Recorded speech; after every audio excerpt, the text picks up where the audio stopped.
Am I audible? Good morning. Morning, Good ma'am. morning, ma'am. Okay. Good morning, ma'am.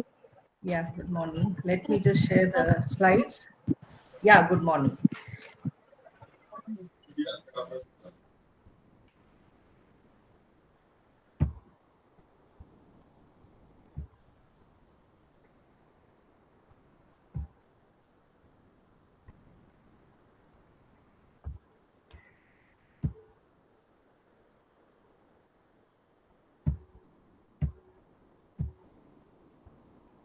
Yeah, can you see the slide?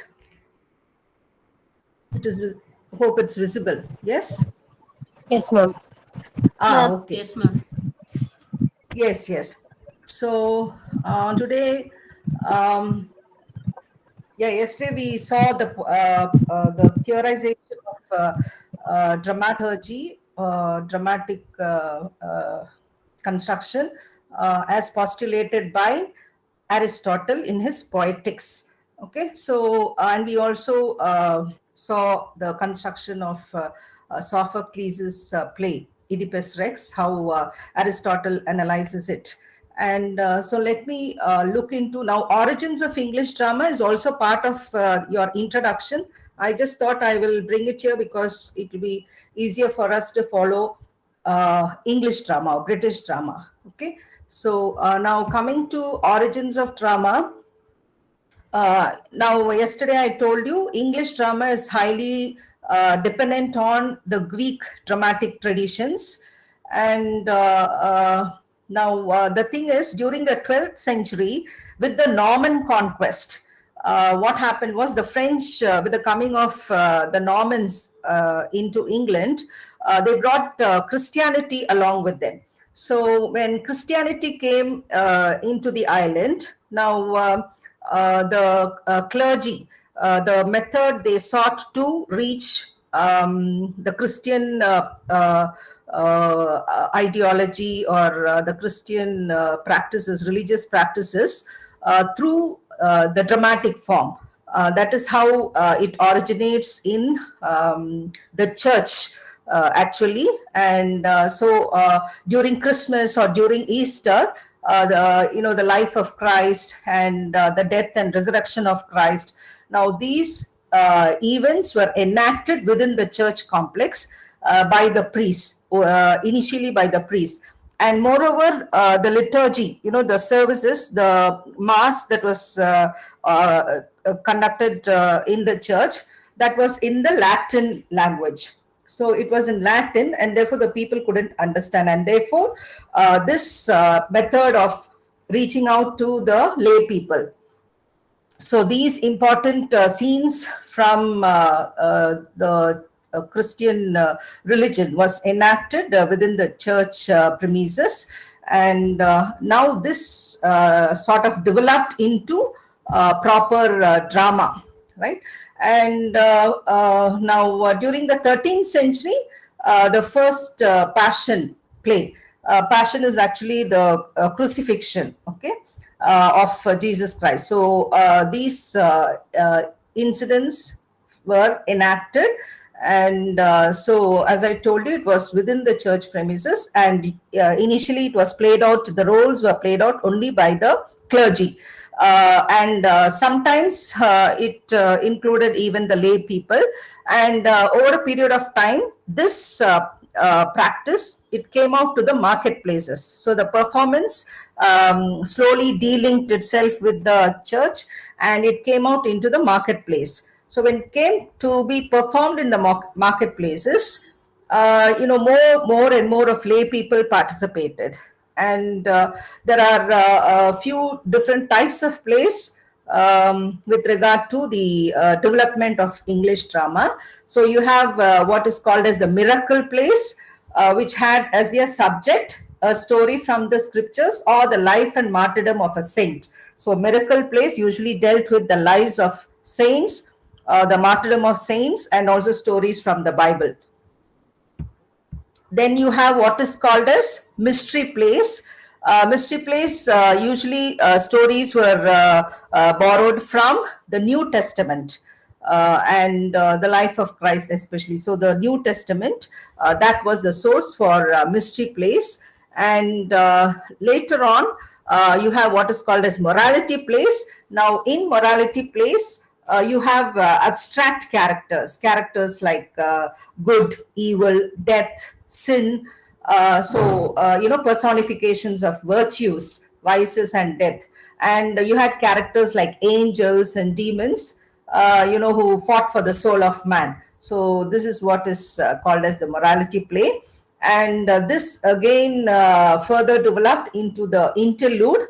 And during the 15th century, with the morality play that developed some which dealt with allegorical themes, as I told you already, personification of virtues and all this. And to this was added comic elements. So that is what is the interlude. So, in between these serious allegories, there were certain comic elements added into the enactment, and that is how the interlude was born. And so the first ever tragedy, English tragedy, full-fledged English tragedy, which was based completely on the Senecan model, the classical model of Seneca. The play is titled as Gorboduc. It is also known as Ferrex and Porrex. This is the first English tragedy, Gorboduc, or otherwise it is known as Ferrex and Porrex, which was written by Thomas Sackville and Thomas Norton, and it was produced around 1561-62. And it is just based on the Senecan model. It is divided into 5 acts, and some of the violent scenes, which they are not presented on the. It follows the classical manner actually, and it avoids representation of violence on stage.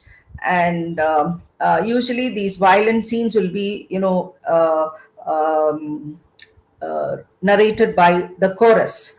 And the play was written in the style of blank verse without any rhymes. And then followed by this English tragedy, first English tragedy, you had what is called as the university wits. Now, there were a group of men who were predecessors of Shakespeare, and these men were educated at the university, and therefore that is why they are called as the university wits. And John Lilly, who is best known for court comedies, and which was performed, court comedies which were generally performed, for private theaters, so for the court people alone. And but also wrote mythological and pastoral plays like Endymion and Euphues. Then you had George Peele, who began writing courtly mythological pastoral plays, just like John Lilly. And he also wrote histories and biblical plays apart from that. His well-known work is The Arraignment of Paris. And then you had another university wit, Robert Greene, who founded the romantic comedy, and he wrote plays which combined realistic native backgrounds with an atmosphere of romance, as well as comedies. The Honorable History of Friar Bacon and Friar Bungay, that is his play. And then you have another university wit by name Thomas Lodge, who tended toward euphemistic prose romances. His Rosalind provided Shakespeare with a basis for As You Like It. His most important work is his picaresque tale, The Unfortunate Traveler, which was almost like an early novel. And then you have Thomas Kidd, who founded romantic tragedy, wrote plays mingling the themes of love, conspiracy, murder, and revenge. Now the Spanish tragedy. Now Thomas Kidd was well known for his revenge plays, and the most significant of that is the Spanish tragedy, produced in the 1580s, and it is the first of the series of revenge plays that captured the Elizabethan and Jacobean imaginations. And in these plays, you have violence and grossness, which is enacted on the stage. For example, the Spanish tragedy, one of the characters bites off his tongue and spits it on the stage. So that kind of violence being portrayed on the stage. Okay, so yeah, then we move on to Christopher Marlowe. Now, Christopher Marlowe's play Dr. Faustus is prescribed for you. Christopher Marlowe was yet another university wit, and Shakespeare actually is deeply indebted to all the university wits, especially Christopher Marlowe. And so his Dr. Faustus, produced in 1588. Just a bit of Marlowe's biography. Christopher Marlowe, he was the son of a shoemaker, and he was born in Canterbury. Now, he was educated at King's School in Canterbury and at Corpus Christi College in Cambridge. He earned a BA and also an MA, and then he later left to London. And the plays that he had produced are The Jew of Malta, Tamburlaine the Great, Edward II, Dr. Faustus. So these are the four tragedies, well-known tragedies by Christopher Marlowe: The Jew of Malta, Tamburlaine the Great, Edward II, and Dr. Faustus. So this particular play, The Tragical History of Dr. Faustus, it is based on the legend of Faust, and it had its origin in Europe. In the legends and chapbooks of the 15th and 16th centuries. Now, it developed around a real person, one Dr. Johann Faust, who gained a reputation as a notorious magician and worker in black magic. So there was this story about this man doing the rounds, Dr. John Faust, who was supposed to be a very notorious magician, and he practiced black magic. So he was said to have sold his soul to the devil in exchange for knowledge. And this legend was brought to England by the translation of a German chapbook. Chapbook is nothing but a small book of poems, ballads, and tales, okay, on that particular subject. So this is how Marlowe obtained the base for his plot to write this drama, Tragical History of Dr. Faustus. So Faustus, in this play by Marlowe, he is a learned scholar of Wittenberg and has an insatiable thirst for knowledge. Now, when the play opens, you see Faustus in his study examining the various branches of knowledge he has studied in the past. So he has studied logic, he has studied philosophy, he has studied medicine, he had studied law and theology. So many subjects of knowledge he had studied, and yet he is not satisfied. He yearns or thirsts for more knowledge. And dissatisfied with all these, he turns to the dangerous practice of necromancy. So his eyes fall on this particular topic, black magic, and he feels that this is something new and unexplored by him. And so therefore, he takes up black magic, and with the help of his servant Wagner, he summons Waldus and Cornelius, who are people who practice black magic, and requests them to initiate him into the rudiments of magic. And Faustus begins his experiments by conjuring up spirits. So as soon as he learns black magic, he starts practicing it, and he starts conjuring up spirits. And that is when Mephistopheles appears before him.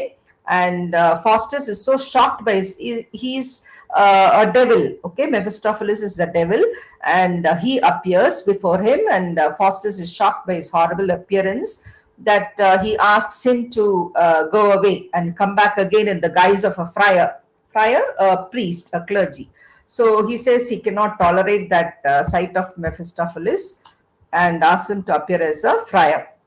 Now, Faustus learns that it was not his invocation that produced Mephistopheles, but the curses he heaped on the Holy Trinity. Now, Faustus asks Mephistopheles to return to the mighty Lucifer. So, Lucifer, Satan, the fallen angel. So, he says, you go meet Lucifer and meet him again in his study at midnight to enact the pact. So he's going to surrender completely to Lucifer, okay, and he wants to become an expert in black magic. Faustus is then subject to a spiritual conflict. The two angels arrive. There is a good angel that admonishes him to leave the black arts and concentrate on heaven and heavenly things. And there appears the bad angel that advises him to think of honor and of wealth. Okay, so this is the conflict that goes within him, and the good and the bad angels appear. Faustus dreams of the power and wealth that will soon be his. So he, it's easy for him to reject the good angel. He doesn't want to relate himself to anything that is heaven or God. Rather, he wants honor and wealth. So he's tempted by that. So he dreams of power and wealth that will soon be his. Mephistopheles arrives to inform Faustus that Lucifer needs a declaration from him to be signed in blood. So this is the pact that he's going to sign. He's going to sign in his own blood the pact. What is that pact? Yeah, so he signs a contract by which he agrees to give his soul to Mephistopheles in return for 24 years of faithful service.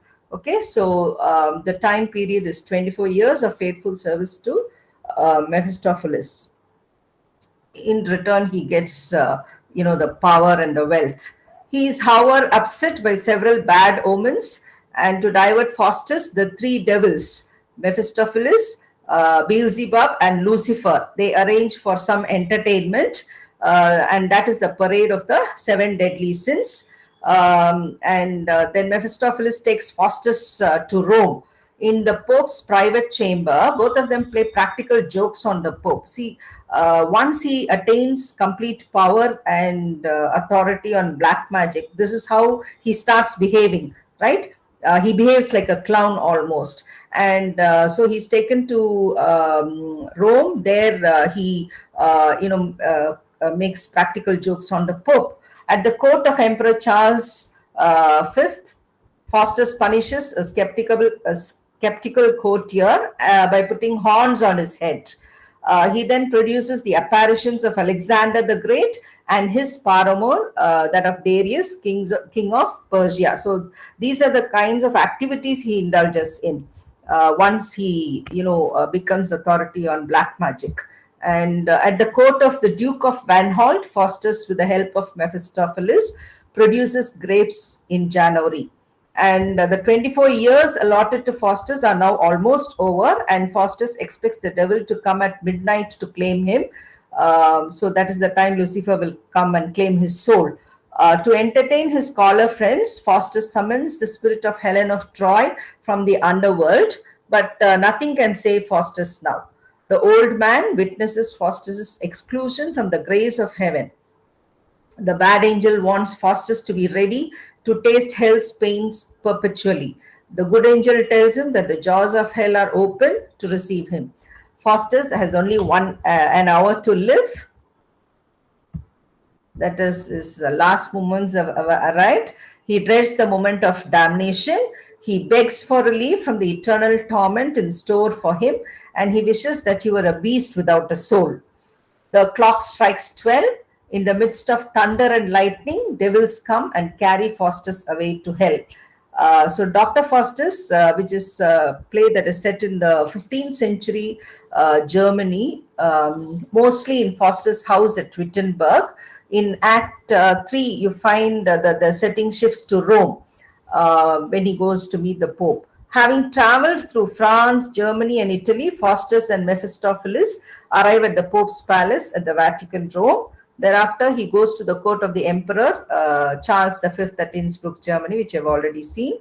And so in Act 4, Scene 5, the setting shifts to the court of the Duke and Duchess of Vanholt, Germany, where Faustus exhibits. See, actually, Marlowe does not stick to the, unity of action, okay, or unity of place for that matter, okay.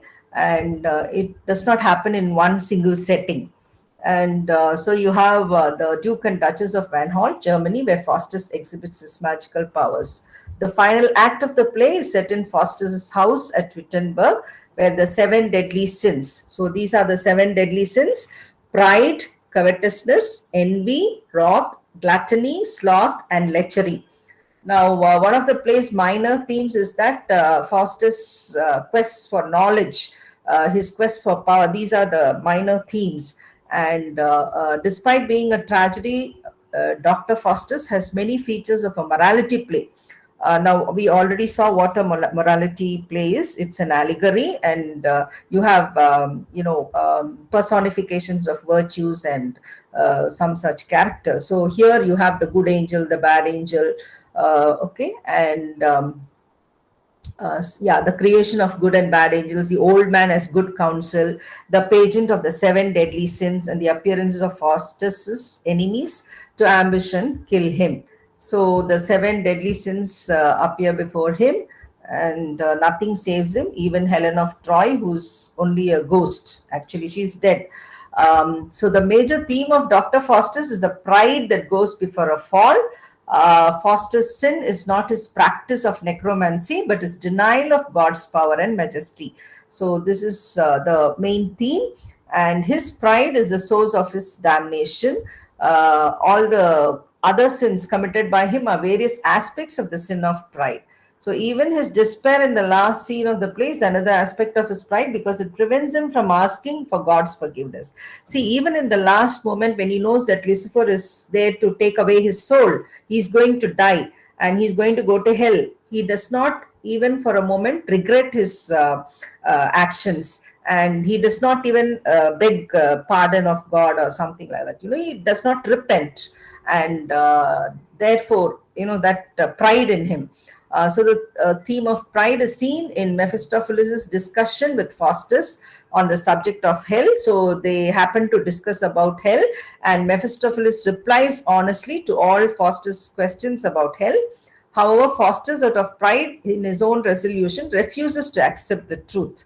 When asked how Lucifer fell from grace, Mephistopheles says, by aspiring pride and insolence, for which God threw him from the face of heaven. So even after Mephistopheles telling him the condition or the situation where Lucifer became the fallen angel, so even then Faustus does not realize that he has to. He does not. He has so much of pride in him that he's even prepared to go to hell, just like Lucifer. Um, Okay, and you can also look at Dr. Faustus as a typical Renaissance play. That was the time that the Renaissance movement was sweeping across Europe and England. And now Dr. Faustus, he touches upon many aspects of the play touches upon many aspects of the Renaissance age, and it deals with the ambition of the Renaissance mind to cultivate an aspiring mind. Okay, his thirst for knowledge, Faustus's thirst for knowledge and power. That is typical of Renaissance man, and that is it. His aspiration for infinite knowledge, that is embodied in Faustus. Okay, then let us move on to the next play, William Shakespeare, 1564 to 1616. Now you have two plays of Shakespeare in this unit. One is Midsummer Night's Dream, and the other one is King Lear. So coming to Shakespeare, now he was the third child of, very little is known of Shakespeare's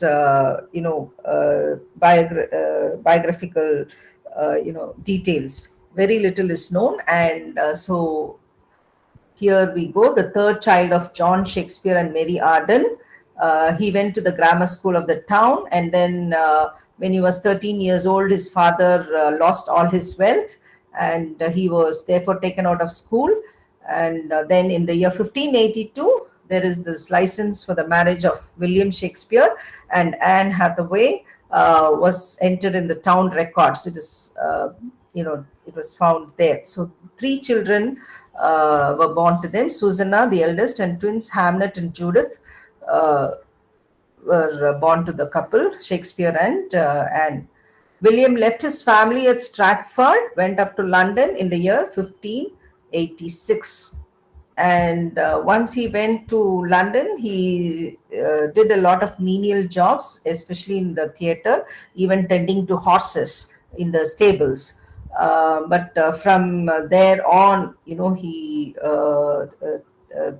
evolved as the greatest playwright of the English stage. So during that time, Queen Elizabeth was in power, and she had already reigned about 28 years. And London had grown. It is known as the golden age of England. Okay, so London had grown rich and prosperous, and it was in those times that the first theaters, the theater, the curtain, and the remodeled house. The theater as a form of entertainment, and the theater which had a special space in the city of London. And so how it was remodeled, and as Newington Butts had been built 10 years earlier. Now Shakespeare's plays, he wrote almost 37 plays, and which are attributed to him actually, and they are generally broken down into four categories: the histories, the comedies, the romances, and the tragedies.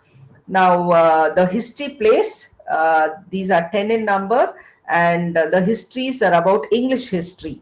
Okay, so they tell the story of England from the 14th century through Henry up to the time of Henry the Eighth.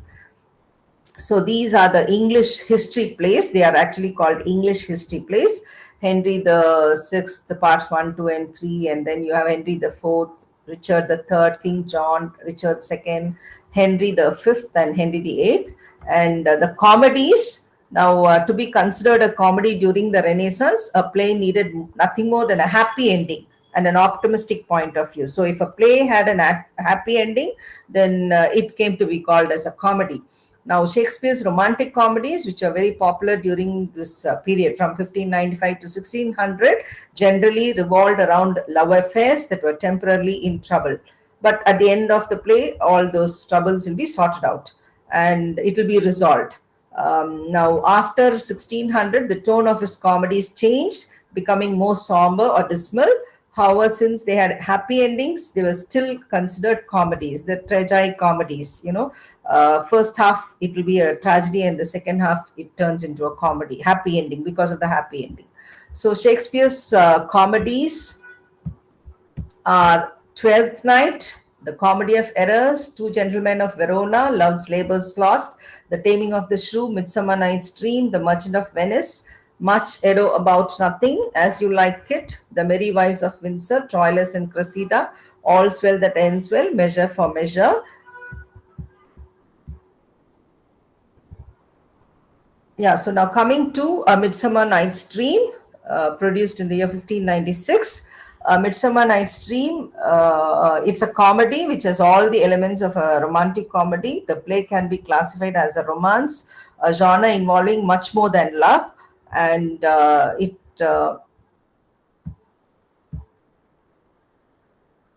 us go to the plot of the play. Now you have this character Theseus, who is a Duke of Athens and is preparing for his marriage to Hippolyta, Queen of the Amazons, warrior queen. With the 4-day festival of pomp and entertainment, he commissions his master of the revels. They indulge in a lot of drinking, dancing, all that. Philostrate to find suitable amusements for the occasion. Aegeus, an Athenian nobleman, marches into Theseus' court with his daughter Hermia and two young men, Demetrius and Lysander. Aegeus wishes Hermia to marry Demetrius, who loves Hermia. Okay, so Aegeus wants his daughter Hermia to marry Demetrius, but it so happens Demetrius is in love. Demetri, who loves Hermia, but Hermia is in love with Lysander and refuses to comply. So Hermia is in love with Lysander. She doesn't want to marry Demetrius. Aegeus asks for the full penalty of law to fall on Hermias' head if she flouts her father's will. So this is the punishment if she refuses to marry Demetrius. Theseus gives Hermia until his wedding to consider her options. warning her that disobeying her father's wishes could result in her being sent to a convent or even being beheaded. Nonetheless, Hermia and Lysander planned to escape Athens to the following night, and they marry in the house of Lysander's aunt, some 7 leagues distant from the city.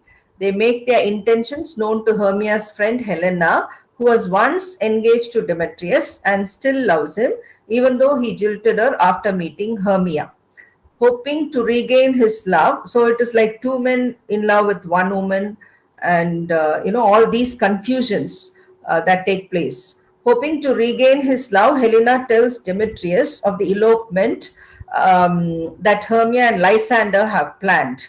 At the appointed time, Demetrius stalks into the woods after his intended bride and her lover. Helena follows behind him. In these same woods are two very different groups of characters. The first is a band of fairies, including Oberon, the fairy king, and Titania, his queen, who has recently returned from India to bless the marriage of Theseus and Hippolyta. The second is a band of Athenian craftsmen rehearsing a play that they hope to perform for the Duke and his bride. So these are the two. One is the band of fairies, and the other one, the band of Athenian craftsmen.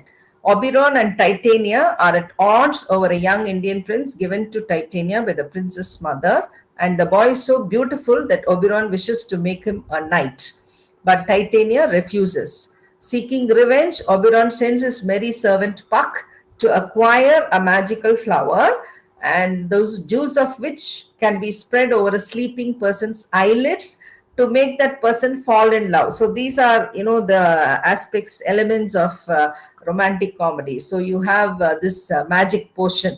Okay, once that is put on the person's eyelids, that person will fall in love with the first thing he or she sees upon waking. Now Puck obtains the flower, and Oberon tells him of his plan to spread its juice on the sleeping Titania's eyelids. Having seen Demetrius act cruelly toward Helena, he now orders Puck to spread some of the juice on the eyelids of the young Athenian man. And now Puck encounters Lysander and Hermia, who have run away actually, thinking that Lysander is the Athenian of whom Oberon spoke. Puck afflicts him with the love potion. Lysander happens to see Helena, so the confusion, it goes to its heights. Now, Lysander falls in love with Helena and abandoning Hermia. As the night progresses and Puck attempts to undo his mistake, both Lysander and Demetrius end up in love with Helena. Now, these two men, Lysander and Demetrius, now Lysander is in love with Hermia because of the magic potion. He has now fallen in love with Helena, who is the first person that he sees, and Demetrius also. Both men end up in love with Helena, who believes that they are mocking her. Hermia becomes so jealous that she tries to challenge Helena to a fight. Demetrius and Lysander nearly do fight over Helena's love, but Puck confuses them by mimicking their voices, leading them apart until they are lost separately in the forest. When Titania wakes, the first creature she sees is Bottom, the most ridiculous of the Athenian craftsmen, whose head Puck has mockingly transformed into that of an ass. Okay, so somebody with the head of an ass, and that's Bottom. Titania passes a ludicrous interlude doting on the ass head weaver. Eventually, Oberon obtains the Indian boy. Puck spreads the love potion of on Lysander's eyelids, and by morning all is well.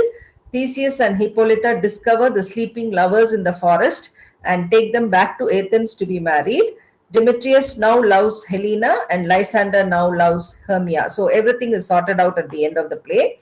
After the group wedding, the lovers watch Bottom and his fellow craftsmen perform their play, a fumbling, hilarious version of the story of Pyramus and Thisbe. So there is a play within the play, and that play actually enacts the main plot. When the play is completed, the lovers go to bed. The fairies briefly emerge to bless the sleeping couples. with the protective charm and then disappear. Only Puck remains to ask the audience for its forgiveness and approval, and to urge it to remember the play as though it had all been a dream. So, as if everything has been happening in a dream.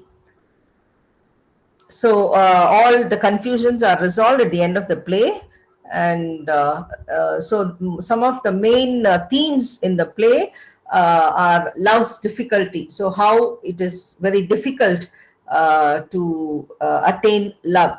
The course of true lover never did run smooth, comments Lysander, articulating one of A Midsummer Night's Dream's most important themes. So the course of true love never did run smooth. It's not very easy.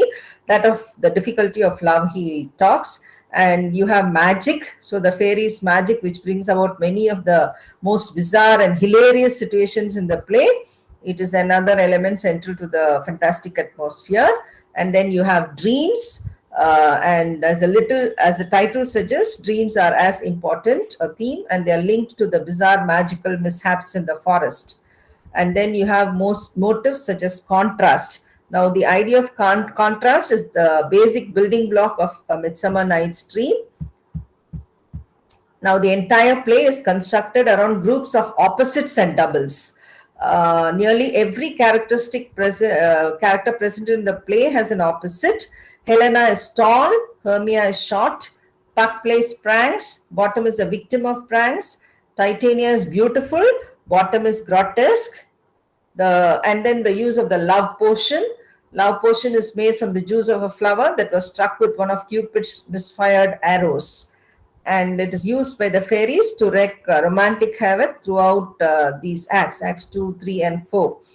Now, the play within the play that takes up most of Act 5 and Scene 1, where it is used to represent in condensed form many of the important ideas and themes of the main plot. So, Pyramus and Thisbe, they face, these are the characters that appear in the play within the play. Pyramus and Thisbe face parental disapproval in the play within the play, just as Hermia and Lysander do. And the theme of romantic confusion is enhanced by the darkness of night, and it is rehashed as Pyramus mistakenly believes that Thisbe has been killed by the lion, just as the Athenian lovers experience, that is Lysander and Hermia, they experience intense misery because of the mix-ups caused by the fairies' meddling. So, A Midsummer Night's Dream is a comedy through which Shakespeare makes us think about the credibility of the idea of falling in love at first sight with someone. And then love is the butt of a colossal joke made to look absurd, grotesque, and foolish. So, the way these people behave just because they are in love. We saw in the play that imagination can make even an ass desirable. Okay, so Titania falls in love with Bottom, who has an ass head. Okay, so as with Bottom and Titania, love makes an ass out of you. So the irrationality of love is shown, and this doesn't mean that Shakespeare stands for moderation and sobriety. He seems to encourage setting limits not just to passion, but also to the roles of common sense and reason in life. So everything has a limit, and whether it is passion or common sense or reason in life, and that is what Shakespeare seems to be telling through this particular play. So coming to King Lear, the list of characters in King Lear, who's the aging king of Britain and the protagonist of the play. His daughters, he has 3 daughters, Goneril, Regan, and Cordelia. Now, Goneril is the elder daughter and the wife of Duke of Albany. Regan, she is the second daughter and the wife of the Duke of Cornwall. And you have Cordelia, the youngest one, and she is disowned by her father for refusing to flatter him. Now, Gloucester, a nobleman loyal to King Lear, whose rank Earl is below that of the Duke. He's an Earl, and that is below that of the rank of Duke. Now you have another Edgar, who's Gloucester's older legitimate son, and Edmund, Gloucester's younger illegitimate son. And Kent, a nobleman of the same rank as Gloucester, who is loyal to King Lear. Kent spends most of the play disguised as a peasant, calling himself Caius so that he can continue to serve Lear even after Lear banishes him. Now, Kent is all extremely loyal, but he gets himself into trouble throughout the play by being extremely blunt and outspoken. Then you have Albany, the husband of Lear's daughter Goneril. Albany is good at heart and he eventually denounces and opposes the cruelty of Goneril, Regan, and Cornwall. Yet he is indecisive and lacks foresight, realizing the evil of his allies quite late in the play. Cornwall, the husband of Lear's daughter Regan, unlike Albany, Cornwall is domineering, cruel, and violent, and he works with his wife and sister-in-law Goneril to persecute Lear and Gloucester. Fool. There is a fool in the play, Lear's jester, who uses double talk and seemingly frivolous songs to give Lear important advice. And then Oswald, the steward or chief servant in Goneril's house. Oswald obeys his mistress's commands and helps her in her conspiracies. So these are the characters in the play. Now, coming to the play as such, the plot: Lear, the aging king of Britain, he decides to step down from the throne and he wants to divide his kingdom evenly among his three daughters. However, he puts his daughters through a test. He wants to test who loves him most, okay, whether they really love him and whether they really deserve the kingdom. So he wants to put his daughters through a test, asking each to tell him how much she loves him. Now, Goneril and Regan, Lear's older daughters, they give their father flattering answers. They don't really love their father very much. They're more materialistic after the kingdom that they're going to inherit, and but they give very flattering answers. And Cordelia, on the other hand, the youngest one, who is Lear's favorite daughter, she remains silent, saying that she has no words to describe how much she loves her father. Now, Lear flies into a rage and disowns Cordelia because she's remaining silent and does not prove her love, says how much she loves her father. Whereas the other two, though they don't love, but they flatter him with false love. And so he's angered by Cordelia and he disowns her. Now, the King of France, who has courted Cordelia, says that he still wants to marry her even without her land, and she accompanies him to France without her father's blessing. Lear quickly learns that he had made a bad decision.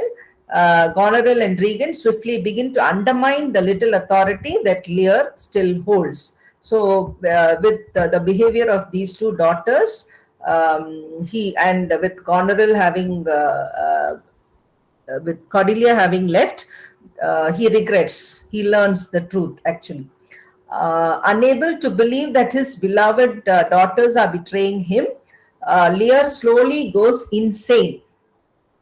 So he cannot believe that his daughters actually are so evil.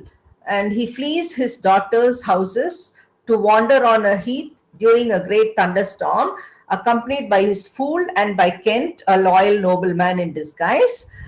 Meanwhile, an elderly nobleman named Gloucester also experiences family problems. So there is a parallel plot going on. So Gloucester also experiences family problems. His illegitimate son Edmund tricks him into believing that his legitimate son Edgar is trying to kill him. Now, fleeing the manhunt that his father has set for him, Edgar disguises himself as a crazy beggar and calls himself Poor Tom. So now Edmund, the illegitimate son, tricks the father into believing that his real son Edgar is trying to kill him. Okay, so now Edgar is being sought after by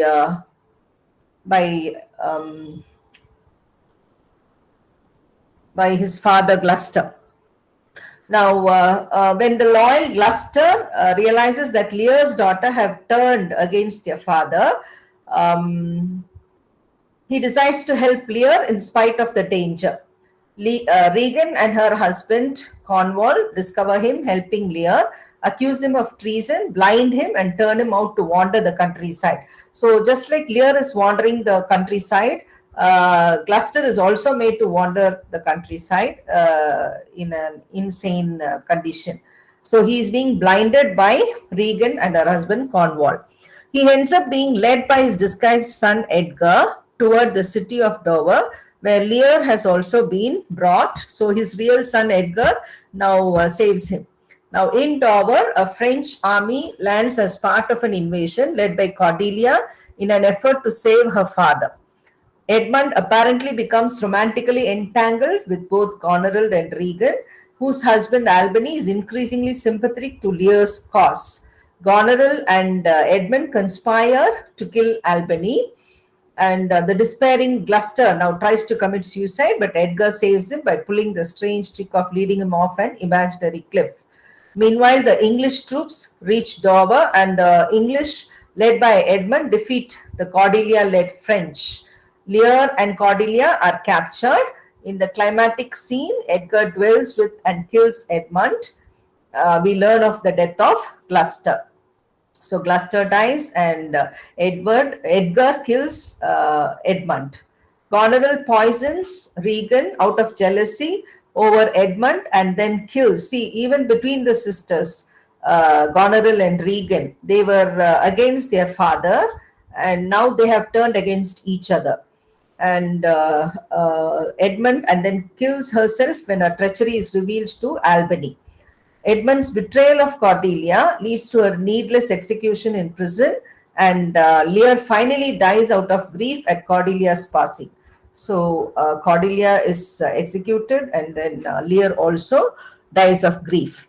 Albany, Edgar, and the elderly Kent are left to take care of the country under a cloud of sorrow and regret. So Kent is a loyal person and of Lear, and then you have Albany, his son-in-law, and Edgar, Gloucester's son. So these are the three people finally left to take care of the English kingdom. Okay, so what are the main themes here? One is justice.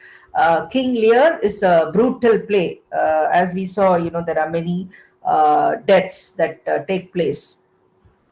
King Lear is a brutal play filled with human cruelty and awful, seemingly meaningless disasters. So the behavior of all these people, the sisters and Cornwall, and how they would go to any extent to capture the kingdom.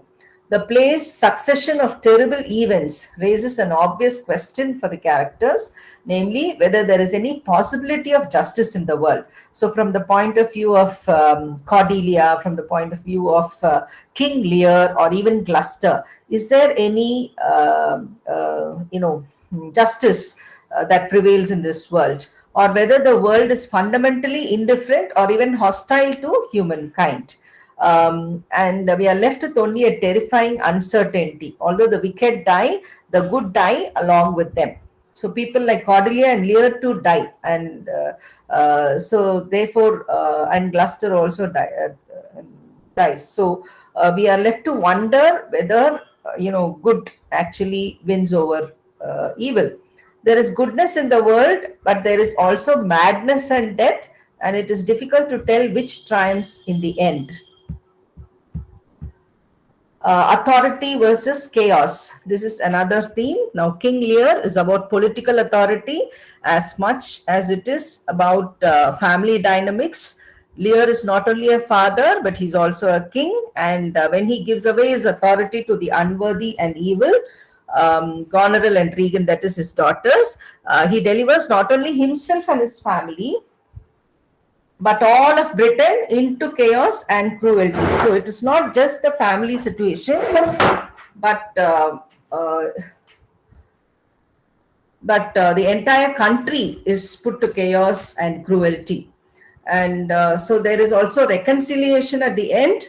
Darkness and unhappiness pervade King Lear, and the devastating Act 5 represents one of the most tragic endings in all of literature. Nevertheless, the play presents the central relationship that between Lear and Cordelia as a dramatic embodiment of true self-sacrificing love. And then you have several motives also, and one is motives are nothing but recurring structures, contrasts, or literary devices that can help to develop and inform the text's major themes. Madness is one such motive. Insanity occupies a central place in the play and is associated with both disorder and hidden wisdom. Now, the fool who offers Lear insight in the early sections of the play offers his counsel in a seemingly mad babble. So he's giving a counsel to the king, but then he's a fool, and therefore it is presented as mad babble. Later, when Lear himself goes mad, the turmoil in his mind mirrors the chaos that has descended upon his kingdom. At the same time, however, it also provides him with important wisdom by reducing him to his bare humanity, stripped of all royal pretension. So at the end, let Lear thus learns humility. And you have another motive, that is betrayal. Betrayals play a critical role in the play and show the workings of wickedness in both the familial and political realms. Here, brothers betray brothers and children betray fathers. Goneril and Regan's betrayal of Lear raises them to power in Britain, where Edmund, who has betrayed both Edgar and Gloucester, joins them. So that is a parallel, the families, the parallel situations in both these families. Symbols. Now, symbols are objects, characters, figures, or colors used to represent abstract ideas or concepts.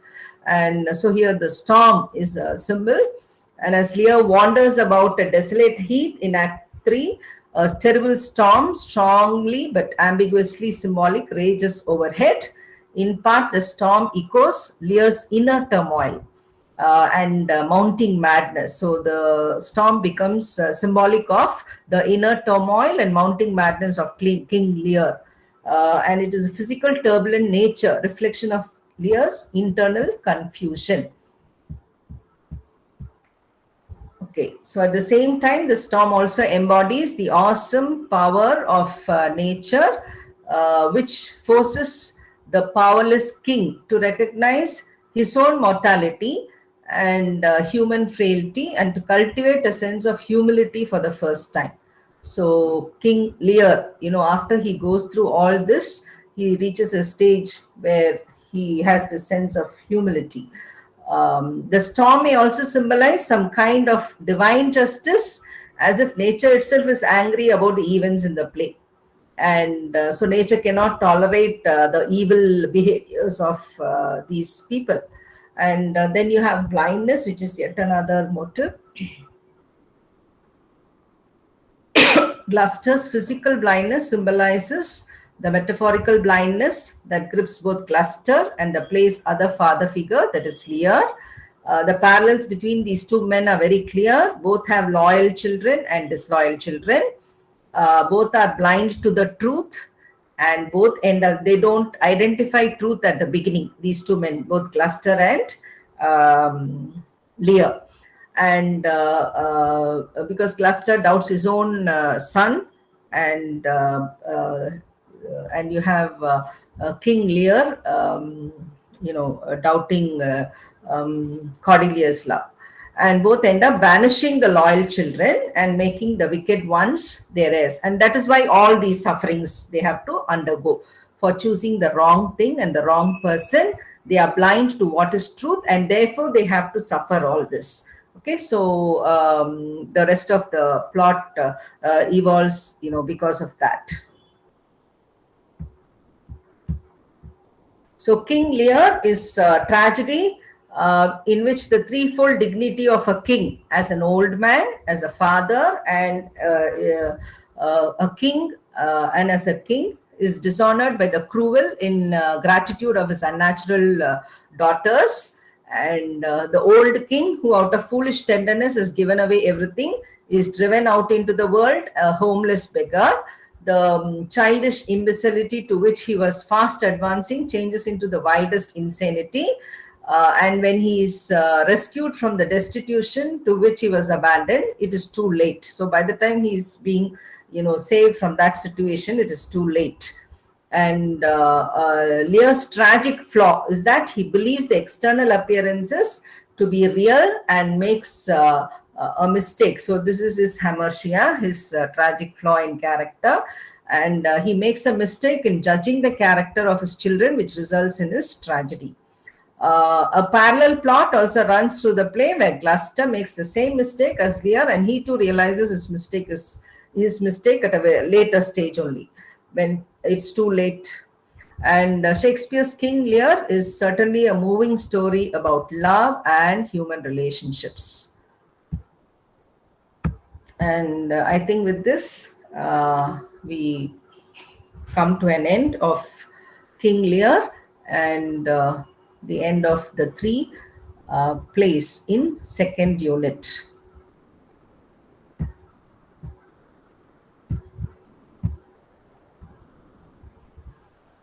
I'm sorry I had to really rush because, you know, and that's how things are, I suppose. So, second unit, we saw three plays. One is Christopher Marlowe's Dr. Faustus, and then Shakespeare's romantic comedy Midsummer Night's Dream, and his English tragedy, that is English history play. Okay, his tragedy, not history play, his tragedy, and that is King Lear.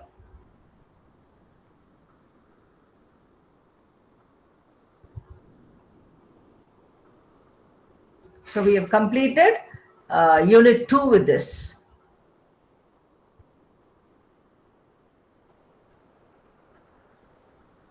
Okay, so if there are no questions, can I take leave? Yes, Couple of questions, ma'am. Archana. Yes. My question is with Hello. regards to the. Can Yeah, you hear ma'am. me? Am I audible? Yeah, I can hear Yes, you, ma'am. yes, Am I yes. audible? Yes, yes, yes. Yes, yes, please continue. Hello. Am I audible?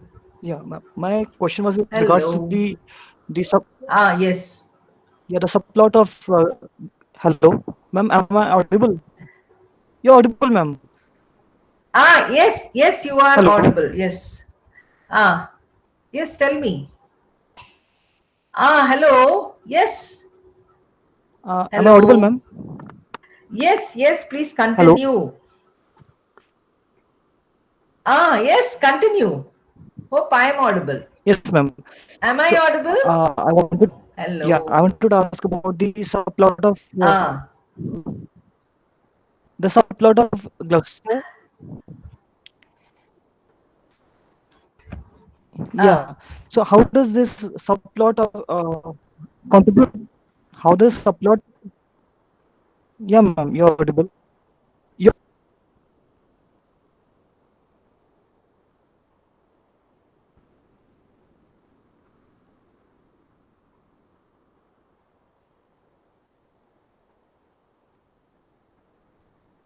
Hello. I think there's some issue at your end. Hello.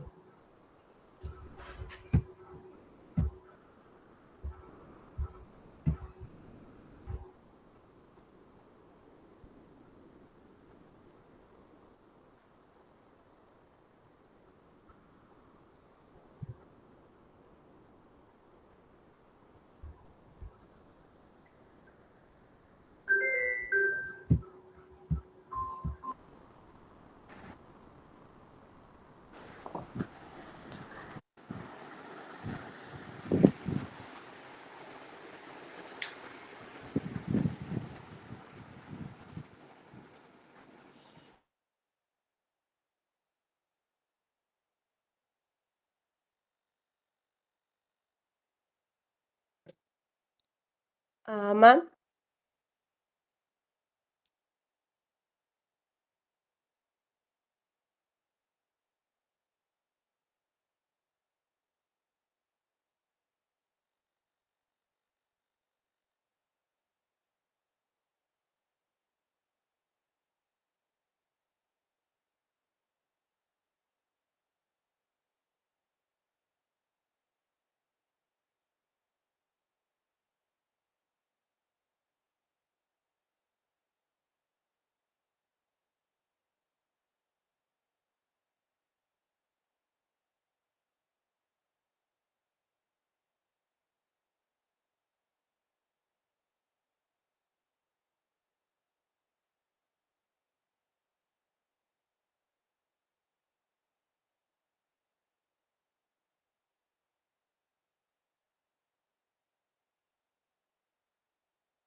I guess she left the meeting. Should we wait for her?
Hello, am I audible? Yes, ma'am. Okay, okay.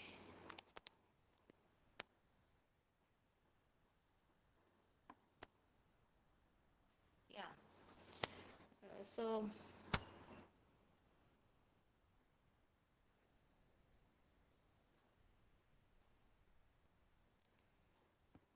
okay, so good morning, all. See, now, yesterday we studied the major part of the first unit of British poetry. Now we are continuing that. So, in the first unit, we have lesson 4 and 5 left, and then we have to finish the second unit also today. Okay. So yesterday we gave an introduction to British poetry, to poetry in general, and we also studied the works of Shakespeare, and then metaphysical poets, etc. Now we are coming to the age of Milton. Okay, age of Milton. So you can take lesson 4 in unit 1. You have the notes, no, the PDF of British poetry, and in that you take lesson 4 of the first unit, that is age of Milton. You can take, and you can simultaneously see that when I am taking class, and I am telling the major points because we have to cover this these two lessons in unit 1 as well as unit 2 today. Okay, so about Milton, Milton is a very famous poet, and he's known for his epic poetry, Paradise Lost. Okay, so he's a very famous poet, and he wrote many poems. And his that is, even when he was,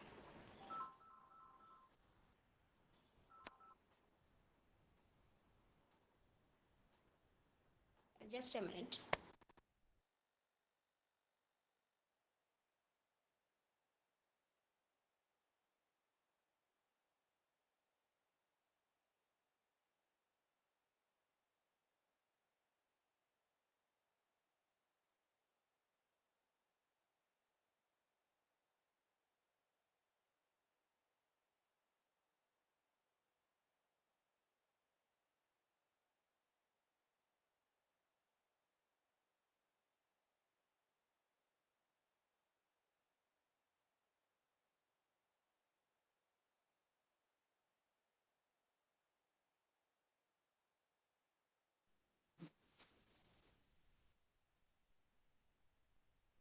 Yeah, am I audible now?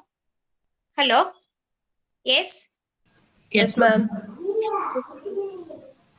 Yeah, so Milton's, Yes, ma'am. he started writing at a very young age, and his works, Il Penseroso, La Allegro, all these were famous. These were his early poetry. And then he wrote one work titled Comus, Comus, Comus, which is called Pastoral Masque. Okay, that is a type of poetry. And Milton's Comus is also famous.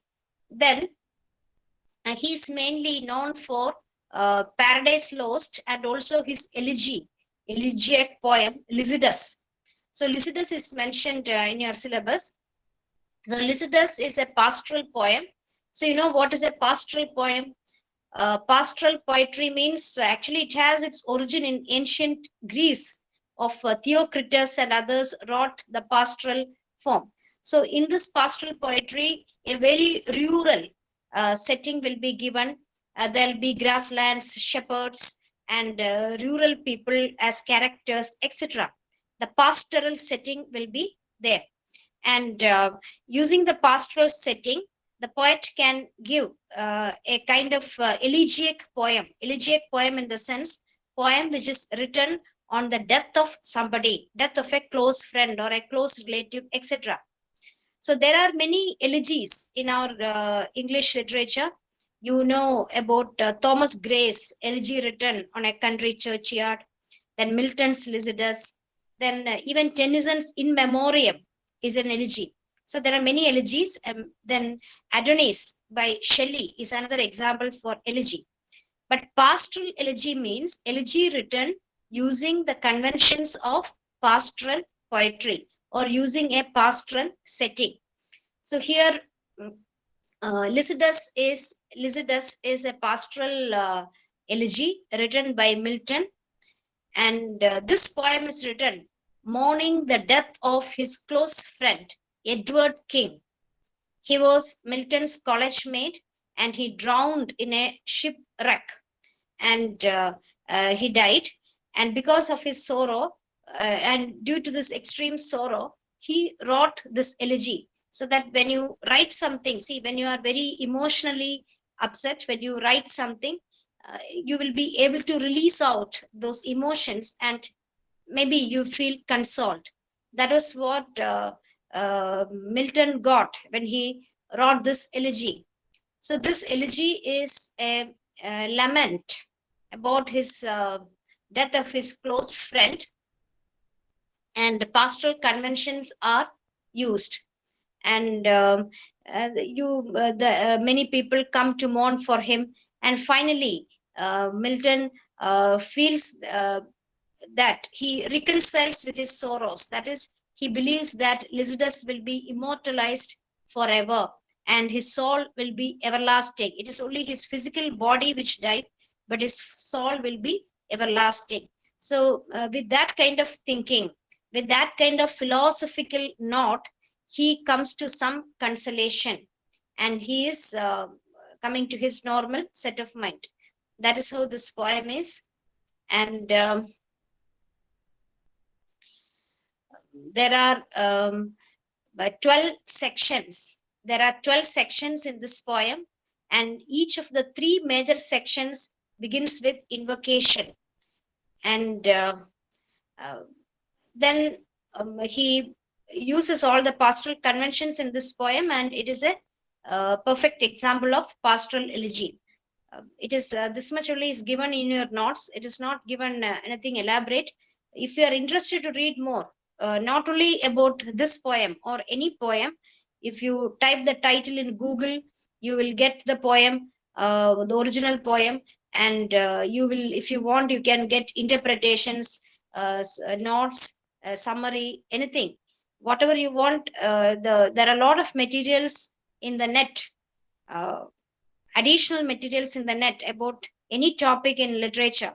So those who feel you should read more can browse the net also and study more. Okay.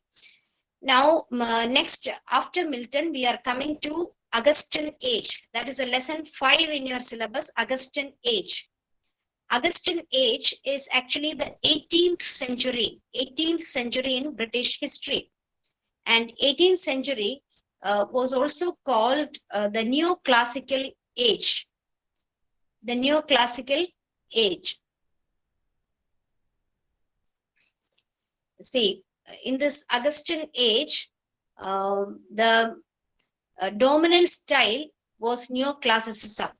What do you mean by neoclassicism? Neoclassicism means, the term neoclassicism means new classicism. Classicism, what is classicism? Classicism is the ancient Greek writings, the ancient literature, the classical masters, like you know about Aristotle's Poetics, then Sophocles and such playwrights. They had certain standards, certain methods of writing, and they are even now considered to be the greatest and the best writers. And they've also had great scholarship and commitment to order and form in their writings. And that classicism is here revived, here brought to this new age, that is neoclassicism. Neoclassicism means, like classical masters, these writers gave importance to some perfection in literature. Reason and imagination were fused together in their writings. Same. Order, balance, harmony characterize their style. What are the characteristics of a neoclassical style? Order, balance, harmony. And there's a quotation here. The neoclassical idea sought to mediate between nature and art, imagination and reason, delight and instruction. So delight and instruction was brought together in their writings. Delight and instruction. See, the aim, what is the aim of poetry? If we ask, different critics will say different opinion. Some people will say delight or happiness is the ultimate aim. Happiness means aesthetic pleasure. Some people will say poetry should teach you something, instruction, some information you should get from this.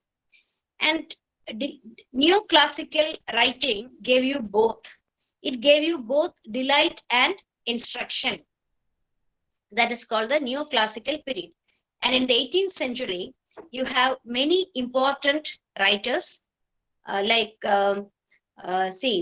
you have Alexander Pope, John Dryden.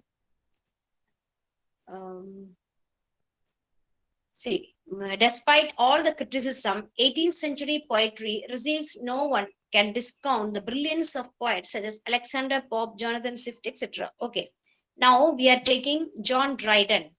John Dryden is a great poet who lived during that time, and he is basically known as a satirist. He was also an essayist and a literary critic also. Okay. So the important works of Dryden are Annus Mirabilis. Annus Mirabilis is paying homage to London for surviving the plague and Great Fire, because London, in the 17th century, there was great plague in London and also great fire in London, and London survived all these things. So this is a tribute to the place itself. That work is titled Annus Mirabilis. Then he has written a collection of essay, an essay, a long critical essay titled An Essay of Dramatic Poesy. Maybe in literary criticism paper you will study this, an essay of dramatic poesy. In this, he tries to establish a new poetic tradition, and he's telling about his ideas about poetry in this. Then his another essay is Apology for Heroic Poetry and Heroic License. That is another essay. So he was an essayist and critic also. Then the Preface to Fables, Ancient and Modern. That is also another essay, critical essay by Dryden. Now we are concerned about his poem, Mac Flecknoe. It is titled Mac, M-A-C, Mac Flecknoe, F-L-E-C-K-N-O-E, Mac Flecknoe. So Mac Flecknoe is a mock heroic satire. You know what is a satire? Satire is a poem which is ridiculing something, which is written in a humorous vein. And this is a mock heroic poem. So mock heroic means a poem which uses the heroic conventions. Heroic conventions means conventions of the epic poetry, but it is using the conventions not to make another epic poem, but to ridicule the particular theme. That is, certain small and ordinary things are elevated to give an epic grandeur. But when small things or small people are presented with a lot of grandeur, it creates a kind of humorous effect, right? That is the purpose here. That is how satire is created. So here he's making fun of a minor poet named Thomas Shadwell in this poem, Mac Flecknoe. He's making fun of a minor poet named Thomas Shadwell. So Thomas Shadwell and Dryden were not in very good terms, and Dryden considered Shadwell to be a very inferior poet. And there was also another poet of in those times named Flecknoe, who was also of very low caliber. So Dryden considered Shadwell as the descendant of this Flecknoe. That is why he titled this poem as Mac Flecknoe. Okay, and the poem is ridiculing this Thomas Shadwell, who was not in good terms with Dryden.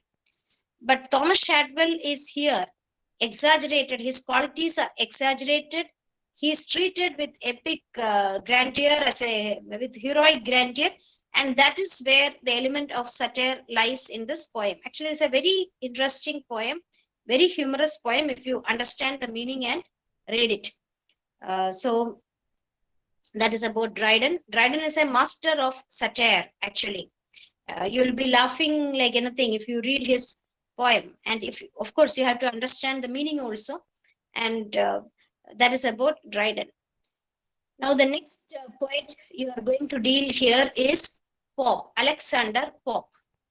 Alexander Pope, he was also a poet who started writing poetry at a very young age, and he used to say, I lisped in numbers ere the numbers came, like that. That is, he used to write at a very small age, and his most famous work is The Rape of the Lock. It is titled The Rape of the Lock. So The Rape of the Lock is a mock epic poem.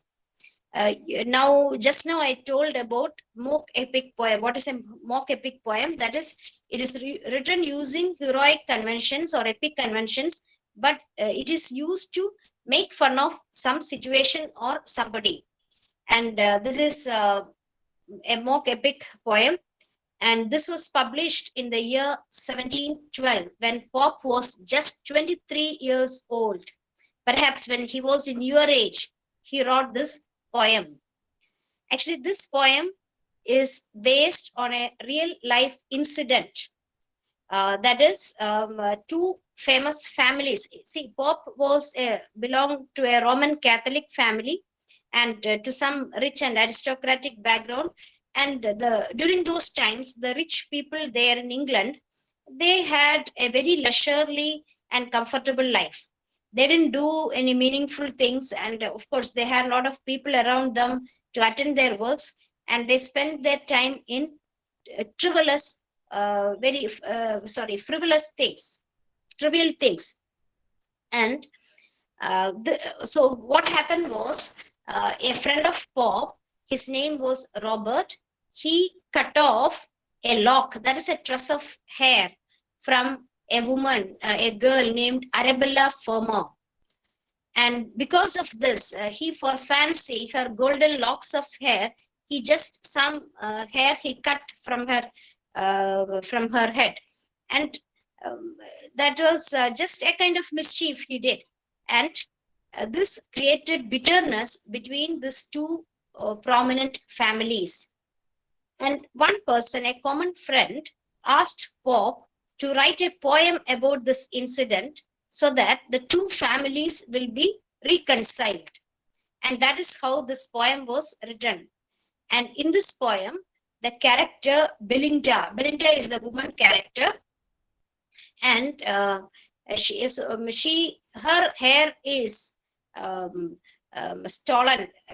A small part of her lock of hair is stolen, cut off, and taken away by a baron, by a young man, and this creates a few bitterness between the people there and also the families there. And it is all written with heroic conventions or epic conventions. Supernatural elements are also introduced here. In epic poetry also there will be supernatural characters. Here also there are supernatural characters. So the day before this happened, Belinda's guardian sylph, that is Ariel, warned her in a dream that some disaster will happen to her. And like that, some supernatural elements are there in this poem. And the scuffle which happens between the ladies and gentlemen there, because of this incident happening to Belinda, this is described in a mock heroic fashion, or as if a real epic war is taking place. These things are described, and this creates humor in the poem.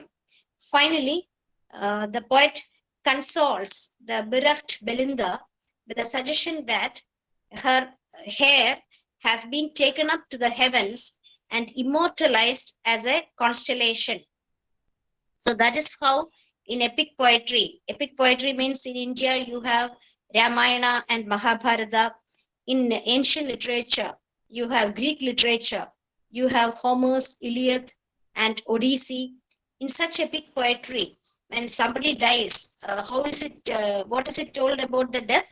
You say that only the body is dead and the soul is immortal, and the dead person is perhaps immortalized as a star in the sky, and you can see it like that. You are given some consolation so that you can reconcile with the death. So here Belinda's hair, that is a very small thing, but that small part of her lock which is cut off, it is said that it is immortalized and it is in the heaven. It is remaining as part of the constellation. So in the mock heroic fashion, this entire poem is written, and it is a humorous indictment of the vanities and idleness of the 18th century high society. And perhaps this is the best example in English language of the genre of mock epic. And this is a very famous poem. Then next is, with this we are coming to an end of the first unit. So you have in the neoclassical, you studied the age of Shakespeare, the age of Milton, then the Augustan age. In the Augustan age, you studied Dryden and Pope. They were the very most prominent poets in that category. and Dryden's Macflacno and Pope's The Rape of the Lock. These poems should be noted. And then we are coming to the second unit of the syllabus. Okay, the second unit. So in the second unit, we are starting with the Romantic period. After the neoclassical age, you are coming to the Romantic period, and in the Romantic period, the background of Romanticism is the French Revolution. I hope you know when French Revolution took place, the French Revolution of the 1790s. So what happened was the ideas like liberty, equality, fraternity. See, not these three words: liberty, equality, fraternity. Fraternity means a sense of brotherhood. These were the hallmarks of the French Revolution. These were the main ideas in French Revolution, and these began to spread, and people started thinking in terms of democracy, in terms of individual freedom, etc. And they also started questioning the hierarchies in society, and they felt that the poor, the common man, the ordinary people should get equal importance in the country's activities. So French Revolution helped to spread the romantic spirit. That is true. And the famous romantic poets are William Blake, William Wordsworth, Coleridge, Shelley, Byron, and Keats. And now we come to the main features of Romanticism. Main features of Romanticism. What are the main features of Romanticism? You might have already studied the poems of William Wordsworth in schools, right? So if you read the poems of Wordsworth, you can understand, or Coleridge, you can understand what Romanticism is. So before the Romantic poetry, that is neoclassical poetry, gave importance to neoclassical poetry, gave importance to the form, the diction, etc. So very ornate, ornate means very decorative style was used in writing poetry, and they wrote very tough and complicated words, and in a very decorated style. So that's why we said it was a combination of delight and instruction. Okay. And when you come to the Romantic age, the writers felt that the thinkers, especially Wordsworth and Coleridge, they felt that the neoclassical poetry is not expressing the real ethos of society. It is not representing the emotions and values and life of ordinary people. So Romantic poetry, yes, somebody has raised hand. Sharmila. If there is any doubt, you can answer or ask me now.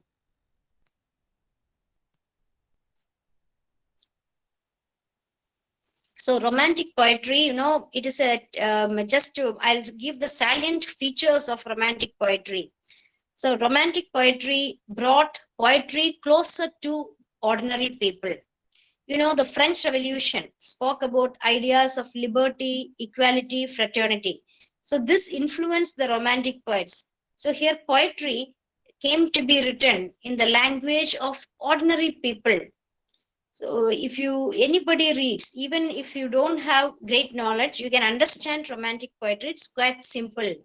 The diction is quite simple, and the themes are very simple. Most of the poems are not about kings or queens or epic wars or anything. It is about very ordinary things, ordinary experiences in nature, about rural and rustic people, about simple people, etc. So that is one thing. Second, another point is nature is an important theme in Romantic poetry. So beautiful representations of nature will be given in romantic poetry, or nature is very important element in romantic poetry. And then lyrical style or musical quality of the poem is very important. Then the language of poetry is very simple. So these are the characters will be from rustic life, ordinary life. They are not kings or queens in the poem. So these are some important features of romanticism. And I also told you the introduction, the definition of poetry given by Wordsworth: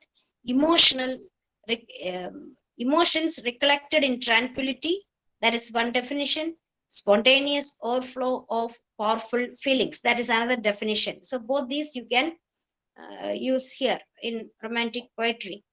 Then this poetry began with the publication of lyrical ballads. Lyrical ballads means it is a collection of poetry compiled by Wordsworth and Coleridge. And Coleridge together.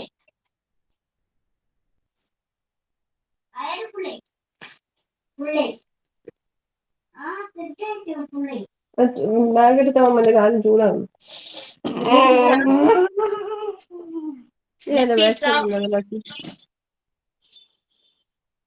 See, participants, please don't on your mic. If you have any doubts, you can on the mic and ask. Otherwise, be careful because it will waste our time. Okay, it will be disturbing the entire class. So take care that you are not touching the mic icon unnecessarily. Then, so here what is told here is so romantic poetry brought poetry closer to the life of ordinary people. That is what Wordsworth said. Poetry should be in the language of man speaking to men. By essays, as a preface to this essays, Biographia Literaria, both of them, Wordsworth and Coleridge, wrote some essays about the nature of poetry. And their idea is that poetry should be in the language of man speaking to men, so from this you can understand the language of poetry became very simple. If you read Wordsworth, Daffodils, Solitary Reaper, and such poems, you can understand this. And Wordsworth and Coleridge together compiled some poems and published in the title, and they also wrote their own poems and published in the under the title Lyrical Ballads. This was published in the year 1798. This year is very important. You should never forget the year of publication of Lyrical Ballads. And this heralded or this started the romantic movement in English literature. So the romantic movement is considered to have begun with the publication of lyrical ballads. And then, so in your notes, so much is told about romanticism. And now we are starting one by one the romantic poets. First, we'll take up William Blake. You might have heard of Blake. His collections of poetry, songs of innocence and songs of experience. These are two important collections of poetry. And from this, see, he has also written other collections of poetry, but these two are very important. And then there is a poem titled The Tiger, taken from the Songs of Experience. The poem reads like this: Tiger, tiger, burning bright in the forest of the night, and what shoulder and what art could twist the sinews of thy heart? So this is about the strength and the brilliance and the harmony that the image of tiger has to the poet. And tiger, the spelling is not T-I, it is T-Y, T-Y-G-E-R. Perhaps this has become the spelling because in this may be an archaic usage, or also because the poet wanted to differentiate this tiger from the ordinary tigers. So the tiger here stands for the great, the massive power, the great power which was unfastened by the French Revolution. So the tiger, its strength and its capacity is described here. Tiger, tiger, burning bright in the forest of the night. And what shoulder and what art could test the sinews of thy heart? So tiger is a symbol here. Then Blake has also written another poem. He has written a poem titled The Lamb also. The innocent aspects of the lamb and the demonic aspects of the tiger, the strong and valiant aspects of tiger are emphasized through his poems. Now you have another poem by William Blake, that is the Chimney Sweeper. Chimney Sweeper.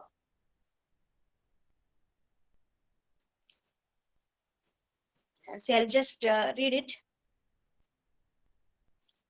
When my mother died and I was very young, and my father sold me before I could cry, so I am now forced to sweep the chimneys and soot.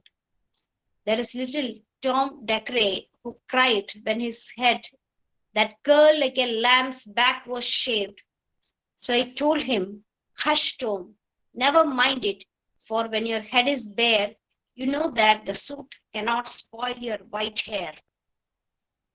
And then he was quiet, and that very night, as Tom was sleeping, he had such a sight that thousands of sleepers, Dick, Joe, Ned, or Jack, were all of them locked up in coffins of black. Later there came by an angel who had a bright key, and he opened the coffins and set them all free. Then down a green plain, leaping, laughing, they run and wash and die and shine. Then naked and white, leaving all their backs behind, they rise upon clouds and spot in the wind. So what is told here is about, in those times, there was poverty, and many young small children were forced to do some work. So here Tom is a chimney sweeper. Chimney sweeper means in those times for cooking, not the gas stove like us. Traditional kind of fuels, firewood, etc. were used. Coal and firewood were used, and through the chimneys, lot of soot used to come. So there should be somebody to clean these chimneys often. That is the work of these orphaned and young boys. So Tom is one such boy. But this time, because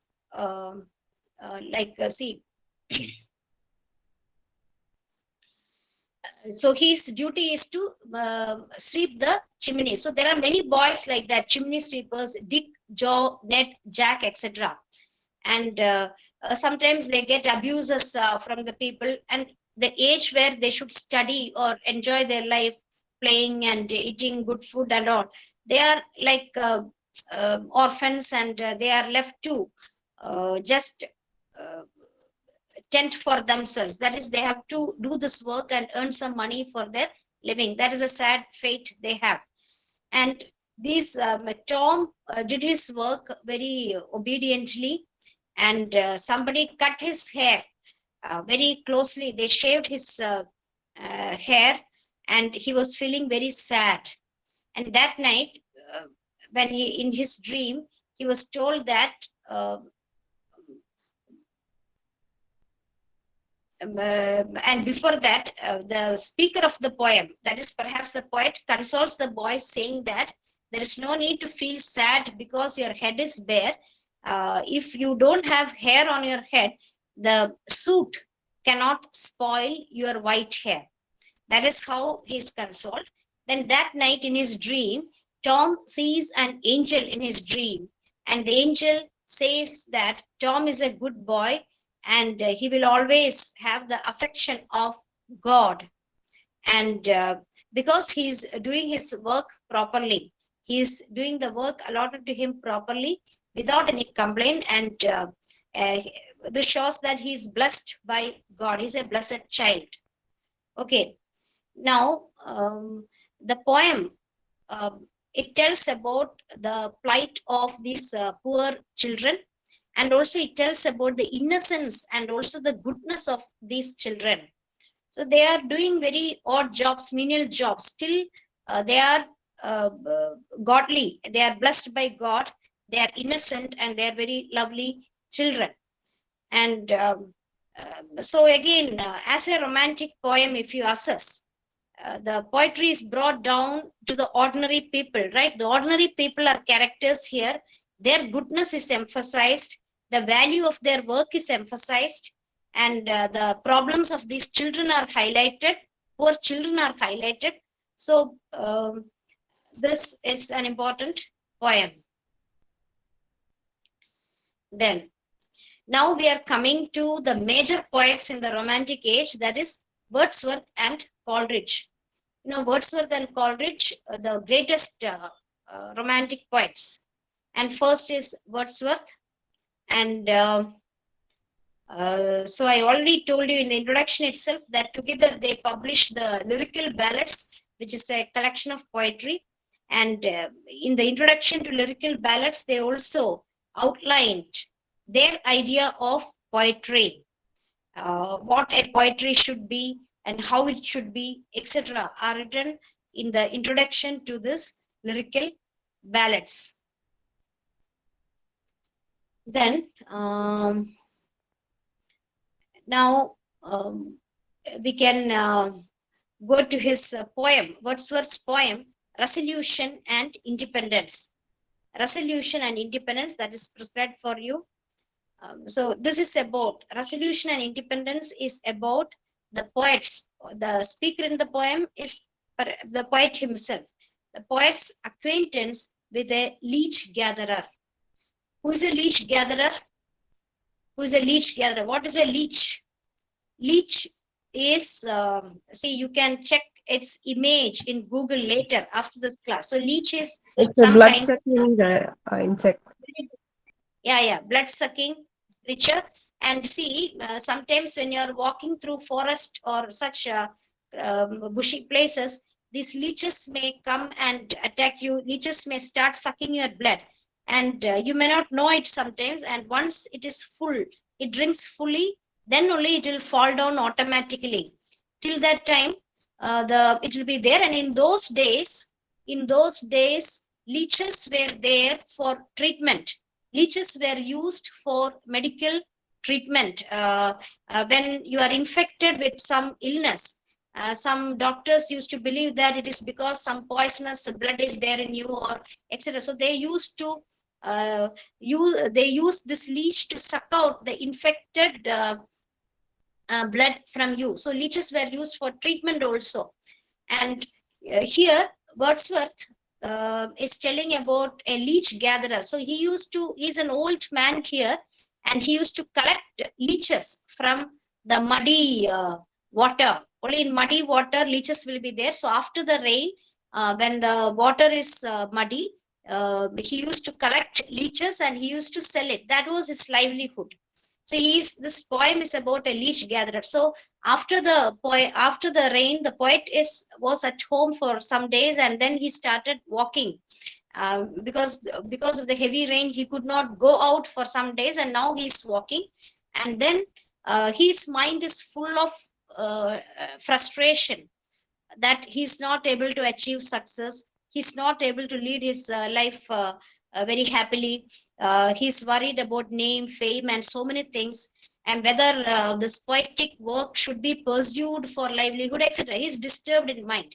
Then he sees this leech gatherer, who is a very old man, and who is doing his work very silently and with lot of concentration. And then when the poet speaks to this leech gatherer, what happens is when the poet speaks to this leech gatherer, he is uh, convinced of the value of work of the leech gatherer and also the wisdom and fortitude of the leech gatherer. So leech gatherer is not disturbed in mind like the poet. He is very happy and confident of his job. Even in this extreme old age, he is doing his work and earning his income. And he's a very ordinary person, but he's living very happily. And he seems to be very wise to the poet because he does his work with satisfaction, and he doesn't feel that it is a very boring or very troublesome or very difficult work. So in the moors, in that wild place, in that lonely place, in muddy water, in that bad weather, he's collecting leeches. And then the poet starts thinking, the poet starts thinking or he undergoes a self-analysis, and he thinks that he has to change his mind. He has to learn a lot from this leech gatherer. So that is this poem about, it is titled Resolution and Independence. The poet comes to a proper mental state after that. Even though he is educated, he is a very famous person, a very learned poet, he had some good thing to learn from that leech gatherer, an ordinary man.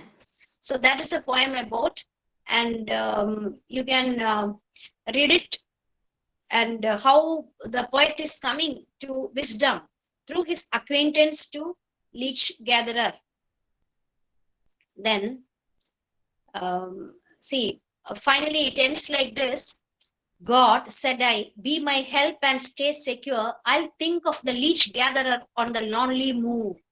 So whenever he feels unhappy or whenever he feels frustrated, he wants to think of that leech gatherer who is working alone in that lonely moor. Moor means the wild place, the wilderness, where no building or nothing is there. It's a wild, grassy place, and some pools are there because the water is muddy because of the recent rain. And that lonely place, this old man is working. So this poem is important.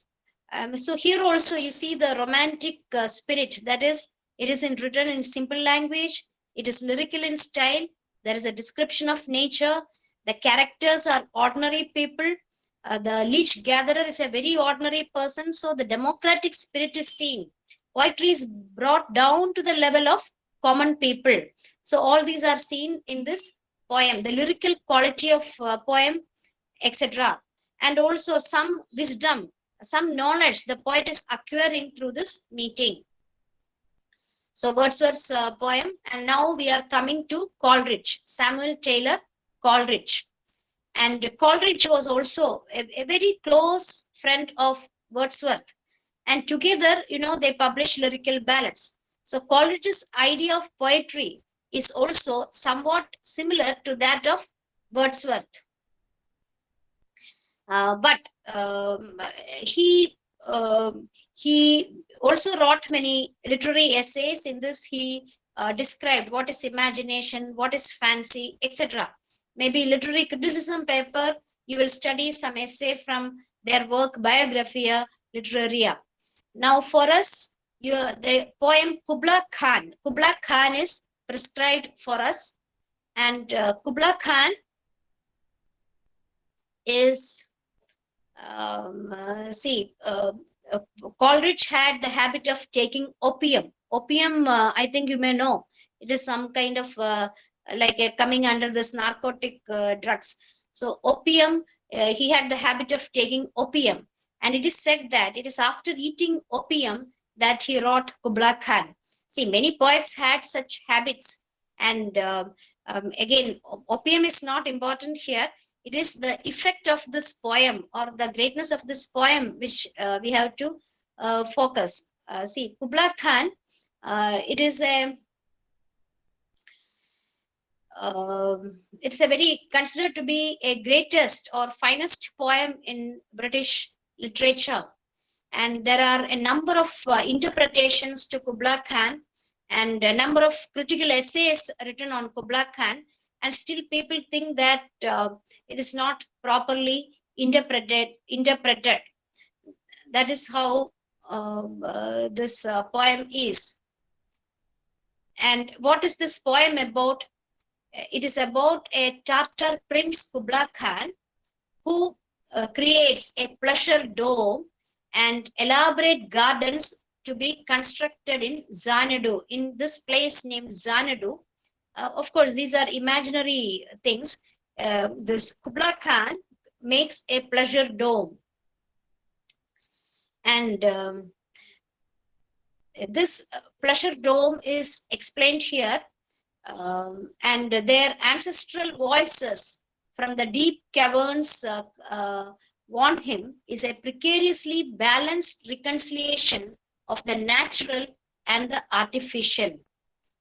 And this is considered to be a dream poem. There are critics who say that the entire poem is a dream, and this is somewhere between dream and reality. See, Coleridge himself gave the idea of poetry as poetry should lead you to a willing suspension of disbelief. What is the sentence he said? Willing suspension of disbelief. That is, you should be able to be in a state of disbelief, but it should be a willing suspension of that. You are deliberately entering into that sense of illusion. That state of mind is created by this poem, Kublai Khan. So Kublai Khan's dome is described here, and the fountain that throws up waters from the underground ocean and gives birth to the sacred river that meanders 5 miles through Kublai's gardens. Then his garden is described, the pleasure dome is described, and then but the poem, if you read only, you will get the full sense of it. Poem is not given here.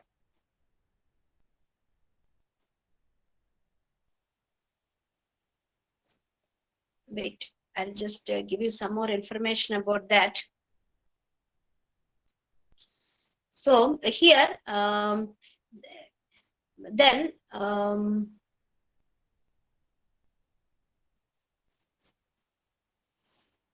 the vision of Kublai Khan Xanadu is replaced by that of a damsel singing of Mount Abora, an experience more auditory than visual and therefore less susceptible of description by mere words. So first, the pleasure dome of Kublai Khan is described, and then the poet tells about the song given by a damsel, a beautiful woman.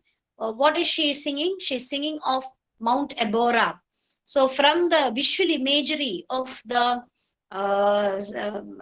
palace, you are taken to auditory imagery. Auditory imagery means imagery which has sound effects. Auditory image of the beautiful song by the damsel.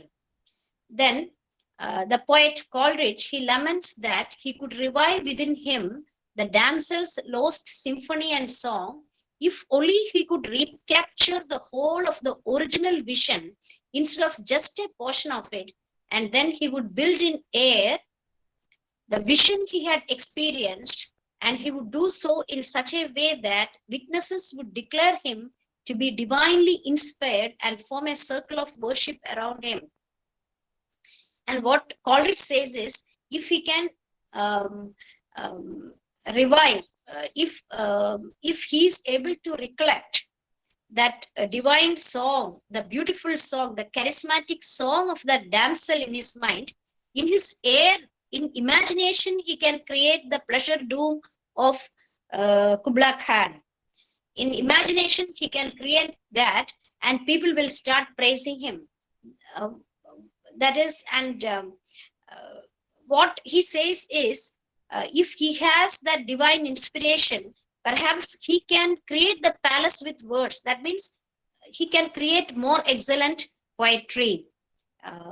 If he has that divine inspiration, the divine inspiration which that Kublai Khan had when he made the pleasure dome Xanadu.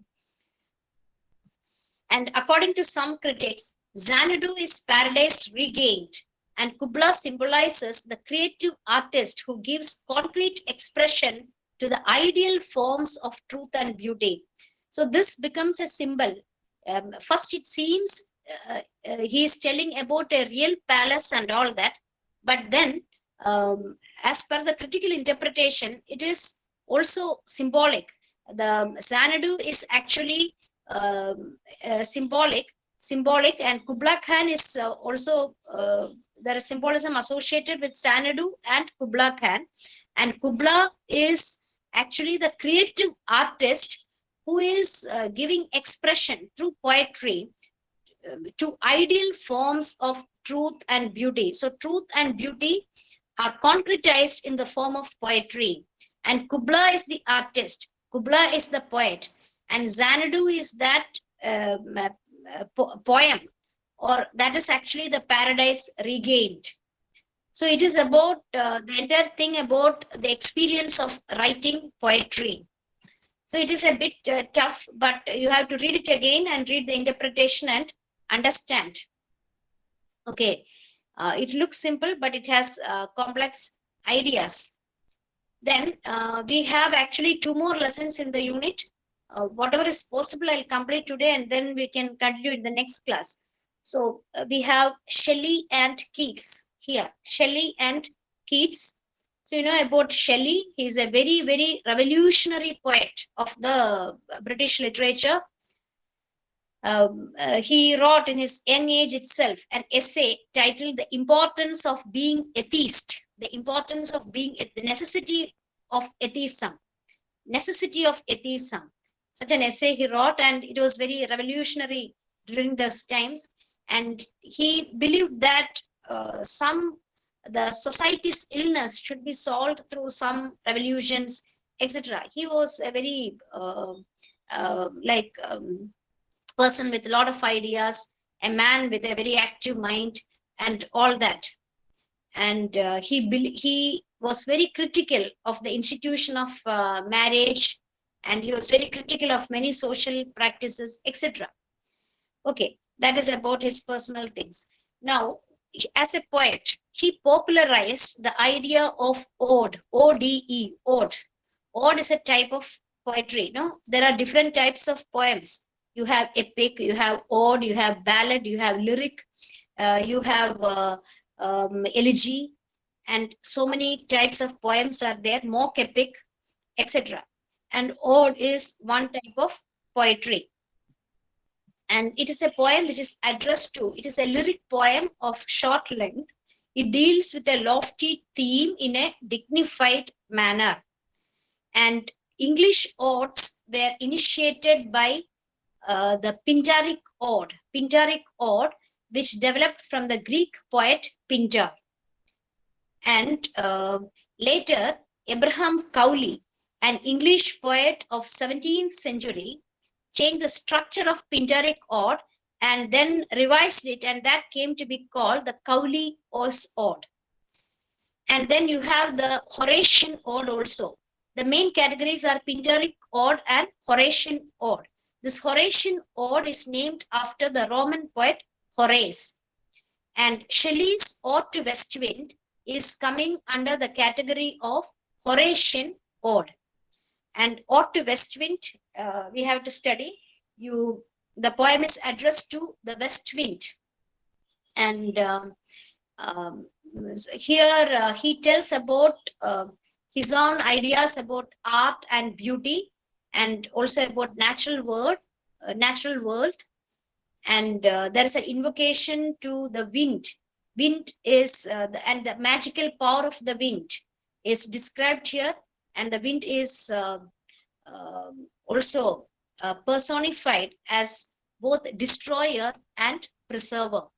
Okay, I'll continue in the next class because we can't finish it now immediately. The next teacher has to take class. Okay, so we'll continue it. You read this West Wind and come in the next class. Okay, then thank you. If there is any doubt, you can ask me.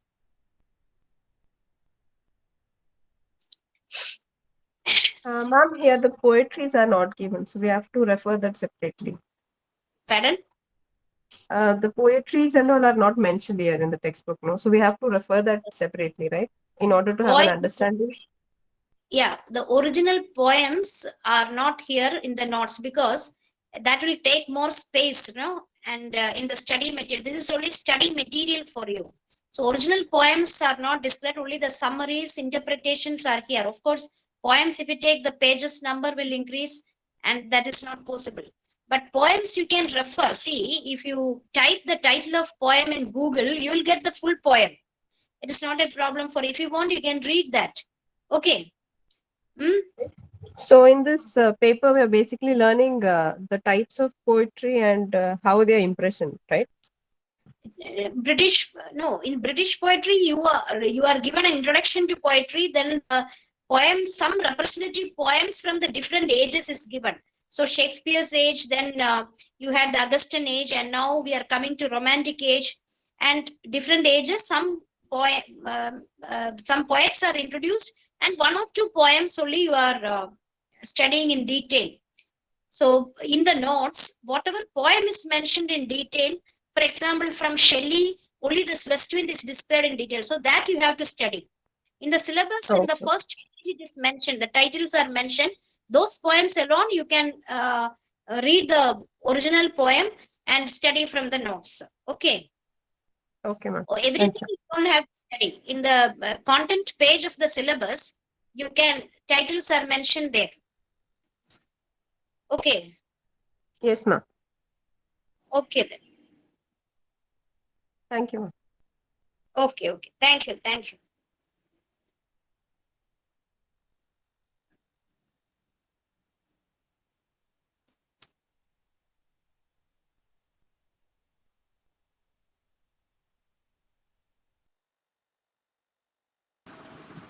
Ma'am?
Don't we have class this hour?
So, good noon, everybody. I hope I'm audible.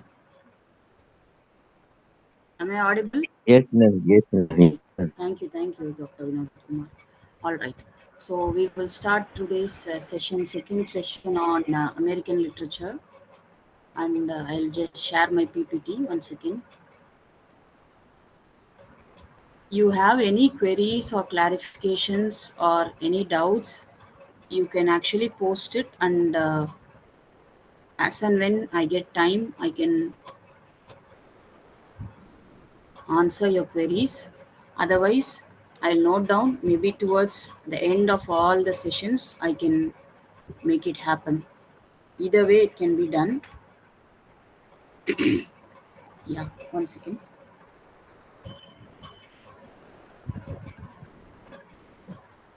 Okay, all right.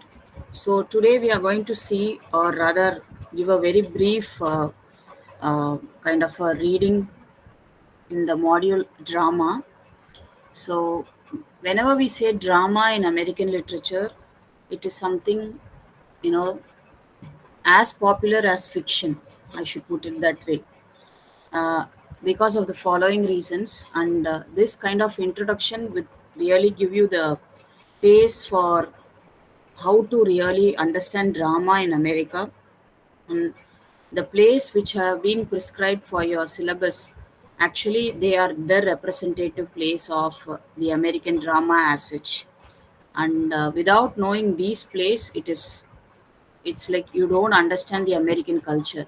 To understand better the American culture, the best mode or best genre I would recommend is drama. Maybe fiction in the recent times has taken up the center stage, but still drama has been the authentic mouthpiece, or it really sends the pulse of the American people as such. And during the previous class, I happened to tell you that American literature or Americans as such were erstwhile Britishers. So when it comes to drama, first in the colonial times in America, they were merely imitating or adapting Shakespearean plays to the stage. And during the time of the colonial regime of the Britishers, the so-called Americans, okay, I mean the white Americans, they were actually having what was called as the pamphlet plays, or they were having play reading sessions in, we say in, maybe in British drama parlance, as closet drama. All right. So that is how drama was there. Like, it was not performed as such. They were reading out scripts among social gatherings. And after the after the American War of Independence, more and more plays from the European continent migrated to America, and mostly it was the plays of Shakespeare, and the popular plays of the Restoration era found its adaptation there in the American stages. Later on, somewhere during the time of Civil War, we see that the famous book Uncle Tom's Cabin. Okay, Uncle Tom's Cabin was frequently staged during the camps, the so-called Civil War camps. To the soldiers, it was staged, and it created a kind of a sympathy among the onlookers. Then, coming on to drama as a major genre, it heralded during the 20th century. All right, so you should understand something comparing to British literature, British drama as such. When you see drama, British drama, even okay. Thank you, ma'am. Thank you, ma'am, for your information. So I have, already a half an hour has been, some problem has been happened. So maximum I will take up to 110 maximum. That's my deadline. So extra 10 more minutes to whatever I want to convey, I can convey it. Hope it won't be a botheration for the participants. So when you look at drama in America, especially when you compare that juxtaposed with British drama of the 20th century, American drama proliferated. It became the most important genre in the 20th century. Several reasons was that. One such reason was recognizing drama as a mighty genre by giving an award, namely the Pulitzer Prize for Drama. Of course, Pulitzer Prize is given in several categories, including fiction, poetry, um, historical works, music, etc., and journalistic writings. But the Pulitzer Prize for Drama made or gave a legitimate status to drama. That is something you should understand, background of drama. And whenever we say American drama, we have, just like in Indian writing in English, we have the big tree, the trio, the great trio of Indian writing in English. We have the big tree in American drama as such. Those three people include Eugene O'Neill. Of course, he's popularly called as the father of American drama. Then you have Arthur Miller, followed by Tennessee Williams. Well, these three people, they really experimented drama, they really exploited drama, and they were really keeping the audience glued to the theaters stages. Another important phenomenon in American drama is the concept of Broadway. Broadway is nothing but an area in New York City. It's like you find theater houses. Okay, you find stages for playwrights to come and showcase their plays. All right, and that kind of literary environment was thriving in America, basically, to put it. So, the Great White Way way gave a very good platform for aspiring playwrights to come and showcase their plays. So, given these very, very, very brief introduction, okay, I will just plunge into the topics. And off Broadway is something, if you are not getting the first positions, the pedestal position, you always have second option, another option, alternate option, that was off Broadway. And next, maybe in the 60s, what happened was that off Broadways, which means unconventional spaces being used as uh, playwriting arena, that is theater arena. When I say unconventional spaces, it includes cafes or street plays or pubs, bars or school auditoriums, church basements, and the regional theaters. And you also have, of course, you don't have any representative plays after 1980s. uh, Never mind, but still, someone who did research in American drama would love to share something, right, to the participants for the. And since you're all postgraduate uh, participants, there's no harm in knowing something extra which will help you to prepare for your net examination, or if you're thinking about your research, you can really focus on it also. Well, during the 1980s, there was also the proliferation of other theaters. When we say other theaters, the LGBTQ theaters, the feminist theaters, the eco theaters, okay, the theaters which were like using technology at their disposal. So all these things added impetus to make American drama as a very, very powerful genre. That is something, a very quick introduction about American drama as such. And whenever we read drama, you should understand something. There are three A's. Okay, I'll just type quickly in the chat box. I didn't make it as a slide. There are three A's. Namely, we have first the author who is writing the play. I'm just typing the keywords alone in the chat box.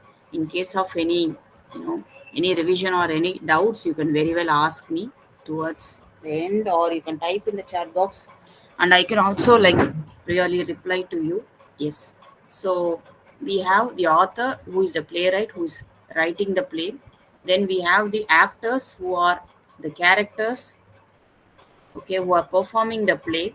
And of course, it becomes complete only with the reception of audience. So these three A's are very important when it comes to a drama. You should understand that. And there are also some elements of drama which will help you to understand drama as such.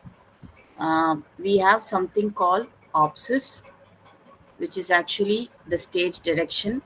Okay, I'm just giving you some extra points which are not there, so that to appreciate drama, these things are important. Okay, it's not like you have to know this for sure for examination, but it would be wise if you understand and appreciate these terms. You can understand the genre drama irrespective of not only American drama, any drama for that matter. Next, you have what is called as lexis, which is nothing but the written word, that is the language of the play as such, lexis. After lexis, we have what is called as the ethos, the social cultural milieu from which a dramatic piece emerges. Ethos. Then we have what is called as melos. Melos are the element of music, sound effects, songs featuring in a play. All right, if you happen to read Shakespeare, you have you have songs in Midsummer Night's Dreams. Then you have some sound effects in some of the modern plays. All right, such things they add, they still had interpretation. For example, you have in your own study, you have a study play like Arthur Miller's Death of a Salesman. Actually, it has a subtitle called Requiem. Okay, that is something a musical, a kind of a, there are some musical effects given by Miller in the stage direction. All right, and that is something very important actually. So that is something very important you should be knowing here. Then next thing, next element you should be knowing. So far I told you four: opsis, lexis, ethos, melos. Next is, and this is somewhat similar to our our Aristotle's elements of drama as such. It derives from dianoia. Next is dianoia. Dianoia is actually the interpretation how you're going to give for the play. That is something basically you should be remembering. All right, so these are some of the elements of drama you should be knowing. The last element would be mythos, that is the plot construction. Okay, mythos. So with these six elements, I can really tell you that reading drama would be interesting for you. Well, what I did here for the slides, let me tell you quickly. Let me run through the slides. Before that, I will tell you how I have worked on it. I have given you kind of a one liner information, and of course, without reading the study material, and without reading the text, to put it very frankly, there are nowadays, instead of reading the text, you have audiobooks. I'm telling you some options. I believe some of you might be uh, will be familiar with what I'm trying to say. There are audiobooks available.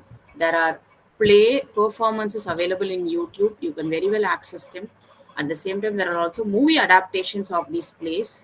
And yeah, you at your leisure time, instead of reading the book line by line, maybe you can have the text, even the digital copy of the text open in your device, and you can listen to the performances or witness the performances, and that is how a drama becomes complete.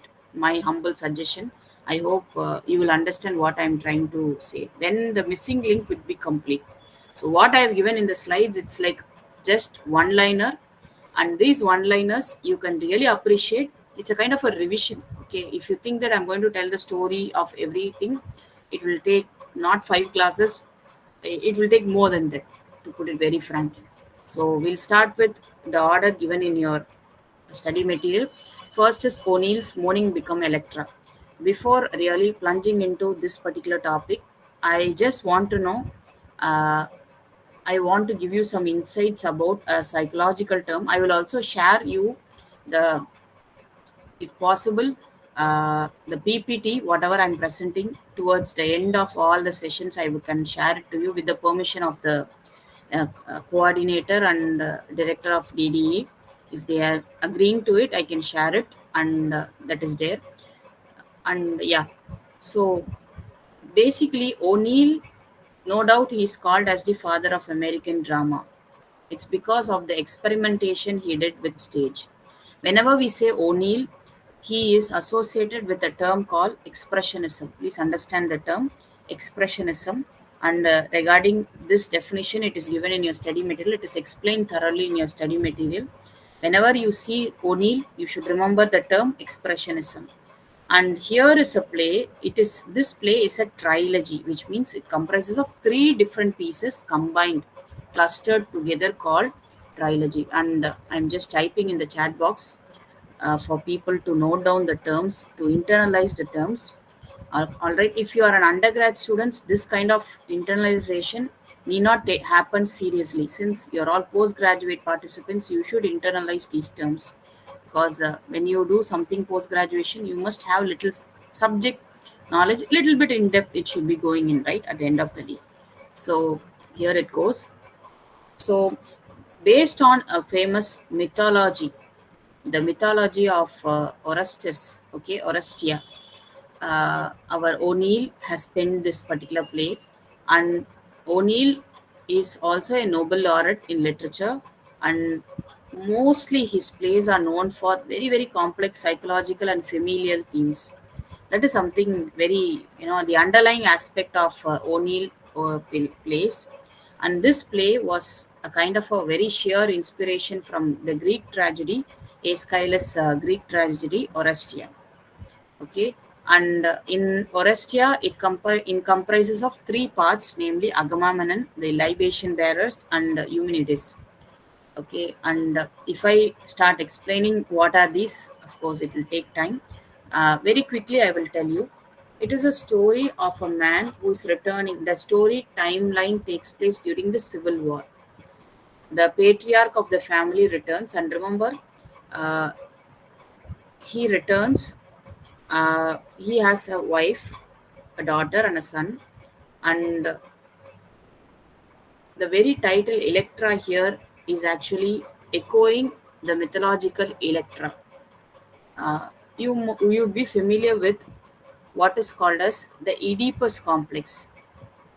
Okay, Oedipus complex. This is a play again written by our Sophocles, and in this Oedipus complex, very quickly to put it, it is the unnatural love of a son towards his mother. That is Oedipus complex. To put it very simply, the unnatural love of a son towards his mother is Oedipus complex, who sees his father as his rival. Meaning, the son wants to have an undivided attention and love of his mother towards him, not his mother's spouse. Okay, the son sees his own father as his rival. To put it in a very simpler terms, I'm telling you. All right. Next, you have just the opposite of Oedipus complex is Electra complex, which is a daughter's unnatural love towards her father, who wants to get the attention of her father towards her. Okay, nowadays we see so many, in social media. I believe we have a mixed participants, but when we see younger audience like who are participating in social media and all, they just give a tagline, "Daddy's Little Princess." Okay, they give, but what is it? A kind of a Freudian way of looking at it. They still admire their father more than their own mother.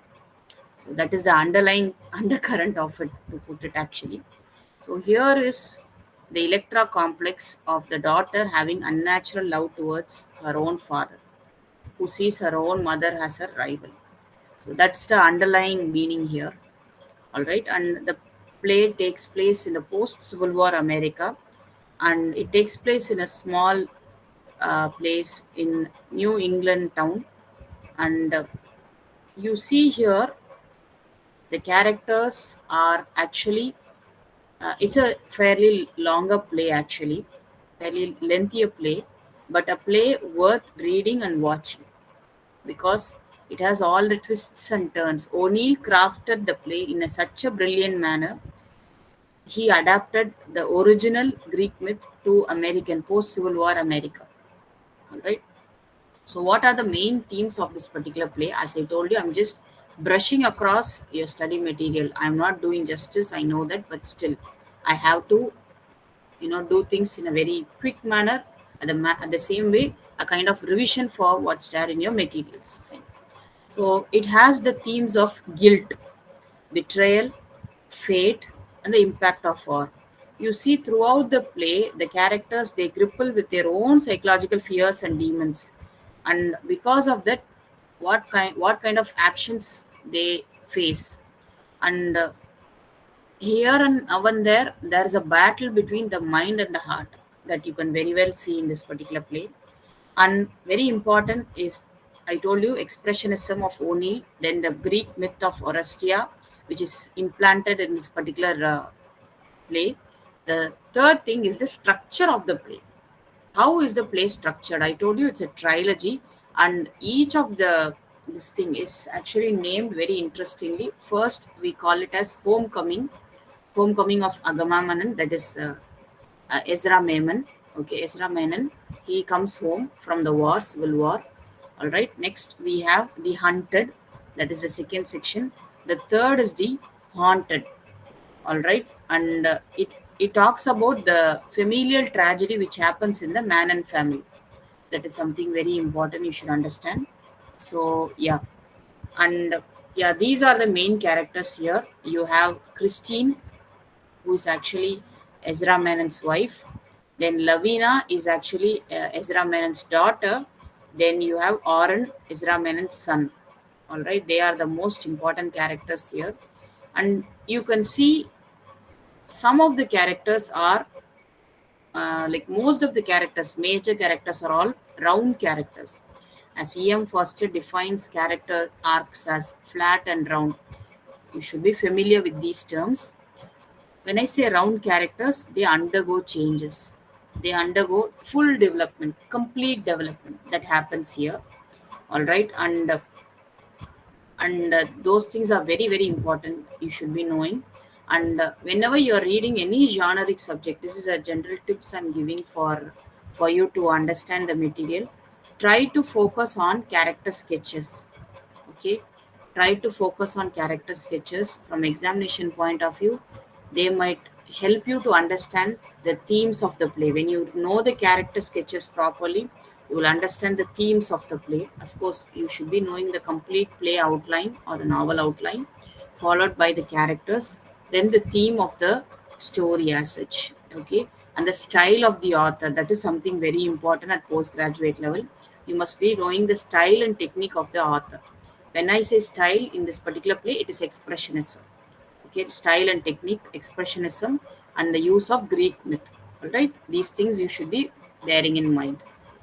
All right. So, what are the expressionistic elements here? Here is something I am sharing it to you. So, especially utilization of symbols. There are some symbols which are conveyed in the play. All right, next you have some elements which talks about what happens interior to a character, something like a psychological novel, something like a novel, stream of consciousness novel. What happens, the mental dilemma which undergoes within a character. Okay, when Christine is seen to be cheating her own husband. Okay, and how does Lavina want to conspire or get rid of her own mother? As I told you, this is Electra complex, right? Lavina unnaturally likes and admires and loves her own father, and how she sees her own mother as her own enemy or rival, and what really happens within Lavina. All those tumultuous incidents are actually brilliantly brought out by O'Neill here. And of course, some theatrical experiences and theatrical techniques, which is obsess. If you read the stage management, stage directions in the play, you'll be knowing how, okay, how things are unfolding. And I have also written something about reception. I told you audience. Without the audience, the play becomes incomplete, right? So Morning Becomes Electra was actually both critical as well as it created controversy. Of course, it was somewhat scary. People were really taken aback when they saw the portrayal of a girl, a daughter loving her own father like anything, or taking a daughter taking the revenge against her own mother. That is something, Remember, this all happened a century ago, not now. All right, so somewhere during the time after the First World War time, somewhere during the beginning of Second World War time, timeline is also important. Timeline of the play is different from the timeline of the play written. Please understand the difference. I told you the ethos, the social cultural milieu in which the play gets unfolded. That is also very important. Okay, yes, no writer comes from a vacuum. The writer writes from living in a society, reflecting the society. All right, that is also something you should understand here. And the play is something very very unconventional when it comes to the mode of storytelling. That is something you should understand basically, because the playwright has used the Greek myth. Okay, the Greek myth residue resonates very much within the play, to put it. So, and this play became one of the most popular plays in American history as such. Okay, because of the complex character arcs and and the innovative storytelling method. That is something you should understand. And if you look at the last line, right? Morning Becomes Electra remains a landmark in American drama, showcasing O'Neill's prowess in reinventing classical themes within a contemporary context and exploring the depths of human psychology. I believe this play was written much before Murder in the Cathedral. I'm not very sure of the timeline. I have to cross check. But maybe that, I won't say that's a mythological play, but something echoing history, right? Here is something like that. So that kind of that kind of interpretation can also be made if you are interested in. So, what are the things you have to look for when you are reading Morning Becomes Electra? I will quickly, with the questions which are given in your listing study material, let me just quickly see. Just a second. Meanwhile, you have anything to ask or any clarifications, you can very well post it, and I would be very happy to see. You can also give suggestions. You like my lecture or you find it boring whatsoever, right? So you see this particular, these are the questions. Whatever I told you as one-liners have been featuring as questions. And again, I'm telling you, these study materials are materials for you to, they just give the essence of it, but to get the real feel of it, it's all these plays and novels which are prescribed for you. You do have film adaptation, you do have performances available in social media platforms, especially in YouTube. You can take your time, sit and really watch, and you can really understand the nuances of it. All right, yes, in a minute's time we will go to the next play. So these are the questions given here. All right, you can see the theme of violence asked in the sixth question, and the conflict of life and death, that is again another theme. Okay, so how do you see this play as a tragedy? Okay, those elements, and life, concept of life as expressed, again a thematic question. Okay, yes, is this a detailed play? Well, they haven't given anything as detailed and non-detailed in the syllabus page. That's what I have seen here. Let me check.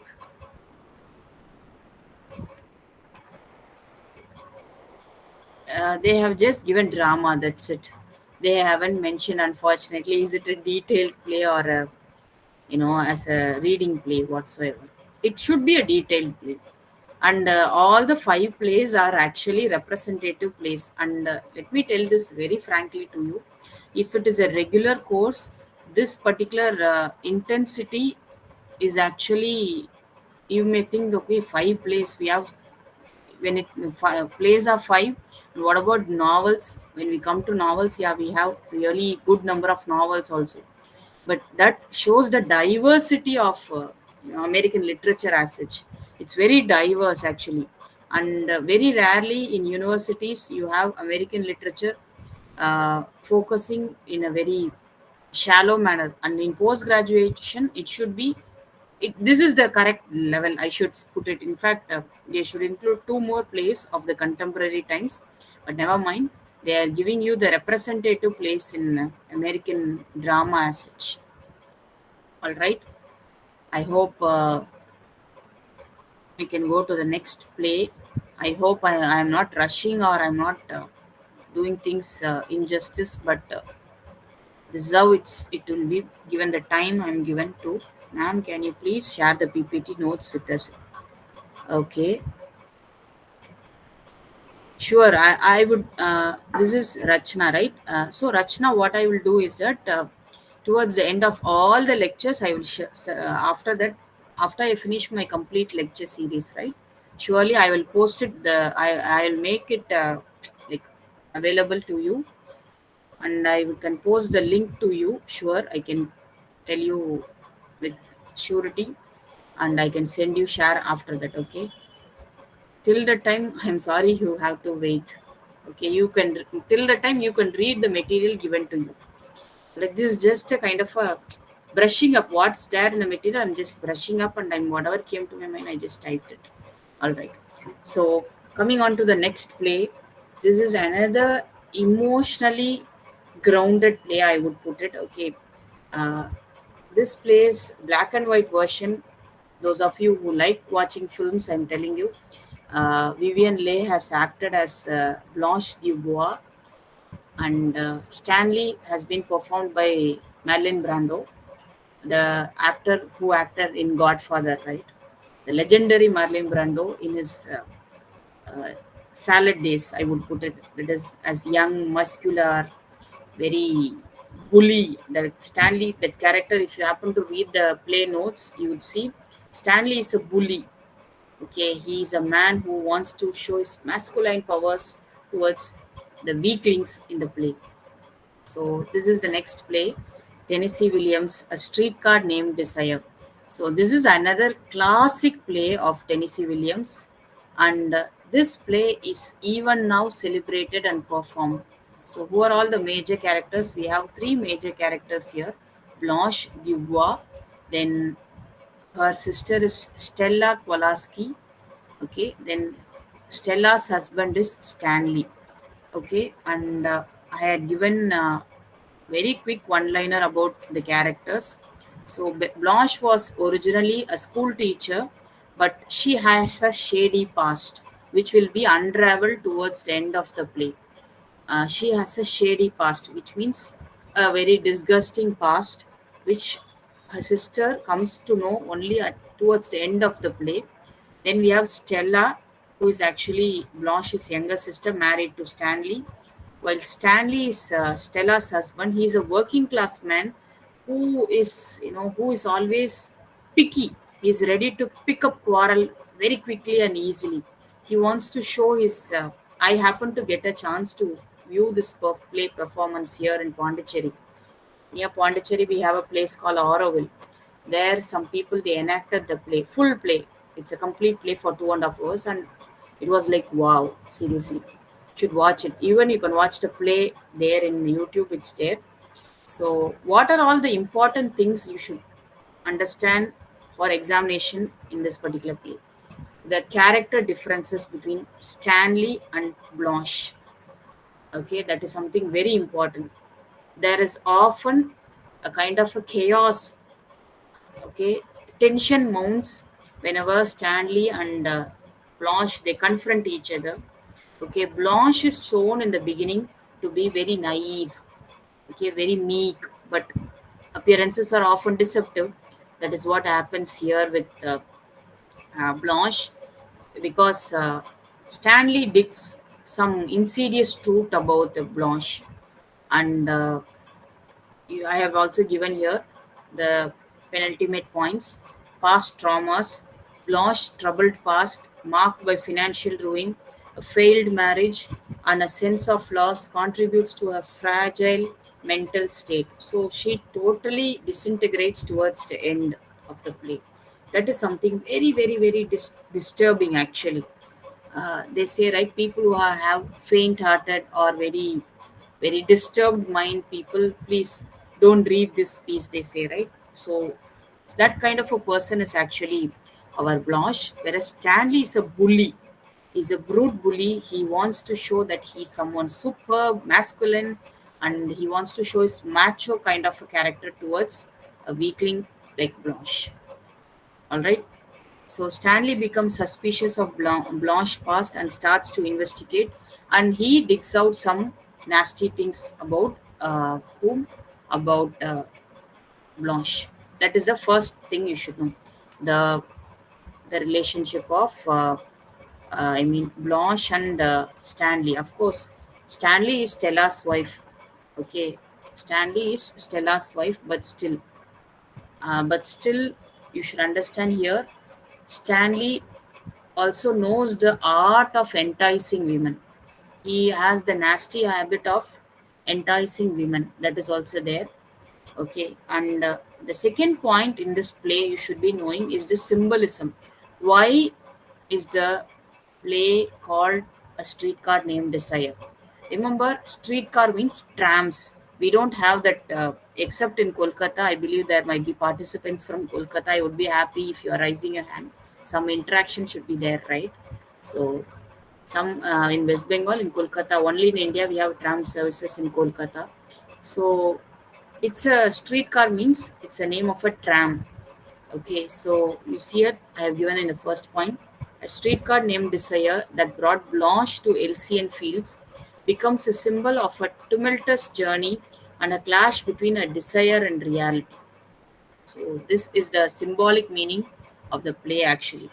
And coming on to the next topic for examination would be the themes of the play. Yesterday, when I was telling you in American literature, the theme of realism and idealism is a constant one. It is a constant theme which recurs in almost all American works. And here you see, this is the first play of today you see the conflict of the themes illusion and reality. Blanche lives in an imaginary world, an ideal world, a world which is actually filled with all fantasies, all all mystical things. Whereas for Stanley is hardworking. He lives in a real world. He's sweating blood and okay, he's sweating blood. And what happens here? Blanche is very casually living in her world of fantasy. So that kind of conflict we can see throughout the play. Next, again, sexuality and desire, another one important underlying theme here. Uh, to put it very frankly, Blanche showcases herself to be a desirable woman, a woman who will be loved by anyone who looks at her. But in reality, she has a shady undercurrent. She was actually suffering from what was called as a crime which was happening around her, and she had been a witness to that crime. So she could not come out of that actually. So that is there. That is actually pronounced in this play in a very cloistered manner, but in a very poignant manner. Williams brings out. The last would be very important: madness and mental health. Blanche is very vulnerable. Okay, using her mental weakness, Stanley wants to exploit her. He even abuses her towards the end of the play. Ultimately, Blanche totally disintegrates. He assaults Blanche, thereby totally making Blanche disintegrate. That is something very disturbing in the play, to put it. And the play depicts Stanley as a violent man, physically, verbally, psychologically, and sexually. You see the different shades of violence. So Stanley represents everything. He's seen to be an epitome of violence in this particular play. When I say epitome of violence, he has, verbally he spits violence. When he talks to his friends, his peers, or when he talks to Blanche, or when he behaves with Stella, his own wife, he is a person who wants to take things in a very rough manner. That kind of idea you can see when you see Stanley. Okay, and I told you these are all plays. You should see the performances again to see the character come out flesh and blood. Next, what are the symbolisms in the play? Symbols also play an important role equally in this particular play. Already the tram car name Desire I told you. Then another important symbol in this particular play is the light and darkness. Whenever in the stage direction, in the opsis, if you read the play text, uh, proper light focus is not given to whom? Is not given to our this girl, that is Blanche. Okay, she's only shown in the shade, because if light is focused on her, a real age would be revealed. Her, her bruises would be revealed. Her curves would be revealed. So she is always seen to be shade. Okay, that is there. Next, and this is something. Paper lantern is again another metaphor which actually it helps Blanche to hide her from the reality. Her real self is hidden, and the play is considered still a classic because of its depiction of the human nature. And remember, the play was written somewhere at the time of the Great Depression time. So the timeline, if I have to put it, the timeline of the play, or maybe after the Second World War. So when you look at the timeline, it was the time when America was recuperating from what from the pangs of the war, and the men were really they were aggressive, whereas the women were longing for the company of men. So all those underlying background themes get merged with this particular play. And again, this play is also a kind of a psychological play, and it actually shows how actually they say Blanche Dubois is the tragic queen in American drama, because she has underwent so much of pain and misery, and very brilliantly Williams tries to show that through the character of Blanche here. All right, so these are the two plays and I'll give you a quick break now, a minute break, and I hope time is almost 1:05. I know that maximum 1:15. That's it. So after 1:15, it's going to be my session might be fine. I don't want to take your lunch time. Okay, I believe that that is also important. So in a minute's time, we'll quickly see uh, Arthur Miller's Death of a Salesman. Another important play. All the plays I tell you, all the five plays are representative plays, and all the writers are also equally important. So you have any observations or any comments, you are most welcome to post it in the chat box. I'd be happy to see that.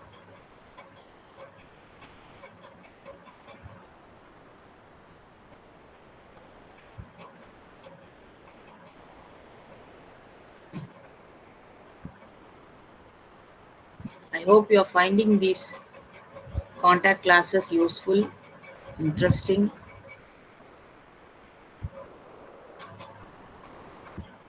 and a kind of a.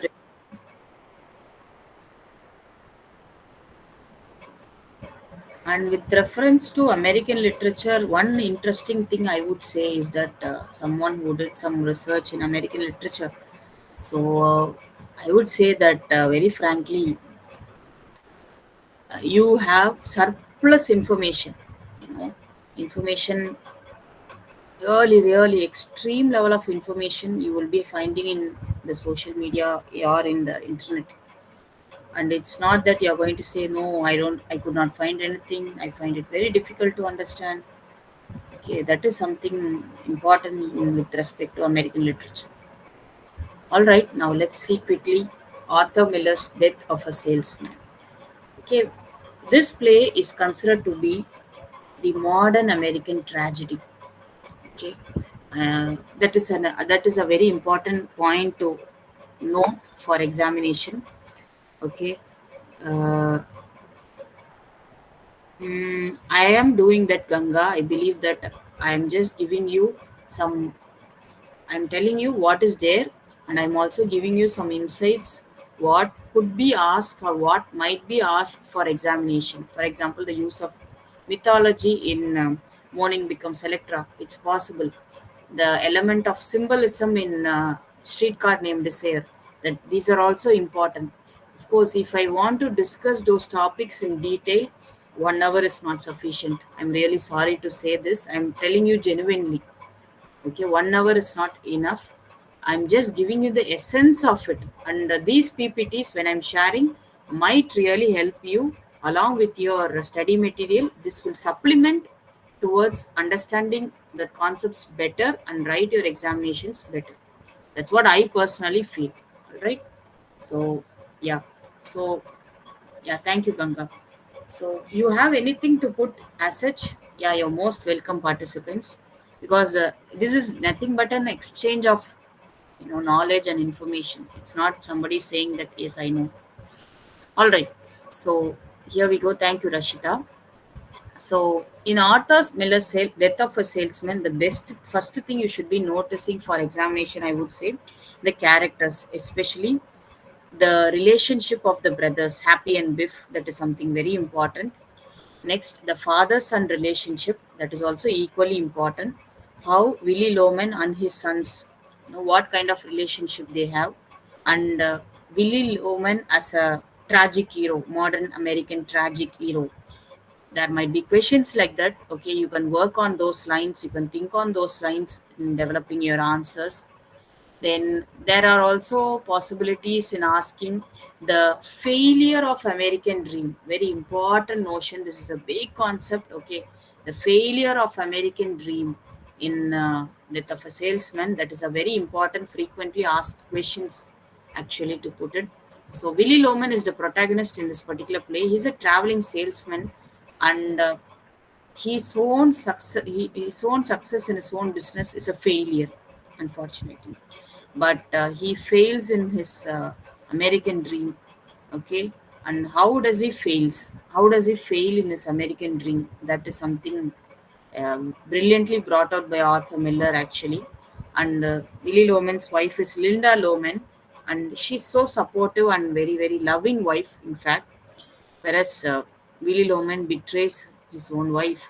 He has clandestine relationship with other women during his trips, and which will be seen or noticed by his own sons, which gives a very bad impression among the sons actually. Next is Biff. Biff is actually a former high school football star, but he is also struggling to find his own way to come out. And Happy, he is named Happy because at least let him be happy. Okay, that is how it goes in the play. Let him be at least happy. That's why I'm naming him Happy. Okay, that's what Lowman says. And look at the surname Lowman. Always remember the character names whenever you're doing character analysis. Their very names, they suggest, they hint upon characterization of a particular character. When you see Blanche Dubois, Dubois, it's a French surname. Blanche is also a French name. Blanche means white, fair. She's not fair in her activities. It is contradictory, unfortunately. Dubois, which means from the woods, of the woods. Well, she's coming from a jungle, something like that. Yes, she lived in a chaos and she wants to redeem herself. That's why she's coming to see her sister Stella. When we say Stella, Stella, star, right? These little insights you should be developing when you are doing character analysis. And Willie Loman, okay, his name is Willie. William's short name is Willie. Diminutive, we say actually. And whenever you call someone's, my name is Subhashri, right? So maybe people who know me very well, they call me Subha. Some people they call me Shri, right? But when you call somebody by diminutive name, you are actually kind of belittling them, actually, to put it in a Western society. So Willie Loman, instead of saying William, they're saying Willie. Okay. Weightage of marks, well, basically I don't know the question paper pattern as such, but usually uh, you have questions from all the units. Okay, it's not like one unit focused for one particular this thing. It's not like that. All units fairly questions might be asked. Maybe towards the end of all my discussions, I will also go through the previous question papers, and what I could decode, maybe I can spill it out to you. That much only I can do it to you. Okay, I hope I make justice by doing that. All right. So yes. So, but if you look at the things here, the characters, especially Lowman, look at the surname Lowman. He feels himself low, okay, among other men. So, Lowman. That these are all some hidden things you should understand here.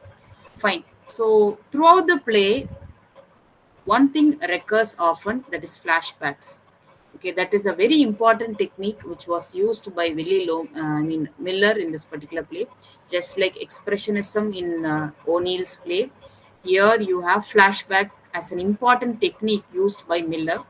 And from the present and past, it just waves. Sometimes that that blurring happens. We don't know, is it really a flashback or is it the present? All right. So this kind of juxtaposing of time happens actually. Then another important notion you should note in this particular play is the failure of American dream. All right, the failure of American dream, and how families they crumble because of that. To put it very frankly, what is an American dream? You aspire to become successful, popular, no matter how. It is not through the ethical manner, but no matter even crooked manner, you get it. I hope you would have seen or read The Great Gatsby, an ideal book which talks about American Dream, The Great Gatsby. You don't have in your syllabus, but it's better. Leonardo DiCaprio acted in it. You can watch even in the film version.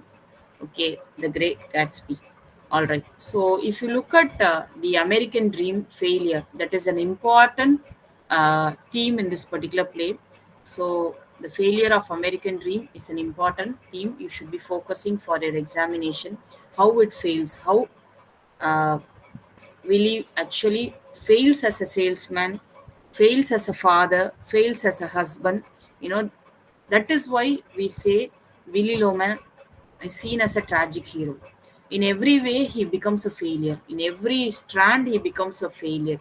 And Miller very brilliantly actually brings down the downfall, showcases the downfall of Willy Loman. It like in a very very intense manner. Miller shows Willy Loman crumbling to shambles. Yes. Next, symbolism. Again, another one. This thing. These three things are symbols. Actually, the salesman. So he sees that by becoming a very successful salesman, Billy Loman will achieve his dream of will achieve his American dream in the capitalistic society, but it goes into sham. Next would be woman, that is Willy's bad company of women. The third would be his own failed attempts in bringing confidence within his own son. That is also you should be seeing. And another important notion you should keep in mind is the family. How family is depicted. Why I say family? Again, you have another play, another two more plays which talks about family. In fact, even you can take Morning Becomes Electra. You can see the family there, how it crumbles. Here, Linda tries to patch everyone across. She wants to make the sons and the father as a close knit family. She wants to keep, but only her effort does not pay success. Actually, it doesn't yield her success. What happens ultimately? She also loses when she loses her own husband. And how does this play ultimately ends with Willy Loman's suicide? Okay, he commits suicide, and that is how the play's tragedy is heightened, by Miller. That is something you should understand. And again, you can read this play on psychological lines. Already, if you read all the plays, there are some connections. Okay, some hidden connections, some hidden knots here and there, which actually links all the plays together. All right, this is something you should understand.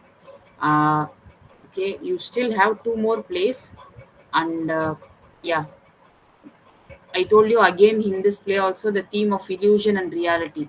Okay, that is ideal and reality. That is another important theme. These things and all I already discussed. So you have still two more plays. I will quickly give you one liner about Who's Afraid of Virginia Woolf. Again, this play is a family play, but a family play with lots of skeletons in the cupboard. Some insidious, dark things about post World War America is very brilliantly portrayed in this play by Edward Albee. It talks about how people are having a vacuum in their modern life. This theme is something still echoing in modern literature, in contemporary literature. Vacuum, when I say, they are unable to, what can we put it? How can I put it? They are unable to actually fill the void. Okay, here you see a couple who imagine they have a child.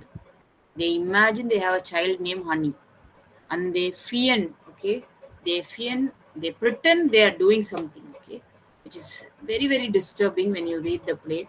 And another important thing you should be seeing in this particular play for our examination point of view, the spousal relationship, of Nick, I'm sorry, of George and Martha. You should be seeing how they get along. Okay, how they get along, George and Martha. That is there. All right. So something you should see that, and that is something very. Whereas the play also, there's another one pair which is Nick and Honey. They also show that they are very happy, harmonious, etc. That is there. Well, they are not so. Always we have this aspiration, right? uh, we are only struggling, they are very happy. That kind of comparison, you see, this play very brilliantly shows. And this play also has something very very, what can we say, very disturbing, which is actually the wordplay of the characters. Okay, through words, by using words they attack each other. That when you happen to read the play, you will be knowing. Again, this play talks about the theme of conflict of real and idealism. That is something you should understand here. So this play is actually, maybe significance of the title, it's based on the dialogue or song which the character says in one of the dialogues. I vaguely remember that much. Fine. So you can see here uh, the relationship, the spousal relationship. Is it a happy marital life or a dysfunctional marital life? Okay, very two couples actually. Albie will be juxtaposing and he'll be showing how in post World War situation American couples are leading their life. That is about this particular play. The last play in your study would be this one, that is Raisin in the Sun.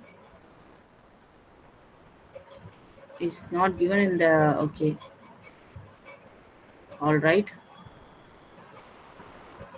okay, fine. I'll confirm that, no problem. Thank you, Fatima. Thank you for your information. So coming on to the last play would be like that is Raisin in the Sun. This is a very important play. This is the only play written by a woman which is given in your syllabi, and it's written by an African American. And remember, unlike the white people, the African American, especially African American women, they had so many struggles. When we are reading novel, I can throw some insights in detail about African Americans. Now, I'll very quickly tell what are important facts of this particular play you should focus. The first thing is the notion of American dream, how it is for an African American. For a white American is different. For an African American is all the more different.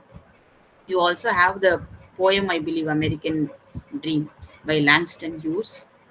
Okay, so you can quickly read that play by Langston Hughes. Dream Deferred. That's the name of the poem actually. So in this poem, in this play, you read about the younger families. Younger family. It comprises of the matriarch, the mother Lerna, her son. Okay, her son's name is Walter. Then he has, then that is Lerna has a daughter. Okay, okay, fine. So maybe this last play alone. In the next class, I will continue. Is that fine, Sharmila and everybody? Since I started late, I thought okay. Can we like Okay, ma'am. continue? Thank you, ma'am. Yes, okay. Can we do this particular play in the, okay, Lakshmi, fine. All right. So you can note down. Okay. I get it. I get it. Even, yeah. Since I started little late, I thought, okay. True. Very true, Nafisa. Thank you for your comments. You can very well watch these performances at your leisure pace in your social media platforms, and you can enjoy them. So we'll see in the next class and have a good Sunday and enjoy your lunch. Bye. Thank you for the opportunity. Thank you, Gupta sir, and thank you everybody. Thank you, ma'am. Yes.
Good afternoon, students.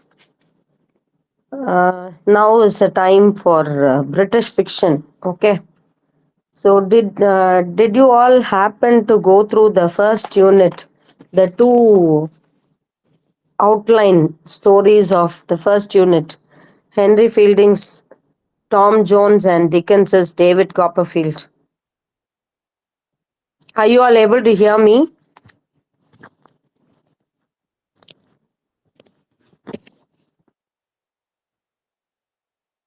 Are you all able to hear me? Yes, ma'am. Okay, Ma'am. thank you. Thank you for the response. So, yesterday we were doing unit 1 from British fiction. Okay. So, we were doing two novels, one by Henry Fielding and one by Charles Dickens.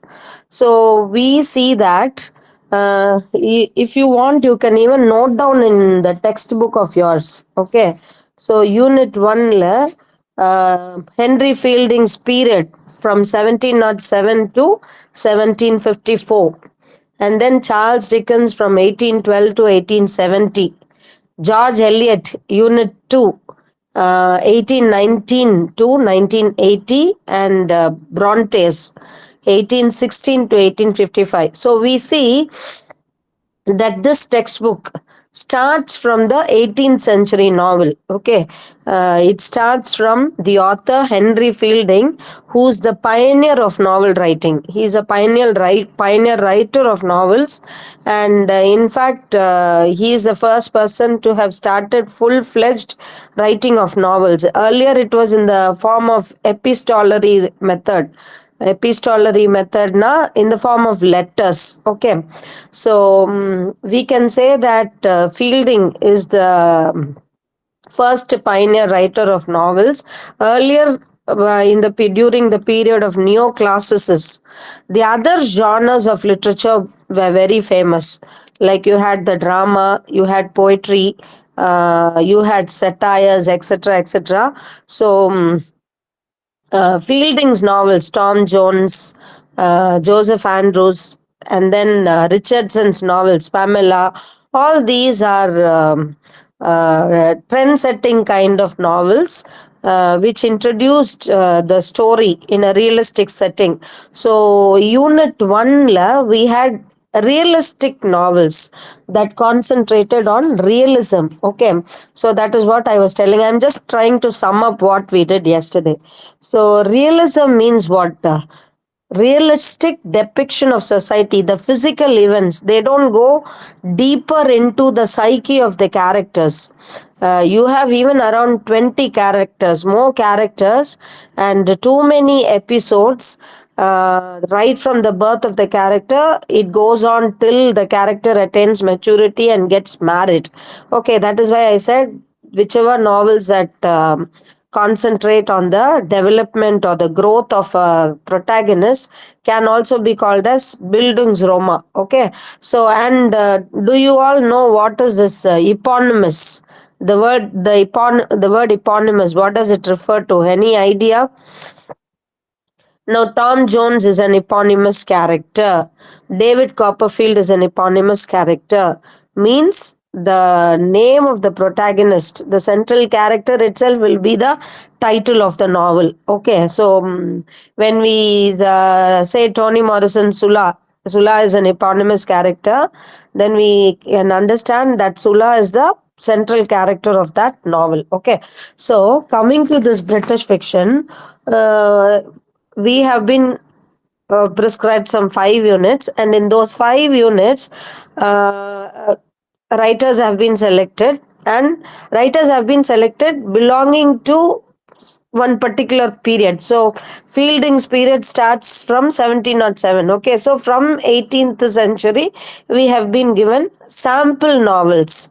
Why? Because like yesterday we were looking like each novel will contain the habits, the way of dressing. It depicts that day's society, how society was during that particular period. If you read these British novels, you will understand how that particular how society was during that particular period, how society was during 18th century, how society was during 19th century, during 20th century, like that. Okay, so that is the purpose. And an overall study will give you what kinds of good practices were there, evil practices were there.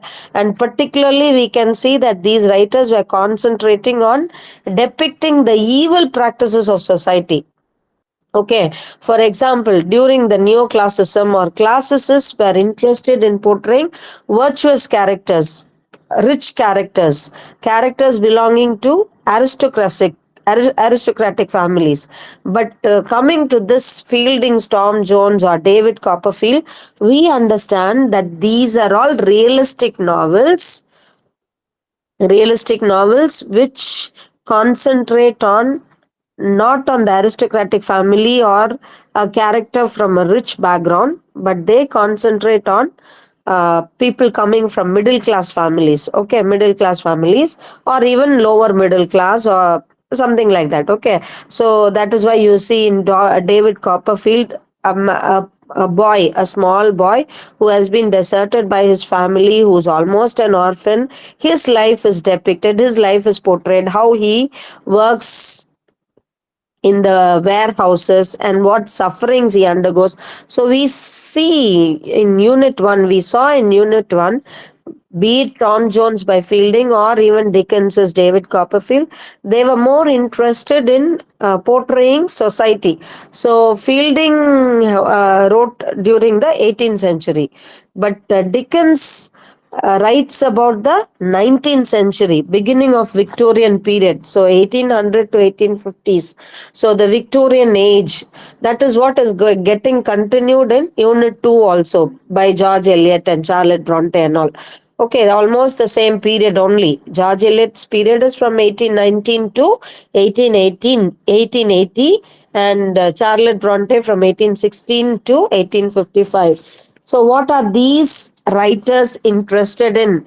So, if you see the form of novels, see stories you can read, because the present textbook that you have given you beautiful summaries of the novel.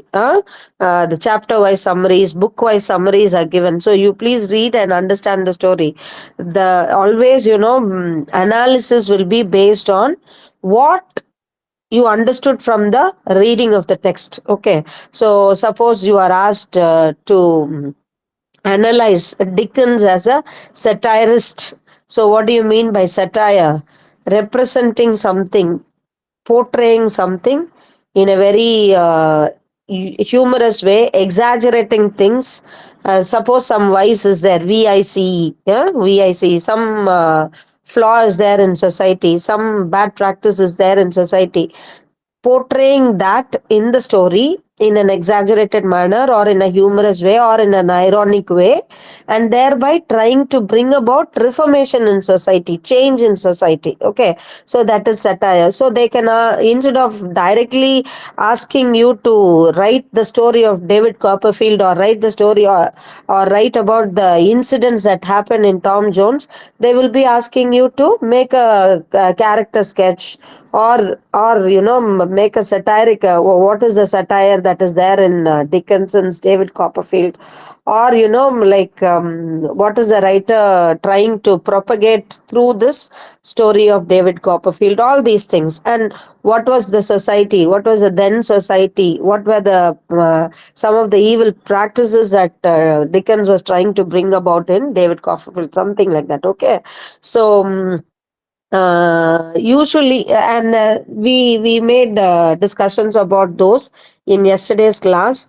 Now moving on to, and we saw, in Dickinson, social forces. He was talking about the social forces, how there was a rapid change in Victorian period.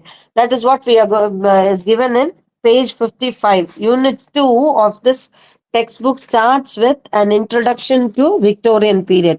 So, what is this Victorian period? 1800s to 1900s. So, the Victorian age is regarded as the age of material prosperity. Yesterday itself, we spoke about how industrial revolution and science advancements in science marked the period of Victorian era when Queen Victoria ruled the period. Okay, so during Victorian age, science made terrific advancement, and because of that, there was a fall. We can say that there was a fall with the aristocracy also, and there was material prosperity, intellectual development, rise of democracy, etc. Mainly the textbook No Origin of Species by Darwin, that opened up new vistas, new points of view started emerging. So this particular age, Victorian age, was dominated by science, and it has specific characteristic features. So and there was this fight between the Whigs and the Tories. So who are the Whigs? Whigs are people who belong to the political party that believe that the government, the federal government, should support its people, okay, with infrastructure, economic development, and other things. Whereas Tories are the political party that opposed liberalism. They believed in monarchy, hierarchy. Most people were against Tories. Okay, so we see that here the Whigs surrendered the aristocratic citadel to the middle class. They gave up to the middle class. Middle class, there was a constant rise in the economic condition of the middle class because of the industries, revolution in industry. Okay, so we see that this 19th century was dominated by physical, historical, scientific, religious, philosophical reformations, and it also paved the way for 20th century. 20th century was questioning everything. The literatures that were written during 20th century, which we will be reading in the next unit, was a period of interrogation. They were questioning everything. But here we see that even religion, if you take the novel Jane Eyre, there is a criticism on fake religion. So they started questioning religion itself. So they not Victorian period not only questioned religion but also everything, the hypocrisies, the pretensions in society, etc., etc. Okay, so social reformation was the idea behind the novelists writing their novels, and we see that Dickens excelled in it. Okay, and especially he was against child labor. He brought out the cruelties of child labor and all. And most of the writers writing during his period were also keen on expressing those things. So these writers asserted everything with a kind of solemnity, with a kind of seriousness. And middle class people started enjoying a privileged position, and they were all self complacent. They were all trying to build a secure world around him and were trying to be self complacent. Okay. So for everything, there was a kind of pragmatic approach, a practical kind of approach was there.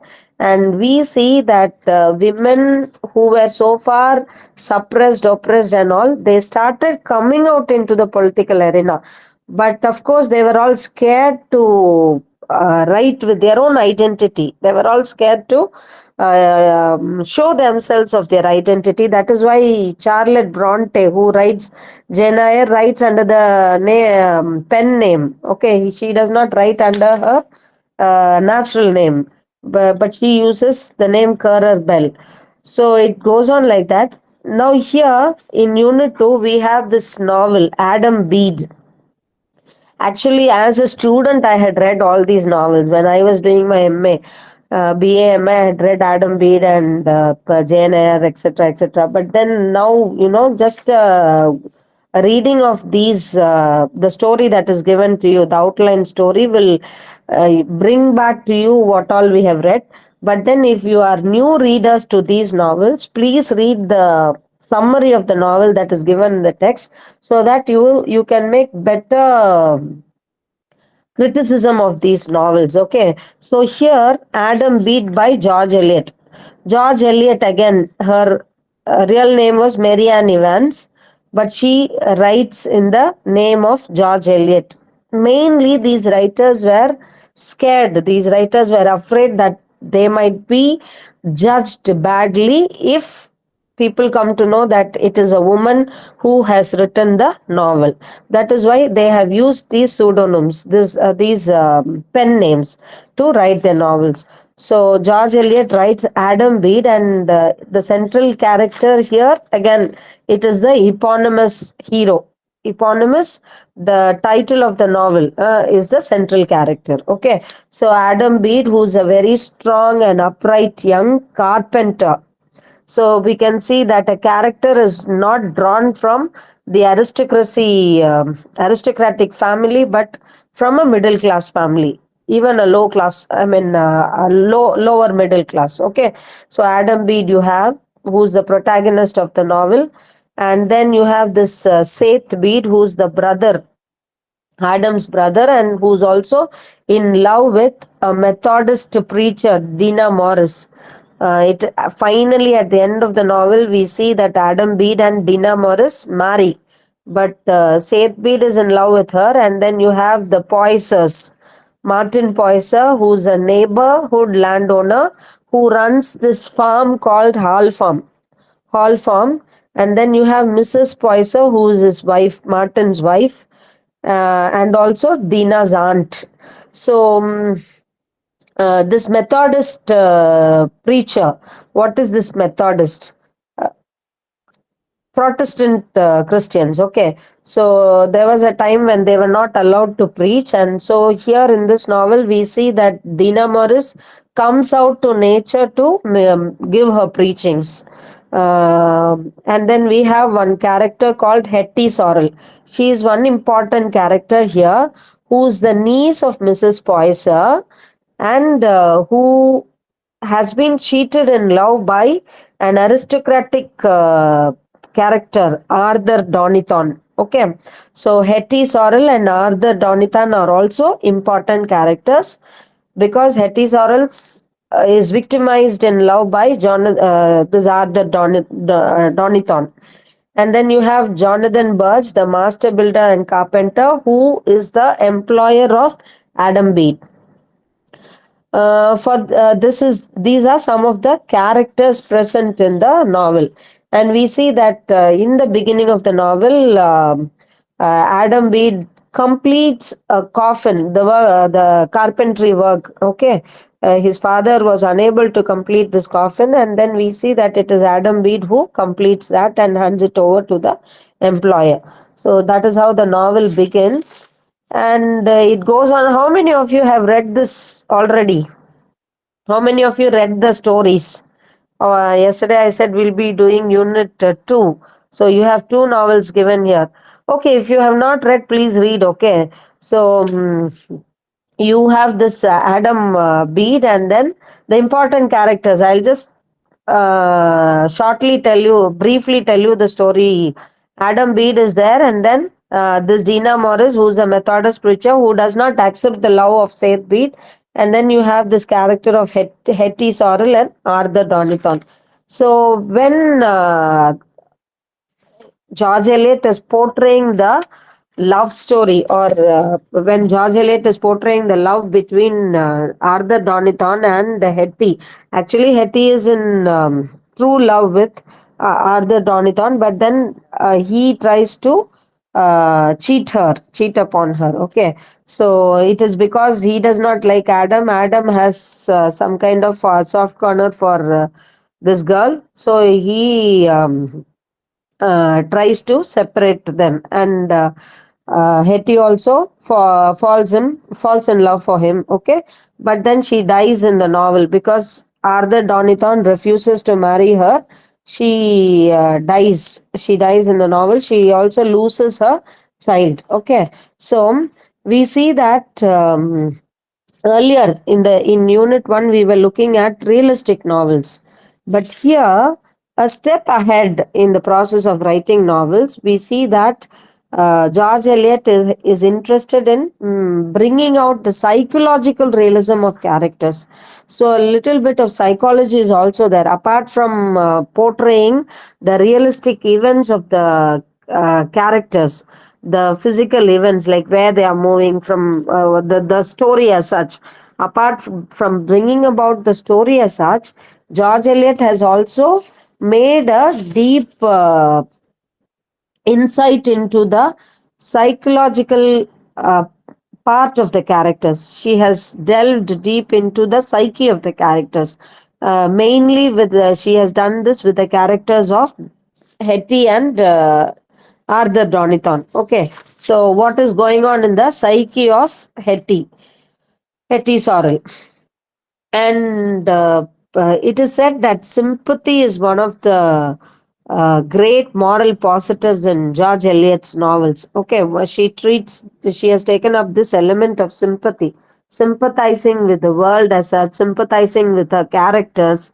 So we see that whatever cruelty is inflicted upon Hetty, her sufferings, we can see that George Eliot is trying to record the sufferings, the mental agony and the mental sufferings and of Hetty after she is being cheated by Arthur Doniton, after she refuses to, after Doniton refuses to marry her. In that way, we can also call this novel as a dark novel, which brings about the sufferings of these poor people. Okay, and come to page 65 if you have the book with you. Page 65 says that what kind of narrative strategy that George Eliot has used. So she says there are different voices in the novel, and especially George Eliot has used the voice of Adam Bede herself. Okay, see, when she's talking about the kind of innocence that is exuded by the character Hetty. She how beautifully she goes into the character and reads the mind of the character and brings out the sufferings of the characters in a beautiful way. So here they have read the novel from a psychological perspective. So here they have stated how beautifully George Eliot brings out the mental and emotional states of its characters. So with the advent of Freud and his theories, no, the writers started moving more into the psychological content of the novel characters. So instead of narrating the story from an objective point of view, they started projecting on the subjective aspect of the novel characters. They started showing the subjectivity of the characters, what the characters are really thinking about themselves. They even think about themselves, they study themselves, and they even voice out for themselves. For instance, these techniques like aside and talking to themselves, all these are techniques that are used to reveal the character's personality. Okay. Page 66, they have given you Adam Bede as a psychological novel. Okay, you can please read that. So they say that George Eliot has employed psychological realism in her novels to represent the inner struggle of a soul, to bring about the real motives of the characters. So critics have even called this Adam Bede as the first psychological novel, it seems. Yeah, as a technique, stream of consciousness technique. Yesterday, I just mentioned about it. What is the stream of consciousness technique? Just like the waters run in a stream. So consciousness, the thought processes of the characters, those things are recorded by the authors. Okay. And the next discussion that has been done is Adam Bede as a realistic novel. So they have called it as a psychological realism and also as a realistic novel. So you should be knowing actually what a realistic novel is, what naturalism means. Okay, naturalism is opposed to realism. Uh, Realism is a literary genre that tries to represent the subject matter in a very truthful way, in a very realistic way. It avoids speculative fiction. Sometimes it consists of supernatural elements also. Whereas naturalism believes in scientific method, believes in science. It says that man is motivated by his chemistry, heredity, environment, circumstances to act in a particular way. Okay, naturalism. That is naturalism. It is opposed to realism.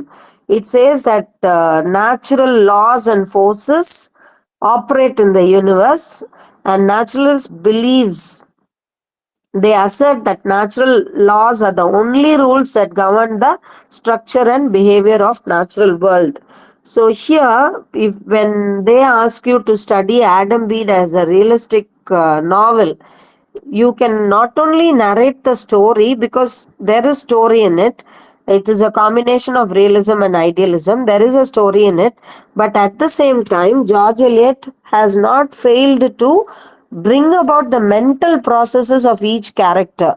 So she has thus combined psychology and realism. That is what this novel shows us. Okay, so the wealth of psychological insight in the character of Hetty, as she thinks about how she has led her life to. Okay, and in the process of writing this novel, George Eliot has concentrated on moralistic aspect also, because Victorian age, although there is industrial revolution, although people were moving from the village to cities and urbanization was there. What do you mean by urbanization? More and more industries coming up, and people getting into sophisticated kind of life, moving away from nature, all these things. Okay, so although the period of urbanization, scientific advancements, the we can call this Victorian period as a period of hypocrisy, false affectations, etc.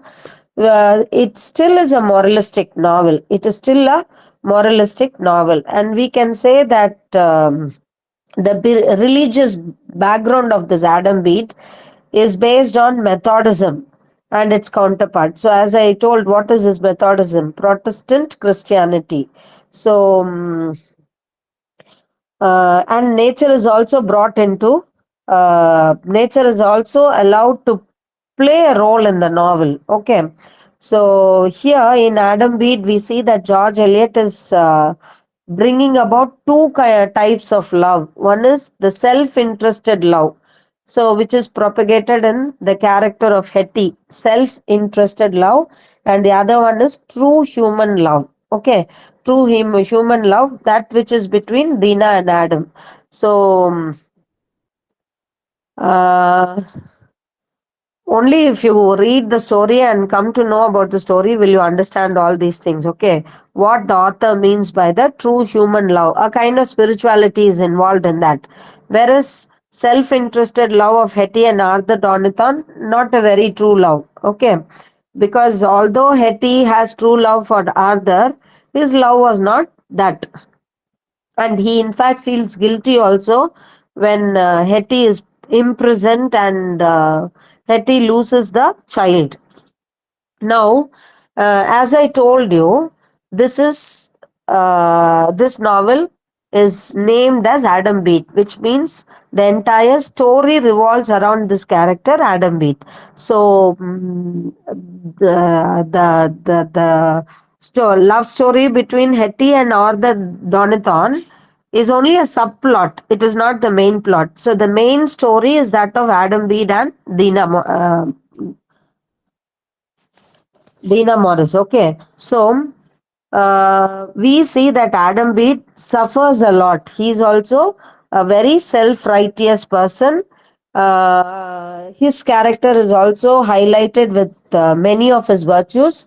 In fact, the way he has completed the coffin and given it to his employer. What his father failed to do, he did it.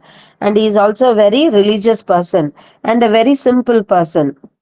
So, this novel can also be read as uh, the novel that concentrates on the central character's growth from being an adolescent into attaining maturity. Okay, so this novel can also be read as a Bildungsroman because it is about Adam Bede's uh, turning into maturity from his innocent love for Hetty, how he uh, uh, moves on to a matured love, kind of love, and then finally marries Dina Morris. Okay, so in order to bring about all these facts about morality, about what are the other facts, in order to bring about morality, in order to bring about the religious faith of those times, the author has also used a number of imageries and symbols. Okay, imageries and symbols, and also nature. What role does nature play in the novel? All these things are brought, and we see George Eliot acting as an omniscient narrator here, and in her own voice, she tries to very taking great care in trying to say what she comes to say. So we can take this Adam Bede as a religious novel, as a novel that concentrates on, and even when you read the characters of Dina and Hetty, we can see how the 19th century, which did not allow women to come to the social sphere, how they are taking their own stances and how they come out, they how they come out with their own individuality. Those things are also exhibited in this novel. Okay, so when they ask you to make a critical appreciation of the novel, apart from writing simply the story, you will have to insert these points also into this. How realism has been used, how the author has been interested in making psychological portrayal of the characters, what images are used, how nature has been inserted, the very smell and the sight of nature, what a kind of transformation it brings about in the moods of the characters. All these things can be discussed. Okay, now, moving on to the next novel, Charlotte Bronte's Jane Eyre. Here again, this is one beautiful novel, a feminist novel, which set the trending for feminism. Okay, all the uh, if you have read fairy tales and all, especially the Cinderella story and all, you all must have read the story of Cinderella. What is the story? A small poor girl who has been orphaned by the parents, who is under the control of the stepmother. She, coming out of the house, goes and attends the ball at the prince's place, and then gets married to the prince. So this is the idea behind this story also, the myth, the underlying myth that is there in Jane Eyre. Okay, a girl from a poor background during this Victorian period, a girl from this poor background undergoing a lot of tortures and sufferings with her aunt, brought up by her uncle who dies, leaving her under the care of her aunt, but the aunt who doesn't take care of her like her other three children, and humiliates her and puts her to a lot of sufferings. Finally, she goes to a school, just like how David Copperfield goes to a school. But the evil practices in the school are also brought out beautifully by these writers. So she attends school, Lowood School, and then how she is, experiencing and gains maturity in that school under the dictatorship of Mr. Brocklehurst, and how she has the friendship of the other characters. I think it's Helen or something. How she attains a friendship, how Miss Temple influences her, and there was also this pandemic period, the epidemic which kills many people in that school. So all these experiences, she undergoes all these experiences, she undergoes all these sufferings, and all these things give a kind of maturity to her, makes her mature, and finally she marries a rich man, Mr. Rochester. So that is the story. So here again we see how Charlotte Bronte was interested in bringing about powerful woman characters. In fact, she has portrayed a modern woman who was interested in coming out of the shackles of oppression that the women, Victorian women, were undergoing at that time. So, even to write in their own names, they were not ready to do it uh, because they were scared of being misjudged by men. So, all these novels, though they have only representations of women, they have also portrayed beautiful individuals. Charlotte Bronte, just like George Eliot and Charles Dickens, no, she also had equal reputation. She also had equal reputation, and do you all know this Virginia Woolf, who's the pioneer feminist? So she says women have always been self-effacing, self-sacrificing in nature, and these women did not want to be portrayed as angels. They did not want to be called as domestic angels. But and when men were all going out to work in the industries, women were restricted to the domestic spheres. So even in domestic sphere, Charlotte Bronte tries to show how women can establish their individuality. And there was a move from showing aristocratic women as being elegant, refined, and all. Moving away from that trend, these novels try to show how women who come from low class background or middle class background, how they can also be dignified and with all their moral behavior and with all their strength, moral character, how they can come dignified and how they can come out as a powerful character. That is what these writers are trying to show. So here we have this again, the eponymous character of this novel is Jane Eyre. So Jane Eyre is an orphan who from being under the oppressive state with her aunt and her cousins, and also under Mr. Brocklehurst in the Lowood school, how she becomes a very resourceful person, a self-reliant person. She becomes a governess, and thereby, wins the affection of the rich Mr. Rochester, and finally marries him. So the novel portrays how she is brought up in very hard circumstances, and it can also be said that she was one of the most unconventional heroines in the English fiction. Although anytime you read this novel, it will be interesting to you. That is the success of Charlotte Bronte. So you have another character, Mrs. Reed, who is the aunt of Jane Eyre, who see in that page 87. No, you please change it. 87, third line. The character of Mrs. Reed, Jane's cold-hearted aunt, mistress of Thornfield Manor. It is put. It is not Thornfield Manor. It is Gateshead Hall. Gateshead Hall. Gateshead Hall. Okay. Gateshead Hall. So Mrs. Reed is the aunt of Jane Eyre. And then you have Edward Fairfax Rochester, who's the central character of this novel. And he is the master of Thornfield Manor, who later becomes the husband of Jane Eyre. And then Adele Warrens. So it is this Adele Warrens who is the daughter of Rochester, actually. She's the daughter of Rochester. She's half French, what he says. Okay. So she is precocious, a difficult child to be brought up.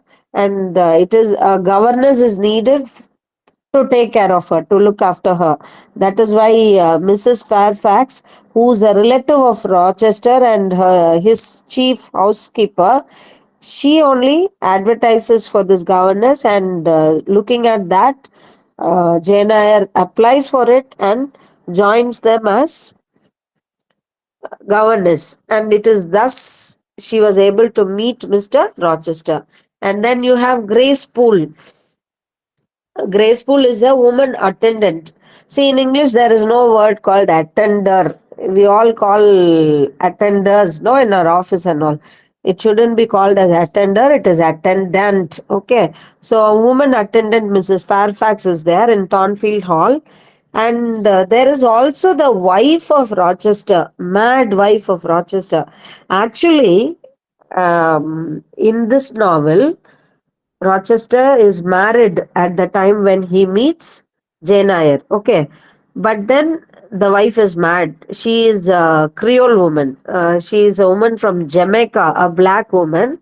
It is later said in the novel that Rochester married her due to some unavoidable circumstances. Okay. So she is portrayed as mad, and she is locked in the attic. In the she's locked in the attic, and Jane Eyre is prohibited from going to that attic. She should not go to the room where Mrs. Rochester is locked, and they do not reveal anything about her. They do not even tell her about the existence of such a person in the house. Okay, but during nights and all, Jane used to hear eerie noises, which were all made by Bertha Mason only. Bertha Rochester, who's the wife of Rochester. But then all this kind of activities are attributed to Grace Poole. It is this mad wife of Rochester that makes the noise, that creates fire in the house and all. But then Rochester and the servants and all say that it is not Bertha, but then it is Grace Poole, who's an insane person. Okay. So later on, and the later phase of the story where Jane Eyre comes to marry Rochester, wedding is arranged, and at the time of wedding, Bertha's brother comes there and he stops the wedding, saying that Rochester's wife is still alive. So then the marriage gets cancelled, and then Jane Eyre moves to live with her cousins. And there is another character, Saint John Rivers, who's a clergyman. So John Rivers proposes to her, not because he was in love with her, but because he plans to take her to India, where he could involve himself and her in missionary work. Okay, so the pretensions of the religion is brought here. Pretentious ways of religion is brought here. So we see that the marriage that is to take place between Jane and Rochester gets stopped, and then later on, what happens? After a few years, Jane hears that the Thornfield Manor, where Rochester was living with his family, was eaten away by fire, and Bertha died in that fire. Okay, although Rochester tried to save her, he loses her in fire, and then he also was became blind at the end of the became blind because of trying to go and rescue Bertha. Okay. So after learning this tragic story of Rochester, Jane goes back to him and they get married. And then the novel ends stating that Rochester regains one eye back, and after 2 years, he regains one eye back, and they have a child also. So this is the story. You please read the story, okay? Read and try to understand what the story is all about. And the recent criticisms and all, although Charlotte Bronte has written the story of Jane, has portrayed her as coming out as powerful character. So Bronte has shown Jane as emerging as a powerful character, how she from being coming from a middle class family as an orphan, uh, rises in life because of her education and all. We the 20th century criticism and all try to focus on this character, this mad character who's a black woman. Okay, some critics were interested in reading about this black character, but then now we are not interested in looking at all these things. Okay. Here, on page 91, a critical appreciation of this novel is given. And here they have said that this novel can also come under, be studied as a gothic fiction also. So, you'll have to know what this gothic fiction is all about. Okay, so just like how we said, there are realistic fiction, naturalistic fiction, we have this genre also in English, which is called as gothic fiction. It is another form which was developed in 18th century. If you read the novels which consist of gothic elements, then you will find there prevails an atmosphere of mystery, a kind of superstition, hidden corruption, conspiracies, terror, etc. Okay, so these novels were imaginative and these were full of ghosts, supernatural elements you could find in it, madness, outrage, superstition, and revenge. Actually, it attracted the imagination of the readers to a greater extent. And some characters, just like the character of Bertha here, who's locked in the attic. So she's insane, she's mad. And during nights, she'll just come around, and she'll set the curtains of the house in fire, and she'll that kind of eerie atmosphere. So, dark, crazy monks will be portrayed, valiant knights, insane people, haunted minds. These are all characteristic features of Gothic novels. And you also see that some true characters are masked behind their original intentions. And you can also find elements of homosexuality in some of the characters appearing in these novels, and supernatural happenings, mysterious ambience, etc. And we see that many novels written during 18th century are also female centric or feminine centric. We can't say female centric, they are feminine centric novels. Women becoming more and more influential. How and these novels show how education can help women to come up in the social sphere. So education of women among middle class. So the rich women will be there, who exhibit their snobbishness in order to show these middle class women as powerful. Education comes to their rescue. And even we have characters in this novel, Jane Eyre, the character of Miss Ingram, and a few other aristocratic ladies. Actually, Rochester will arrange for a party where these people are invited. The aristocratic women are the women belonging to the elite group are invited. It is only to arouse jealousy in Jane Eyre he would do that.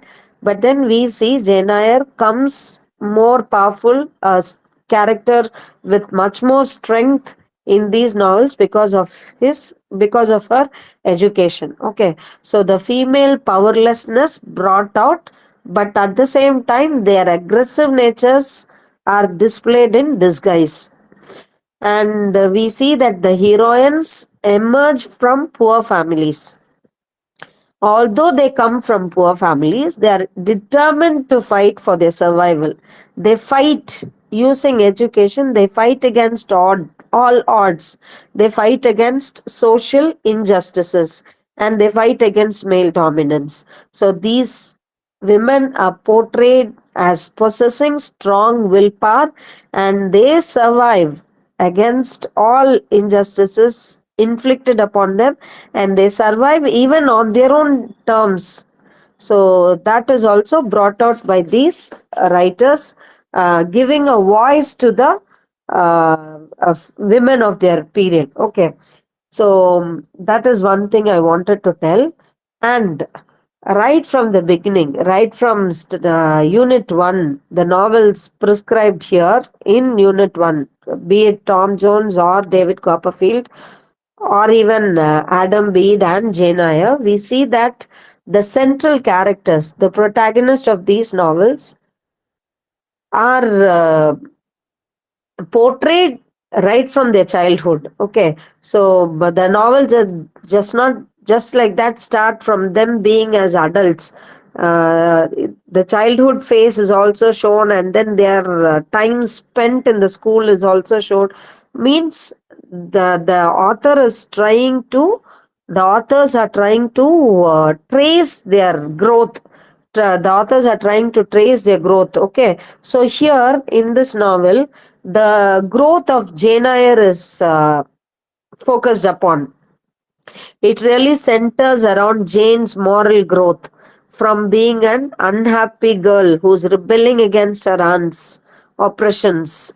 So she rebels against her aunt's oppressive religiosity, but grows into a very delicate, sensible person, possessing a very strong character. And not only that, it takes a lot of strength to marry a crippled person. So eventually, at the end of the novel, it is her love that redeems her. So she marries the crippled Rochester, and all her experiences, the tortures that she undergoes with her aunt and with her cousins, and then the experiences that she has in Lowood School, and also how she was teaching the little Adele. All these things, it is a kind of wish fulfillment. That's what I said. It's a kind of Cinderella like fantasy. Okay, a poor girl becoming rich because of her being morally upright. And we also see that the setting of this novel, it has a chronological setting. And then a discussion is made about the structure and theme of the novel also. So all these times from yesterday during my class, you have been hearing the word Bildungsroman. Here in this text on page 92, it is said what Bildungsroman is. Bildungsroman is an education novel, or it is a novel that traces the growth of a character, particularly the central character's growth to maturity. So here we see that Jane Eyre's education takes place in 5 stages. So 5 different places. The story of the girl starts at Gateshead. Gateshead, where the Reeds were, where she was growing up with her aunt Reed, Mrs. Reed, and her cousins. And then the story moves on to portray her time at Lowood School with Miss Temple, and also with Mr.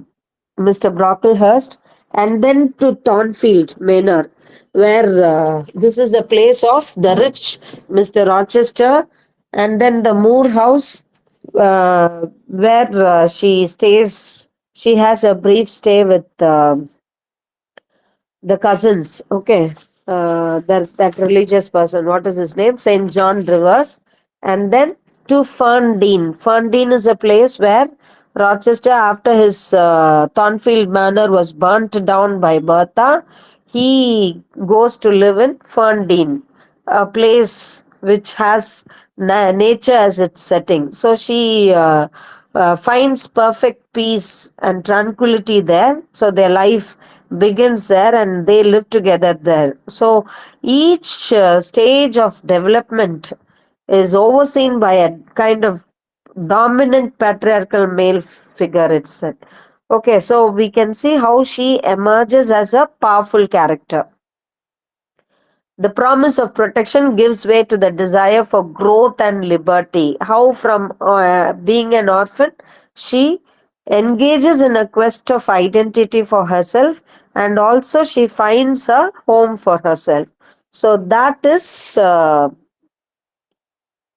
brought out in the novel. And we also see this father figure, her own father, Mr. Reed, who she's an orphan. The her parents die, leaving her to be grown up with her uncle. Uncle also dies. So, and then at Lowood School, we see she is under the control of Mr. Brocklehurst. Mr. Brocklehurst is not a good character. He is a debased parental figure. So, a very tyrannical person, autocratic person who does not help in the peaceful upbringing of Jane Eyre. Not only Jane Eyre, but also girls like Helen Burns and the others who live in that Lowood school. And also, there is a criticism about these private schools that take a lot of money but don't give these children the proper childhood. So, that is also criticized in the novel. Actually, it is a satire about the times of that century. Okay. And how religion is treated in this novel, the supernatural elements that are brought out. So, religion is brought in the character of Mr. Rivers.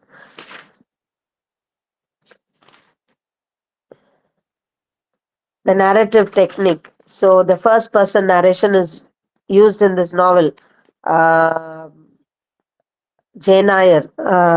I mean, it's from the first person narrative.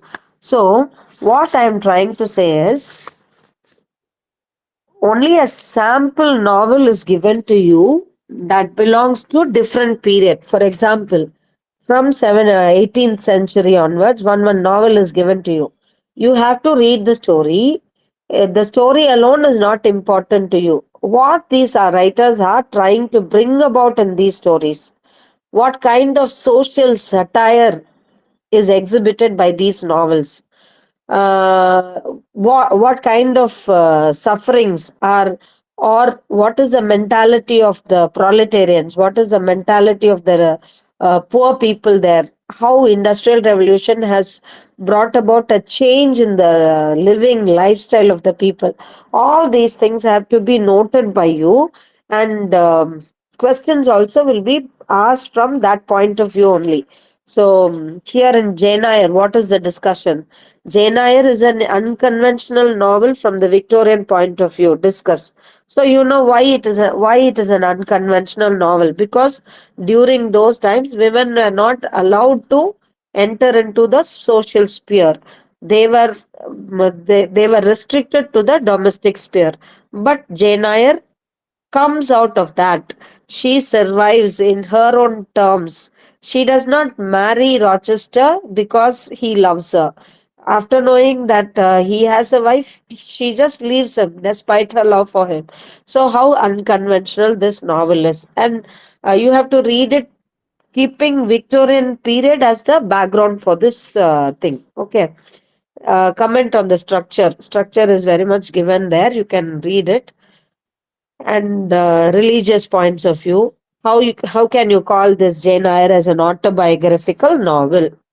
So the same question was asked for Charles Dickens's novel also, which is given for us, David Copperfield.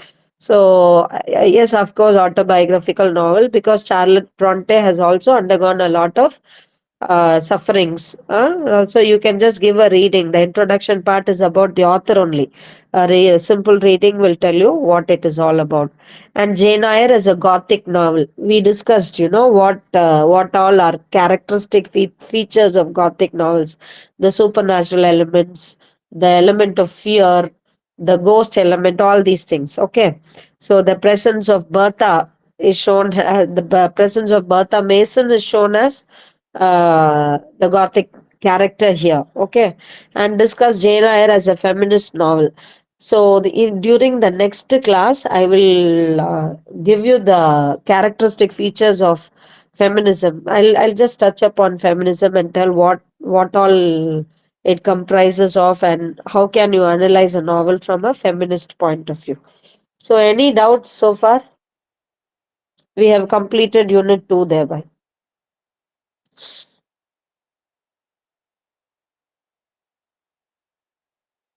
Please read the text. You will definitely understand. Okay, read the text. You'll definitely understand. If you have any doubts, you can ask me in the next class.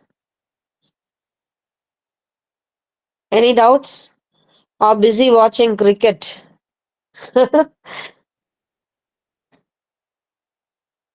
Okay. Shall we wind up the class? Okay, yes. Okay then. Thank you.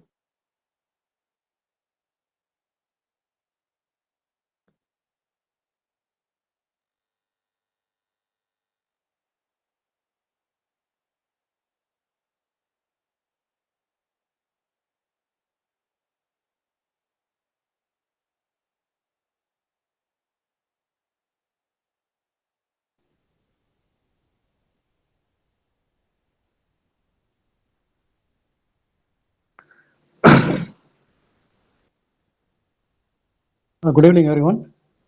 Am I audible to you? Yes, sir. Okay, thank you. We are once again in the class of literary criticism and literary theory. I hope that you have gone through the concept of Alexander Pope, an essay on criticism. Okay, now we are moving to Preface to Shakespeare by Dr. Johnson. I will share my screen here.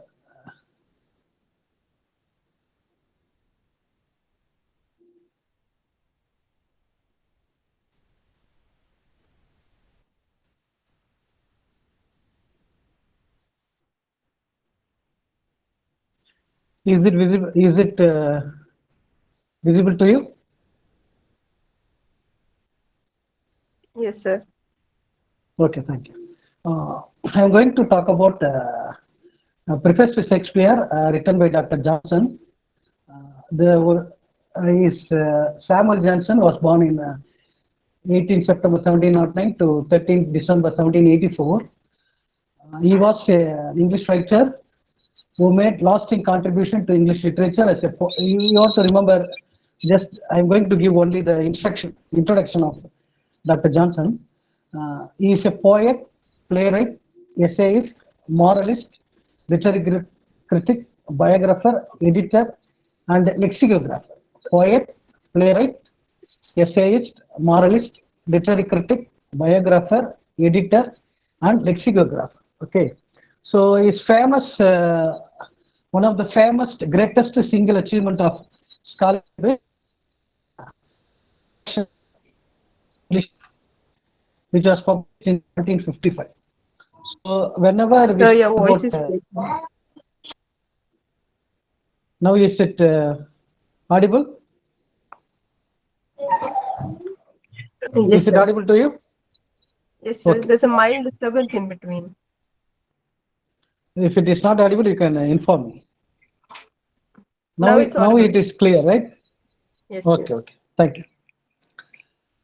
So whenever we think about Dr. Johnson, our literature students' mind will definitely capture two to three important words. One is Johnson's A Dictionary of the English Language. The second one is his famous work, Preface to Shakespeare. Preface to Shakespeare, a literary work. And also, yesterday I talked about his own work about lives of the most eminent English poet. It's about a collection of biographies of 52 poets. Okay, so whenever you think about, whenever you remember, whenever we speak about Dr. Johnson, so the first one come to our mind is that a dictionary of the English language, which was published in 1755, 1755. After that only, after 150 years, the Oxford scholars have produced, 150 scholars have written and produced the work Oxford Dictionary. You can understand the magnanimous work of Dr. Johnson, a dictionary of English language. Okay, now we are going to see the basic concepts on Preface to Shakespeare. you try to note down some of the questions which I am going to tell now, because you have to prepare based on the based on the question. Okay, five short questions will be asked. That is eight out of 8 questions. You are going to answer 5 answers. 5 into 8, 40. And also in 12-mark question, out of 8, you are going to write 5. So overall, 5 into 12, 60. 5 into 8, 40. So since there is no short answer questions, so you can prepare for exam. Okay, so try to write down some of the questions we will discuss, and I try to give the answer in the next class onwards. Try to write down the question so you can note the questions right now. Shakespeare, are you right? I think I believe that you will write the questions, at least for preparing the exam. Okay. Yes, sir. Shakespeare is a poet of nature. Yes, sir. Shakespeare is a poet of nature. Discuss. Shakespeare is a poet of nature. Discuss. How does Dr. Johnson, second question, how does Dr. Johnson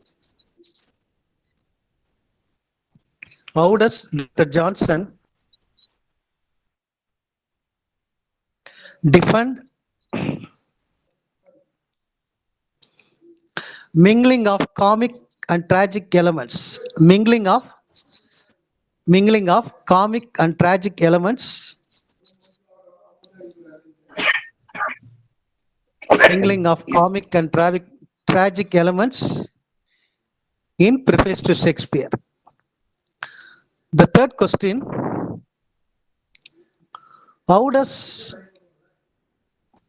Dr. Johnson defend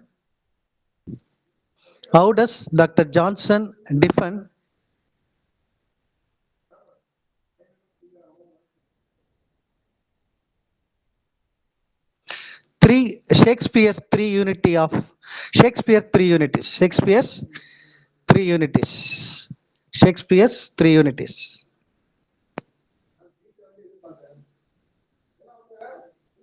Fourth question.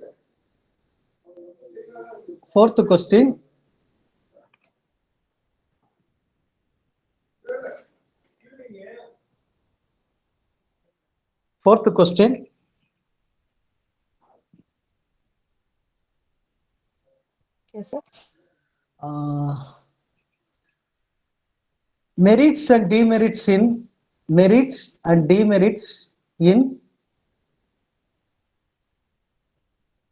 Shakespeare plays. Merits and demerits in Shakespeare plays. The question may be asked in 12-mark question. And then how does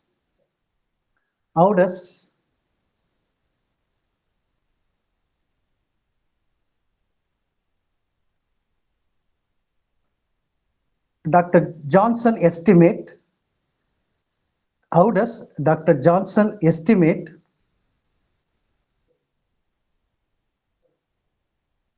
Shakespeare's works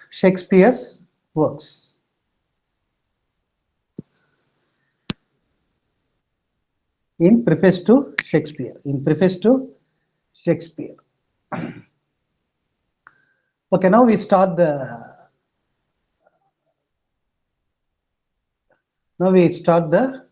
topic. Okay, so Samuel Johnson's preface to Shakespeare, preface to the plays of William Shakespeare, has long been considered a classic document of English literary criticism. Whenever we think about literary criticism, we remember certain concepts like certain theories from great writers, especially Aristotle Poetics, Plato's Republic, Longinus Sublime, Horace's Ars Poetica. In neoclassical criticism, Alexander Pope essay on criticism, and in Dr. Johnson preface to Shakespeare, Lives of the Poets. Okay, so whenever we think, for example, T.S. Eliot, we can think, whenever we think about T.S. Eliot, we have to remember his works, the important works like Traditional Individual Talent, and then Metaphysical Poets, The Function of Criticism. Okay, in preface to Shakespeare has been considered as a classical document of English literary criticism. It is Johnson set forth his editorial principle and gives appreciative analysis of the excellence and defects of the works of the great Elizabethan dramatist. So the great Elizabethan dramatist is Shakespeare. Many of his points have become fundamental tenets of modern criticism. Other gives greater insight into Johnson's prejudice than into Shakespeare's genius. The resonance prods of the preface adds authority to the view of the author. So in this work, Johnson, after reading all the plays of Shakespeare, he tries to differentiate the merits and demerits of Shakespeare, how far Shakespeare excel in his work. So we are going to see the important concepts only. So I am going to start with my presentation. Is it audible to you? Yes. Yes, sir. Okay. Shakespeare is a poet of nature. So we are discussing Shakespeare is a poet of nature. How Dr. Johnson defines or discuss Shakespeare is a poet of nature. Shakespeare is a poet of nature who faithfully represents human nature in his plays. He does not falsify reality. Shakespeare is a poet of nature also because his characters are natural. So why we call Shakespeare is a nature poet? Shakespeare tries to represent human nature in all the plays, like tragedies, for example, Hamlet, Othello, King Lear, and Julius Caesar, Romeo and Juliet, As You Like It, or any other plays. You can see the real characters or the human characters in all his plays. They act and behave and think and speak like human beings. For example, the characters may be taken from kings and queens, the high class people. For example, you go through any work. For example, Hamlet. Hamlet is a prince. Macbeth is a duke. And then Othello is also is from higher society. So all the characters are from higher society or higher class people. If kings, queens, prince, princess, dukes were from a elite group, but the elite people may act and think like human beings. That is why we refer him as a poet of nature. He deals with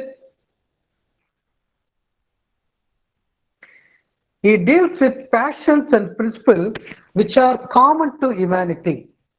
He does not merely depict the particular manner and customs of any country or age. For example, you just think that, okay, Shakespeare wrote the works, 37 plays in between 1595 to 1612, something like that, more or less 24 years. So after his contribution to Elizabethan drama, still we are talking about Shakespeare, Milton, and other writers, Spencer. Why we are call him as the father of English drama? The main point is that he does not merely depict the particular manner and custom of any one country or age. Still, we can, whenever the Indians or any other country, when they read the work of Shakespeare, they can easily identify themselves as Shakespeare's characters. His characters are not merely kings and Romans, They are above all human beings. They are all human beings. So his characters have a universal appeal. So we can understand that he portrayed the human nature, the human characters, though the characters are from elite group, they act and think like normal human beings. And also the characters are universal appeal in the sense that they do not have any individual qualities. They the speech of one character cannot be placed in the mouth of another, and they can easily be differentiated from each other by the speeches. Whenever you hear the soliloquies of Hamlet, for example, Macbeth, okay, life is a walking shadow, or to be or not to be. Whenever we are in a difficult situation, the human being may utter these words, whether to live or not in this world. So Hamlet words and Macbeth words and Viola's words or any character's words are more or less applicable to a contemporary society. That's why he is considered as the greatest dramatist of English literature.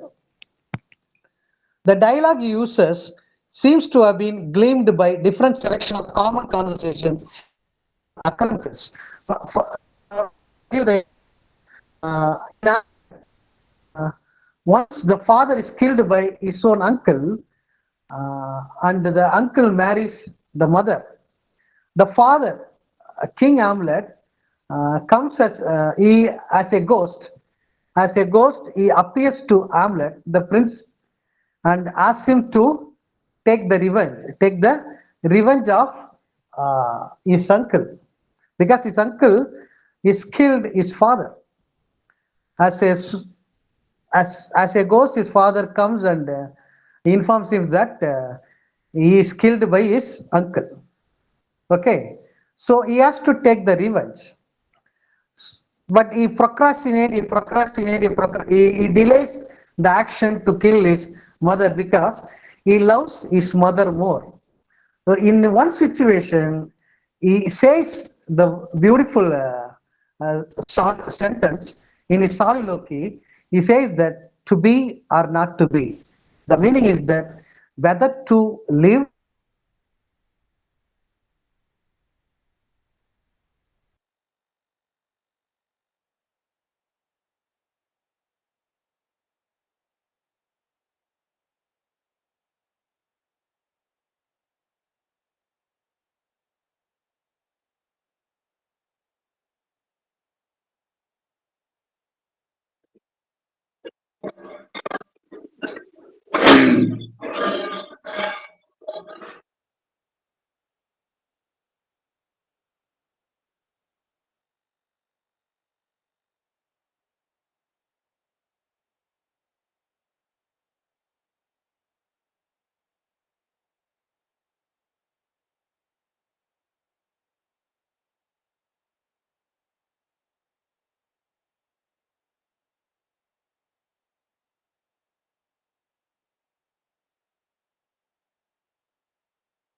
So You are not audible.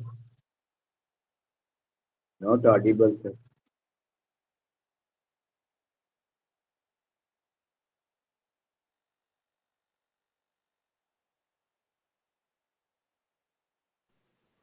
am I audible to you? Yes, sir. Now audible. Now. Yes, Okay. sir. Okay, thank you, thank you. Right.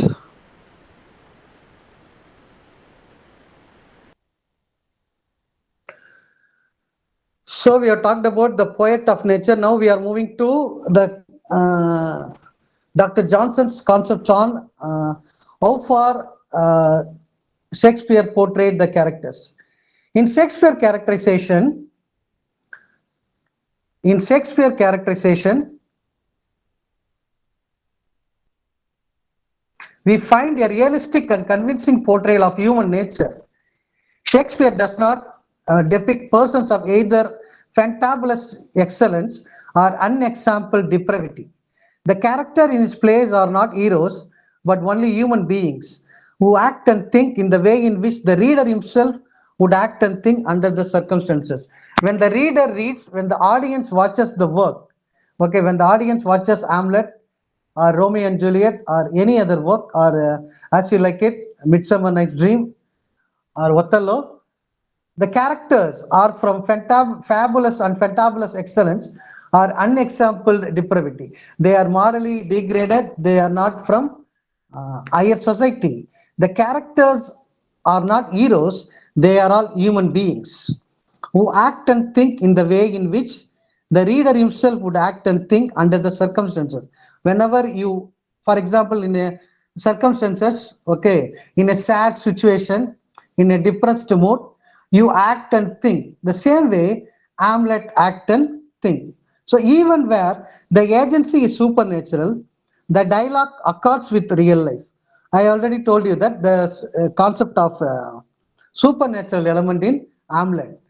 In Hamlet, his father came as a ghost and informed Prince Hamlet to take the revenge of his death. And also in Macbeth, three witches, okay, they always motivated Macbeth to make money. In his plays, Shakespeare has shown human nature not only as in acts in real solution, but as it would be found in situation which may never arise. So in plays of Shakespeare, okay, in plays of Shakespeare, we see the acts in real solution. We see the characters, okay, whenever the characters take the decision, we also take the decision in the same circumstances. That's why Johnson says that Shakespeare is the most original in his portrayal of character. We have to remember that the most original portrayal of characters. Johnson says that you have to read this. You have to memorize this line or mug up this line. Johnson says that no writer before him, with the possible exception of Chaucer, has portrayed human character in such a realistic manner. Except Chaucer. Chaucer, the father of English poetry, who produced the great work Canterbury Tales, where he sketched many characters from elite group to lower class people. In the same way, after Chaucer, Shakespeare is the only writer who portrayed human character in a realistic manner. Shakespeare has gathered his knowledge of human nature from this personal observation. For example, after observing the people, okay, after observing the people, he created the character. He may change the character's name, but he created the characters through his personal observation. That is why his knowledge has enabled him, this personal observation has enabled him to produce diversity of character. Plenty of characters are created by Shakespeare, and there is a distinction between man and man. In this respect, he has none to intimate, though he himself has been imitated by all writers, whether life or nature is a subject, he gives evidence of having seen things with his own eyes. So after seeing many people in Elizabethan time, okay, after seeing many characters, after seeing man, women, children, okay, after seeing all the characters, he himself writes He himself has been imitated by many writers. People, after Elizabethan age, many writers have copied, imitated Shakespeare. It is because of the universality of his characterization that Shakespeare plays are full of practical axiom and domestic wisdom. That's why we have plenty of words axiom. Axiom means truth. Which, for example, life is a walking shadow. In Hamlet's to be or not to be. There are so many. Life is a stage. We are all actors in As You Like It. In As You Like It, all are actors. All are in the world of a stage. We are all actors. It is applicable to this modern period also. For them, can be formulated a philosophy of life of great practical value in real life. He is not great only in particular passages, but the entire conduct of his action brings out his greatness as a poet of human nature. So, if you read Soliloquies of uh, Hamlet or Soliloquies of Macbeth, if you read the whole work, you find that he is a poet of human nature. Then we are moving to Dr. Johnson's reference to our a concept about Shakespeare's realism. Am I audible to you? Yes, sir. Audible. Okay. Shakespeare realism, says Johnson, is to be seen also in the fact that he does not give undue prominence to the passion of love in his plays. We know that Johnson says that most of the writers, dramatists in general, have given primary importance to excessively to love. For example, dramatists in general given excessive importance to the theme of love and often violate probability and misrepresent life. But Shakespeare is giving only uh, he does not give primary importance to love only. Love is only one of many passions. Shakespeare knows that love is only one of many passions in the sense that in our life, in our whole life, love is a part. Love is a part. We have passion. We have to study for. We have to study. We have a passion to accomplish, and at the same time, love is also a part. Love is not a life, according to Shakespeare. That's why it has no great influence upon the sum of life. In our lives, we are going to live 60 years, 70 years, 80 years. Okay, Shakespeare's point of view is that love is part and parcel of life. That is why his works are considered as the greatest works. So now we, in olden times, as far as uh, poetics, given Aristotle poetics illustrate uh, three different forms. Okay, unity of action, unity of place, and unity of time. Unity of action, unity of place, and unity of time. Unity of action should be for one day. Action should be for uh, one event. For example, if you are a young man, the action should be covering the one day event of a young man. Unity of time, one day, 24 hours should be represented, should be given in the drama. Unity of time, unity of place, unity of action. Unity of place means the same place should be represented, same place. For example, the writer, the setting of the play is Rome, or setting of the play is Chennai, or the setting of play is Delhi. The writer or the dramatist has to portray the characters only in the characters to be acted only in Delhi. So here you should not mingle. We are going to discuss that mingling of tragic and comic elements. Mingling of tragic and comic elements. Johnson defends Shakespeare for his mingling of the tragic and comic elements.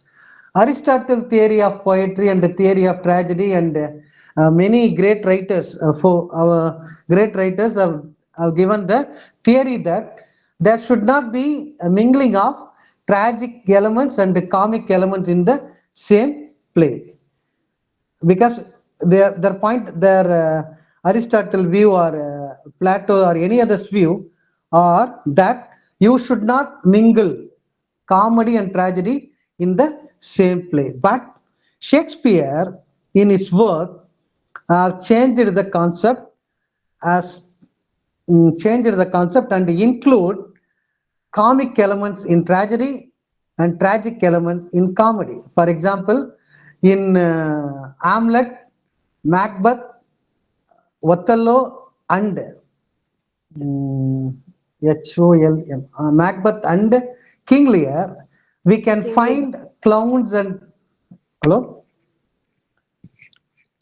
audible? Yes, sir. I just said King Lear. King Lear. Okay, thank you. In King Lear, so you don't find the complete tragic elements in the plays. So whenever we need some entertainment, because the audience are from different places. For example, kings, the audience may be from kings, queens, and also middle class people, average people, and also from peasants and low class people. So to cater the needs of all the audience, for example, when we see the movies, whenever we see the movies in commercial movies, though the movie maybe from tragedy or tragic, the the director is going to portray the tragic characters in the movie, but we can see the comic elements and also the item songs in the movie in order to cater the needs of the audience. That is why Shakespeare, in order to cater the needs of the audience, he mingles the comic and tragic elements in a play. His point of view is that the end of writing is to instruct, the end of poetry is to interact and pleasing. And the mingled drama can convey all the instruction of tragedy and comedy for its best representation the life. For example, many characters like Falstaff, clowns, okay, we can see many fools in Shakespeare plays. The fools can make the audience to laugh, can make the audience to they make the audience to laugh, or they create a laughter to the audience. Why means the audience are from different sector, the audience from different side. That's why I say that in the top of the in Shakespearean stage, in Elizabethan stage, a Globe Theatre, we can see different types of people are watching the play. So you have to cater the needs of the audience. That is why Shakespeare is considered as the father of English drama. Why means for example, when you read a comedy, the drama will portray only the comic elements. Once you read the tragedy, the drama only portray the characters are from tragedy. Okay, the ending will be sad ending. In comedy, the ending will be happy ending. But in the dramas of Shakespeare, you witness all the comic elements and the tragic elements in Shakespeare plays. For example, in As You Like It, the first scene will be in court scene in the king's palace. The second scene will be in forest. So it is not at all possible in as far as Aristotle theory is concerned. Aristotle theory says that the unity of action, place, and time. Okay, for example, action, the same place, time period, 24 hours, and then action, place is also same. You should not change this place. But here, Shakespeare changes the place. First scene will be in King's Court. Second scene will be in Forest of Arden. In Forest of Arden, Jacques talks about the philosophy. We are, for example, the world is a stage. We are all actors. So he describes the 7 stages of life. and also the clowns are coming, the fools are coming. They are making the audience to laugh. So in comedy and in tragedy, okay, we see the comic elements in tragedy. In comedy, we see the tragic elements. So both are vice versa. That's why Shakespeare is a master of writing the best works. Johnson's regards Shakespeare's mingling of tragedy and comedy as a merit because he cannot recollect among the Greeks or Romans a single writer who attempted both. In the olden period, I already told you that Homer's Iliad, Homer's Odyssey, the Dante's Divine Comedy, Cicero's work, and also the play Agamemnon. You can see only for example, Iliad is a tragedy. You don't find any comic elements in Iliad. Okay, you don't find any comic element. It is a complete tragedy. So the great writers like Greeks and Romans, a single writer who attempted both comic elements and tragic elements in the work.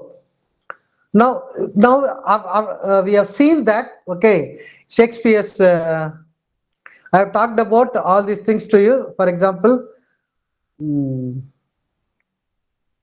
poet of nature, characterization, characters, and also Shakespeare realism, then mingling of tragic and comic elements. So these are all merits of Shakespeare. Merits of Shakespeare. Is it clear to you? Are you able to understand the Yes, sir. concepts? Okay. Yes, sir. Thank you. Okay. So he is the only writer. Johnson is the only writer who gives, who portrays, who tries to project uh, the merits and demerits. Then sometimes they may ask you the question, faults of Shakespeare. Faults of Shakespeare in preface to Shakespeare. How does Dr. Johnson says the faults of Shakespeare or demerits of Shakespeare? Okay. After reading 37 plays, actually Dr. Johnson tries to write a critical piece. Dr. Johnson tried to write a critical piece of Shakespeare's work. Okay, he is the role model. Dr. Johnson is the role model for many critics to write. Matthew Arnold, The Study of Poetry, and then A.C. Bradley. A.C. Bradley has written a great, beautiful work on Shakespeare tragedies. If you read the A.C. Bradley's work, Shakespeare tragedies, you will understand how far Shakespeare is considered as, how far Shakespeare has portrayed the characters. Okay, it is in this work, preface to Shakespeare, no writer in history of criticism have never said the faults of Shakespeare. He is the only one. Johnson is the only one who analyzes all the 37 plays and gives the merits and try to describe the merits. Now we are going to see the faults of Shakespeare. So you try to remember the concept. Sometimes in 8-mark question or a 12-mark question, they may ask you this question. Right? If it is not audible, you can tell me because I'm just seeing only the PPT and explaining to you. Audible, right? Yes, sir. Okay. So Shakespeare first defect. So after reading 37 plays, Dr. Johnson says that Shakespeare first defect is he sacrifices virtue to convenience and is so much more careful to please than to instruct, that he seems to write without any moral purpose. The meaning is that Shakespeare gives primary importance to pleasing the audience. For example, in our modern day film, so to cater the needs of all the audiences, the story goes on, the plot goes on, or the story goes on, okay, beginning, middle, end. Beginning, middle, end. But in between, in the story, the comic characters are introduced, or uh, the songs are okay, introduced in the movie. Why? Or Excuse me, in sir. the end of the hello. Excuse me, sir. Can I interrupt? Uh, Tell me. Yeah, sir. You're telling the flaw, all these faults of Shakespeare are quoted by Johnson, right? Yes, yes, given by Johnson. Yes, right. Okay. I'm Sir, just can you giving the please repeat it explanation so to that you. we can write it down? I will share the PPT to you. No, no, no worries. Okay. Thank you Okay. so much. Okay. Okay. I will share everything to you. You have you can see you can download the material in Pondicherry distance education. Okay. You can download the material. I will also share the important questions and material to you. Don't worry about all these things. But you can just note down the point. Okay, you can just note down. Okay, it may be you can recollect. He sacrifices virtue to convenience. He sacrifices virtue to convenience and is so much more careful to please. Are you able to see my PPT? No, sir. It's not visible. No, sir. It's been off from some times now. No, you have to inform. Okay, right. I will show it to you now.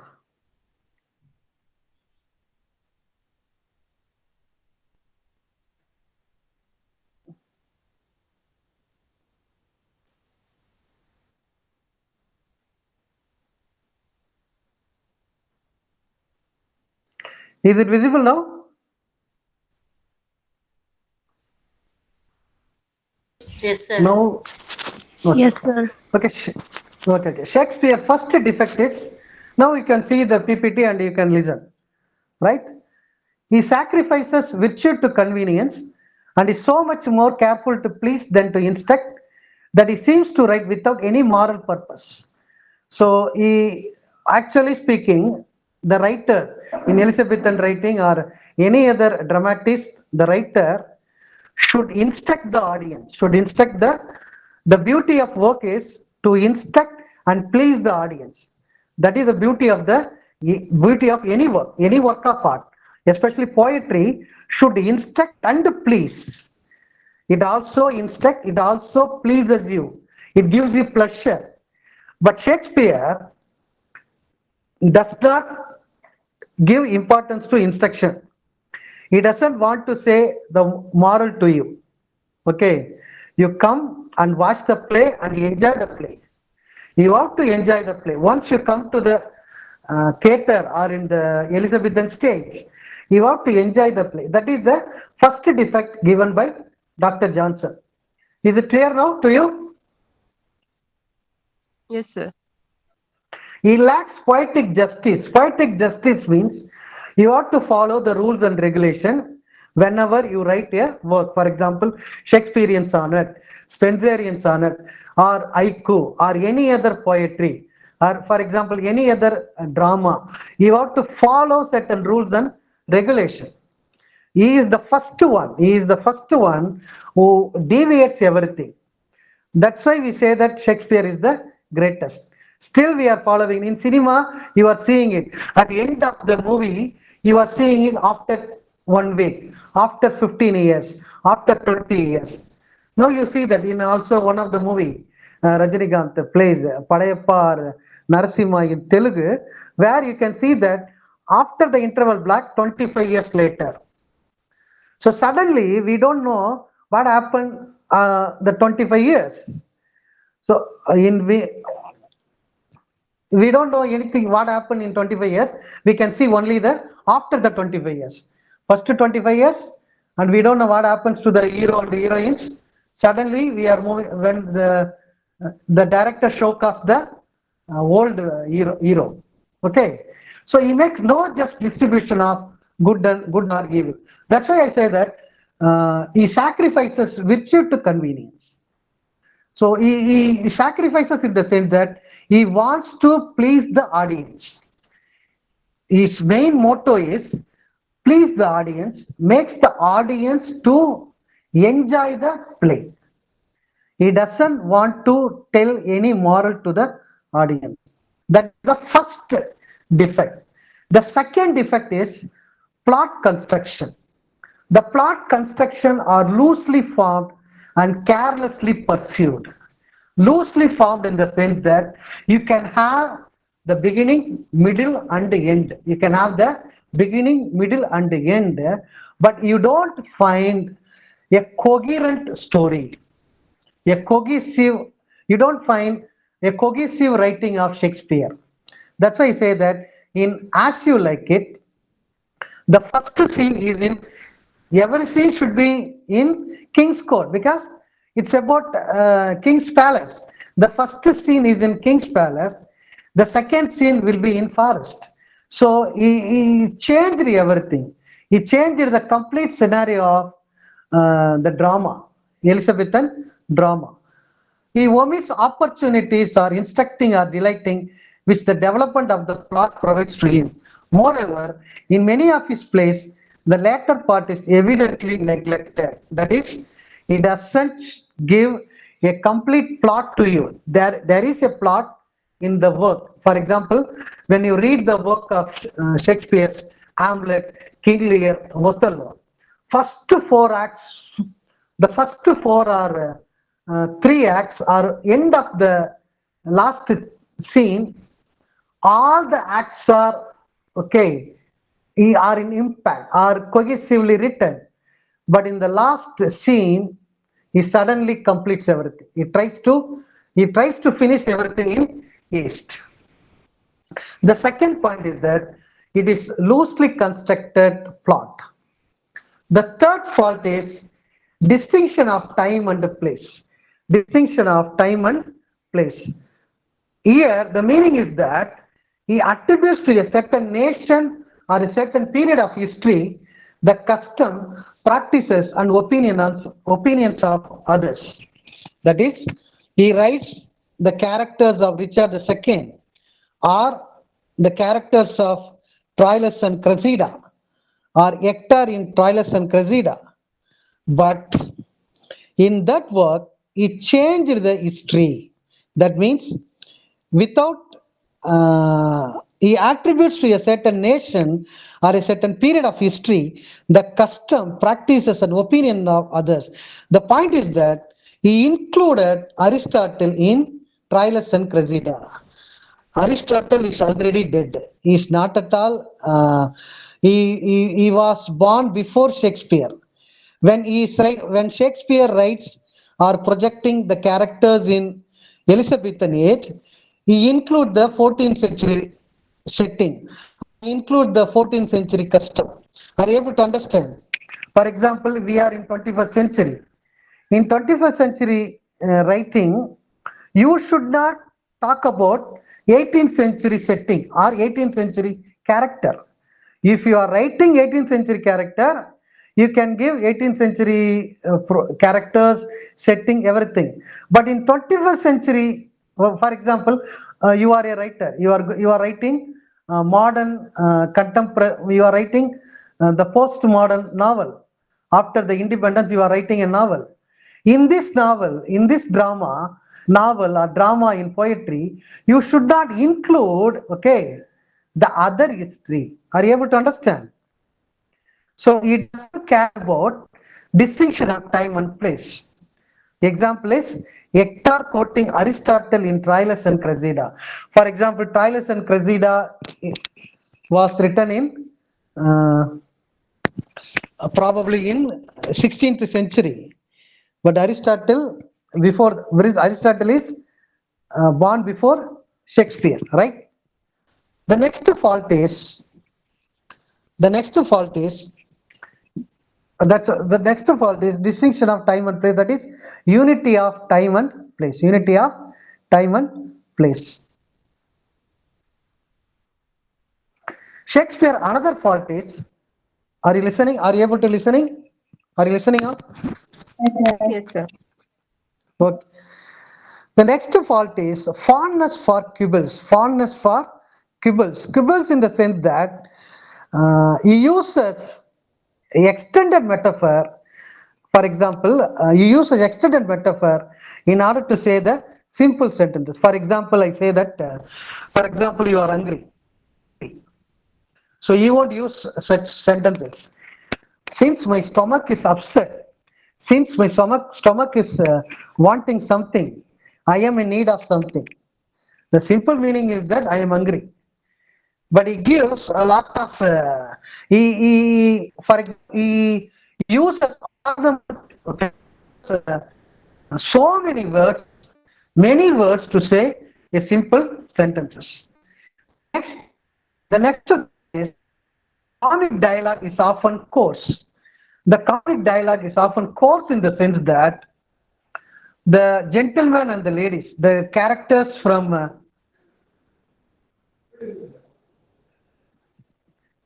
the characters in, for example, the characters like kings, queens, princess have used some words on par with clowns and fool. For example, if a peasant or uneducated people talk, they use colloquial sentences. For example, they use colloquial sentences, they use double meaning sentences, they use some unparliamentary words. Okay, here the protagonists, the kings and queens, are sometimes are using such kind of sentences. His tragic plays become worse in proportion to the labor he spends on them. Okay. His narration shows up undue pomp of diction and unnecessary verbiage and repetition. He repeatedly uses many words and sentences in his work. Okay. Is it clear now the merits and demerits of Shakespeare? Yes, sir. Okay. Now,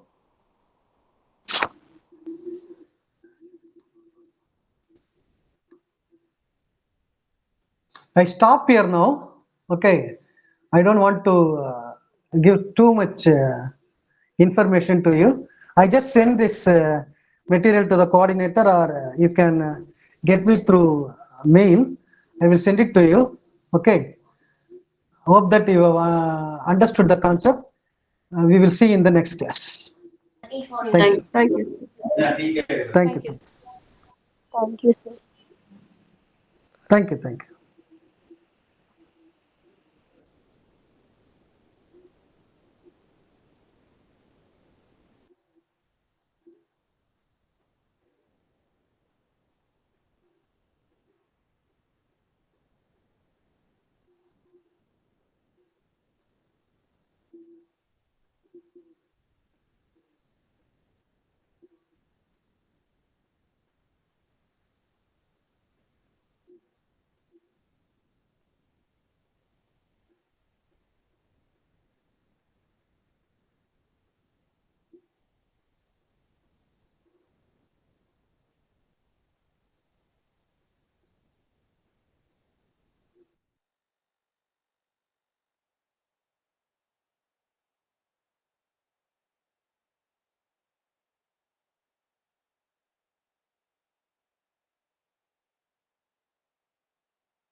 Am I audible? Yes, ma'am. Okay. Thank you. Yes, ma'am. Yes, ma'am. Thank you. I'm Chandra. I'll be engaging classes for Indian writing in English for you. So for this class, we will be discussing Unit 1, Poetry, that is going to be in detailed study. If you have the textbook SLM material, or if you have the textbooks of the poetry, please have the textbooks with you so that you can refer here and there when I explain the lines of the poems. In this class, we are going to discuss 5 poems. They are from the first unit. I'll read out the names of the poets so that you can be ready with the text. Nizam Ezekiel, A.K. Ramanujan, uh, R. Parthasarathi, P. Lal, and Gauri Deshpande. So with this, let me give introduction to Indian writing in English. I think in your UG, you might have read Indian writing in English and you would have got kind of introduction. At least you may have some rough idea of what Indian writing in English must be. So I'll just give a brief intro and then let me begin my class.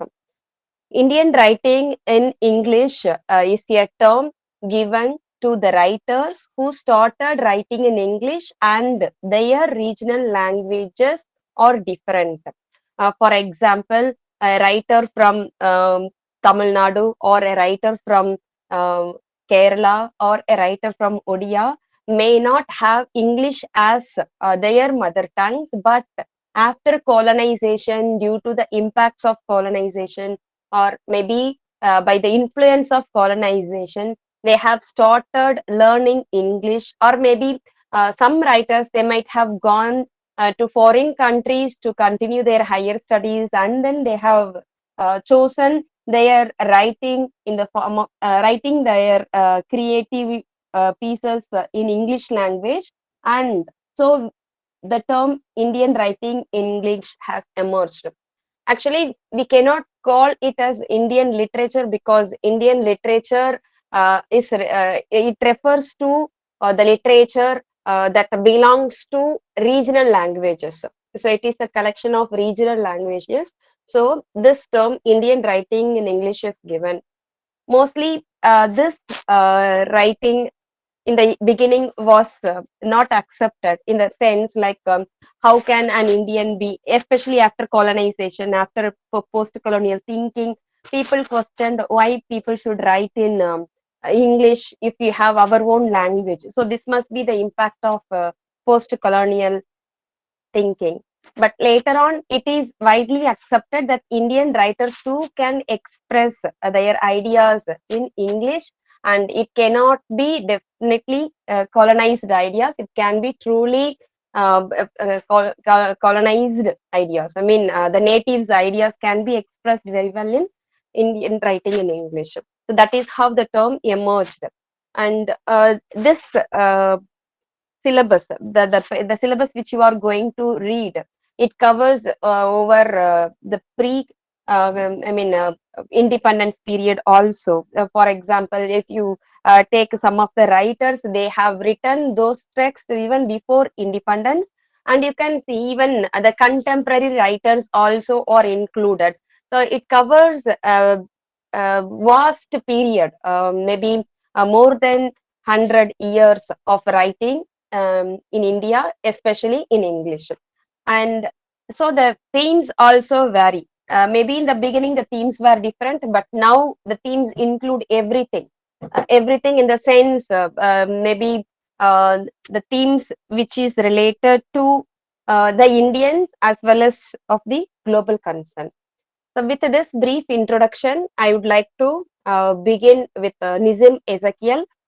So as I have mentioned, we are going to read five poets today, and the first poet is Nizam Ezekiel. And Nizam Ezekiel's two poems we are going to read today. I'm going to discuss in a gist because we cannot discuss Nizam Ezekiel's poems within 1 hour. In that case, you may understand. I will just give the gist of Nizam Ezekiel's poetry, which is prescribed. There are 2 poems actually which are prescribed for you. Nizam Ezekiel as an Anglo-Indian poet. Anglo-Indian because he had the culture of Englishman as well as Indian. So the thought process and everything is mixed up with that. And so when he is writing his poems, I think you have read in UG also yeah, a poem named Goodbye Party to Miss Pushpa. Yes, I think you have read that. Even if you haven't, I'll just remind you. In that poem, he's talking about how the Indians speak in English. What is the difference in Indian English? That is how he has written. So, as an Anglo-Indian, he had criticized the English spoken by the Indians. So, what might be the reasons? Indians, when they try to speak in English, we commit some errors, some common errors, just because of our mother tongue influence. Because the Indian languages have a structure. Maybe I can call, if you are using subject and verb in a sentence, in English it should be in proper place. For example, subject should be there, and then it will be followed by the verb.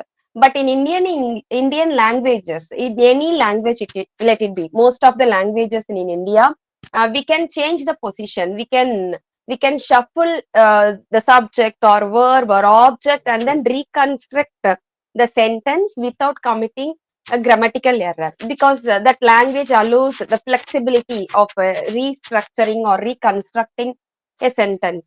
So we are actually influenced by our own mother tongue when we are learning English, and so we commit some common errors, which is which sometimes is accepted as a kind of Indian English.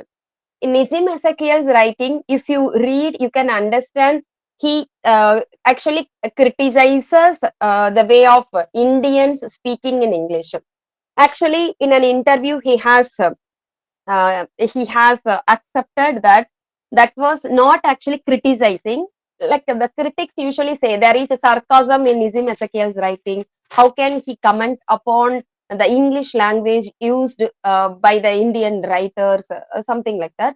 But Nizam Ezekiel says, I have mentioned it in a funny way. It's just like I have enjoyed it, and so I have written. Even then, the critics will not accept. So when you read his poems, you can understand a kind of errors that we commit when the Indians speak English. They commit, especially the subject verb coordinates will be missing. So in this poem, a very Indian poem in English, this is the first poem we are going to read today. Let me read the poem and try to explain. I am standing for peace and non-violence. Why world is fighting, fighting. See here, fighting, fighting. If you have the textbook, you can follow me very easily. Fighting, fighting. We should not repeat this. Actually, emphasis is given to the word fighting, which means they are going to fight very strongly. So the Indian way of telling that is fighting, fighting. That is what he is trying to bring here. Why all people of world are not following Mahatma Gandhi? I am simply not understanding. Ancient Indian wisdom is 100% correct, but modern generation is neglecting. Too much going for fashion and foreign thing. Other day I am reading a newspaper. So in the first part of the poem, we can understand someone is very much upset with violence. Why people go for violence? Why can't they stop fighting? Why don't they support the ideals of Mahatma Gandhi? So a kind of a patriotic flavor is seen in this poem. Okay, the title of the poem, once again, you please check. It is very Indian poem in Indian English. So the sarcasm is, if you read Indian's poem, those who write in English, you can find such errors in that. Otherwise, in general, his themes are very good. Like he focuses on the Indian themes. So for example, the setting of the Indian family, or the setting up of Indian society in general is very much found in Nizam Ezekiel. Okay. So other day I'm reading a newspaper. I'm just continuing from the poem. Please keep your textbook. The other day I am reading a newspaper. Every day I am reading Times of India to improve my English language. So this is again another thing. I can also mention that this is again to note to be noted that Indians, they are very fond of learning English because that was prioritized in those periods. So that can be seen in this poem. Here in bracket, it is given that I read the newspaper daily just to improve my English language. But again, the thing is to be noted that the person hasn't improved his English. And the next thing is the political setback of India is discussed. Let me continue reading. How one Gunda fellow is again a kind of Indianized English. In general, the British or the Americans, they don't use such kind of words to refer to someone who is very violent or rude. So here, this word Gunda fellow or this Indra Ben refers to the then Prime Minister of Indira Gandhi. So here also we can see the Indian flavor of referring to a women like Ben. We usually the Indians may use such languages. But right now, leave Nizim Ezekiel, right now at the present moment in the contemporary society, it is widely accepted. The Indian flavor of, for example, using the words from the root of the culture. One's culture is widely accepted in writing. But actually here, Nizim Ezekiel is using this word as a sarcasm. Though he is criticized by the critics, he should be taken in the lighter veins because he didn't mean any harm to the readers or to the sentiments of the Indians, that he has very much agreed in his interview. Okay. So how one Gunda fellow throws stone at Indra Ben must be student undressed fellow. And again, see here, student undressed fellow, a kind of Indian version of using the word, saying the student who doesn't follow a discipline or rules or regulations, something like that. I am thinking French Romans countrymen, I am saying to myself, lend me the years, everything is coming. Regeneration, remuneration, contraception, be patiently brothers and sisters. Who want one glass lassi? Again, see here. So this is a casual conversation. Maybe a person, a patriot kind of person, or maybe an old man is trying to convey it to the readers or to the people whom he is addressing to. So he is asking, do you want a glass of lassi? Again, the spelling, that is very different. Again, we can see the Indianized version of using such things. Very good for digestion. With little salt, lovely drink, better than wine. Not that I am ever tasting. See here, I am ever tasting. So this is not the right way of using this word. For example, tasting should not be used in continuous tense, but here it is used deliberately just to emphasize the Indians may not be sure about the grammatical sentences when they speak. So the person is actually talking to a person who is a teetotaler. Teetotaler doesn't take wine or something else. I mean the hot drinks. But here, without knowing that he was talking about wine, later he regrets that actually he was requesting the other person whether he is ready to take lassi. So I am the teetotaler, completely total. But I say wine is for the drunkards only. What you think of prospects of world peace? Again, you see here. What do you think of? So these are all deliberate mistakes done by Nizim Ezekiel just to show how the Indian version of English they commit mistakes while they converse. China behaving like that. So they are talking about Pakistan. Pakistan behaving like this. China behaving like that. So they are talking about world peace. The connections, the relationships between two countries, China and Pakistan with India. But again, the structure has some problem. China behaving, all these, no, they are not accepted. So it is making me very sad. Again, it is making me, we cannot accept this kind of construction in continuous tense. Okay, it makes me very sad. So these are all deliberate mistakes, which again is to point out the common errors we find in Indians, among Indians when they speak in English. Actually, this was written during the beginning of the 20th century. Since we are reading it after 100 years, we may not find these common errors. So this may be just for the fun he had written during his period, which he had observed. It is making me very sad. I am telling you, really most harassing me. All men are brothers, no. So the intention is why the people are fighting, why do the wars exist, why people are going for fight. So it is embarrassing me, it is harassing me. Why don't we go for brotherhood? So this is talking about brotherhood. And also, if you notice, all men are brothers, no. So this no, this is quite common when the Indians, some Indians, they speak in English. Actually, this is not the right way of asking question tags. All men are brothers, no, aren't they? So this is how the question tag should be. Or else, don't you know? You know, something like that. But this no doesn't refer to that one. This is the mistake they commit usually in India also. So this usage of also has a problem here. In India also should be avoided. Gujaratis, Maharashtrians, Hindiwalas, all brothers. Though some are having funny habits, still you tolerate me. I tolerate you. So they are talking about tolerance. So if you adjust me, if you are compassionate towards me, without having the consideration of language or communal differences, I will also be very compassionate towards you. If you are very affectionate towards me, I will also be very affectionate to you. This word, you tolerate me, I tolerate you, may be a strong word to use it here. So one day Ram Raja is surely coming, you are going. So again, so this casual talk is going to end because the other the listener, maybe the listener is leaving. So when the listener leaves, we usually ask question like, are you going, using the verb first and then the subject in English. But think about the Indian version of English is like that. In the sense they have the mother tongue influence in the mother tongue, in your mother tongue. Maybe if you are an Indian, in your mother tongue, you usually use the subject and then the verb if you are going to ask a question. Okay, so the same type of question is asked here in English. You are going. Actually, it should be, are you going? So, but you will visit again.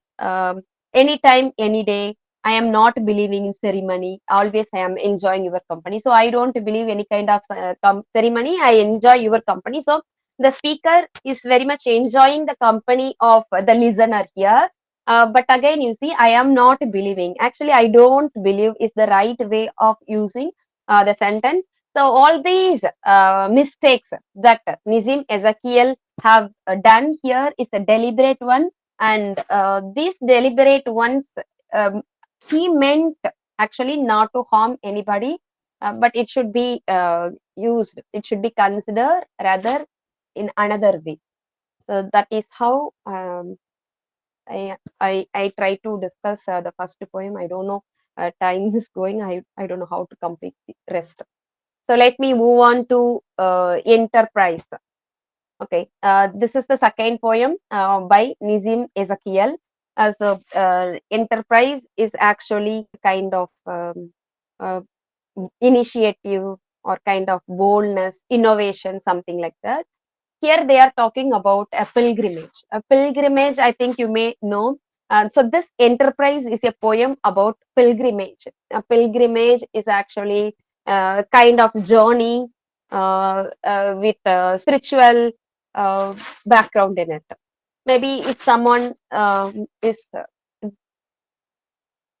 if someone has a divine spiritual belief, then they may go for a voyage uh, in a meaning that to just to worship the holiness. So it is the belief of someone who worship God. So it can be otherwise called as a holy journey, a spiritual journey. Sometimes this trip can be from one country to other country. For example, some Indians they go to Mecca or Medina as a spiritual journey. Sometimes you can see the local Sabrimala is used, they go to Sabrimala as a pilgrimage. So pilgrimage is a journey or a trip. The motive behind this journey is just to worship their God. So to respect their holy or spiritual beliefs. So here, this poem is talking about such a journey, such a pilgrimage, a holy pilgrimage. But the intention is when they begin, when they begin the journey, they were very curious. I mean, the group of people, those who are going together to a place for the sake of worshipping some god, or maybe they are trying to find where is God or what is God. So they have some question about spirituality, and then they think that they are going to understand or know what is spirituality when they reach the other end of their journey. And so when they begin their journey, they were together, they were curious to know, and so they started the journey. Once they started, they were good in relationship. So they were sharing, caring, and they stopped then and there to understand things around them. They knew minute details of the things that which they have understood, which they have observed. So they stayed then and there, and then all this happened very well. But after some time when the journey continued, no, there is a slowdown in the journey. There is a kind of illumination, a disturbance, kind of a slowdown in their journey. They are not so enthusiastic or interested in the journey, because in the beginning they were very much interested, but towards the end, actually the intention is they have to be enlightened, filled with the knowledge of spirituality once the journey ends. So that is the intention. In the beginning, the journey was good, well taken care of.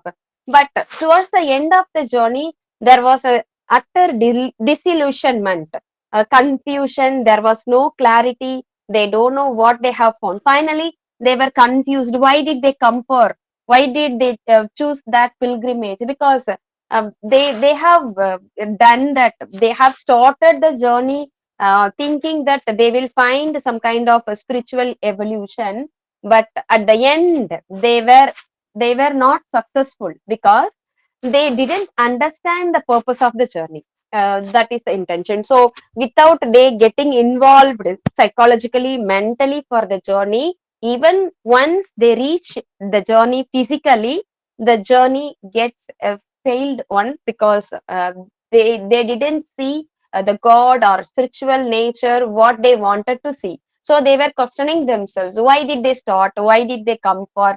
Instead they would have stayed where they were, and they would have seen kind of a spirituality. So this is the theme of this poem. Let me try to explain by reading the poem. You please keep the textbook if you have it. It started as a pilgrimage, exalting minds and making all the burdens light. The second stage explored, but did not test the call. The sun beat down to match our rage. We stood it very well. I thought, observed, and put down copious notes on things the peasant sold and bought, the ways of serpents and of goats, 3 cities where a sage had thought when the differences arose. So up to here. But when the differences arose. So before the differences. So when the pilgrimage was started, it was very bright and glowing. Everyone's mind is very bright, okay, filled with lights. And in the second stage of the journey, they explored everything, even minute details. For example, they were noting down things, they were taking down notes, they were noting down what the peasants were selling and what they were buying. They have seen the creatures roaming around them, and what the sages had thought, maybe the philosophers or the religious philosophers have thought. So everything they have noted down, everything they have taken care of, everything was well up to this line. But look at the next line. But when the differences arose, the pilgrimage had a disturbance, because on how to cross a desert patch, we lost a friend whose stylish prose was quite the best of all our batch. A shadow falls on us. A shadow means a kind of difference falls on us. So there is a difference arose. Once the poet friend, a pilgrim actually, he is a poet and he is writing a line which is different from the others. So there is a difference of opinion and it divides. So if you are trying to search divinity, you are trying to search some kind of spirituality, you should learn how to cope up with the difference. Okay, difference of opinion is very common. Even then, once you are taking a journey together, you should go with the other's opinions also. You can also disagree with the other person, but it doesn't mean you should walk away from the person. So that is the base of spirituality. But here, since the difference of opinions exist, people doesn't understand that and they just get separated. That is how they lose one after the other. So when the pilgrimage continues, you could see vast differences exist among the pilgrims. Another phase was reached when we were twice attacked and lost our way. A section claimed its liberty to leave the group. So the people get away. Some of the pilgrims, they set their own tracks and then they are moving away from the group. I tried to pray. Our leader said he smelt the sea. We noticed nothing as we went. We noticed nothing as we went. So finally, at the end of the pilgrimage, they find nothing, no result. They didn't see divinity. They didn't see any kind of spirituality. We noticed nothing as we went, a straggling crowd of little hope, ignoring what the thunder meant, deprived of common needs like soap.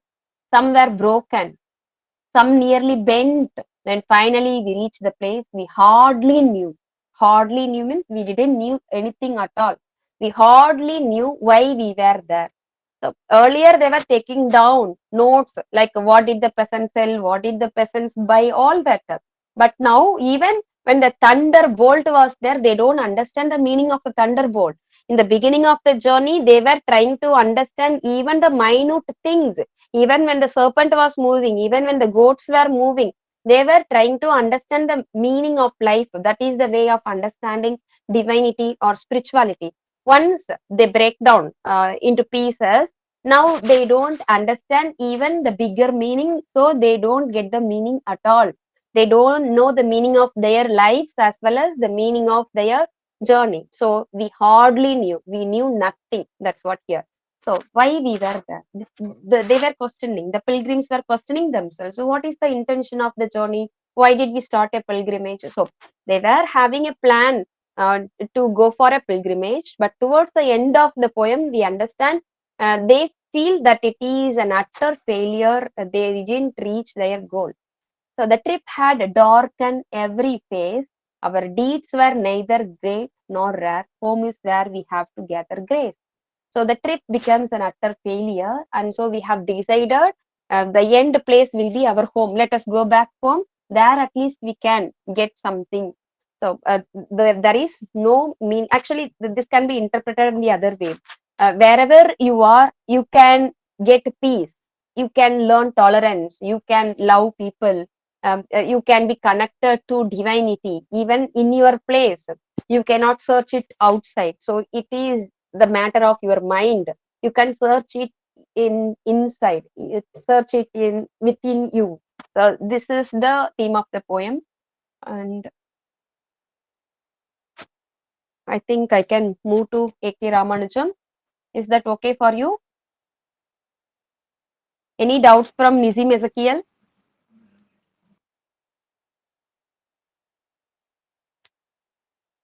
I hope you Yes, people are.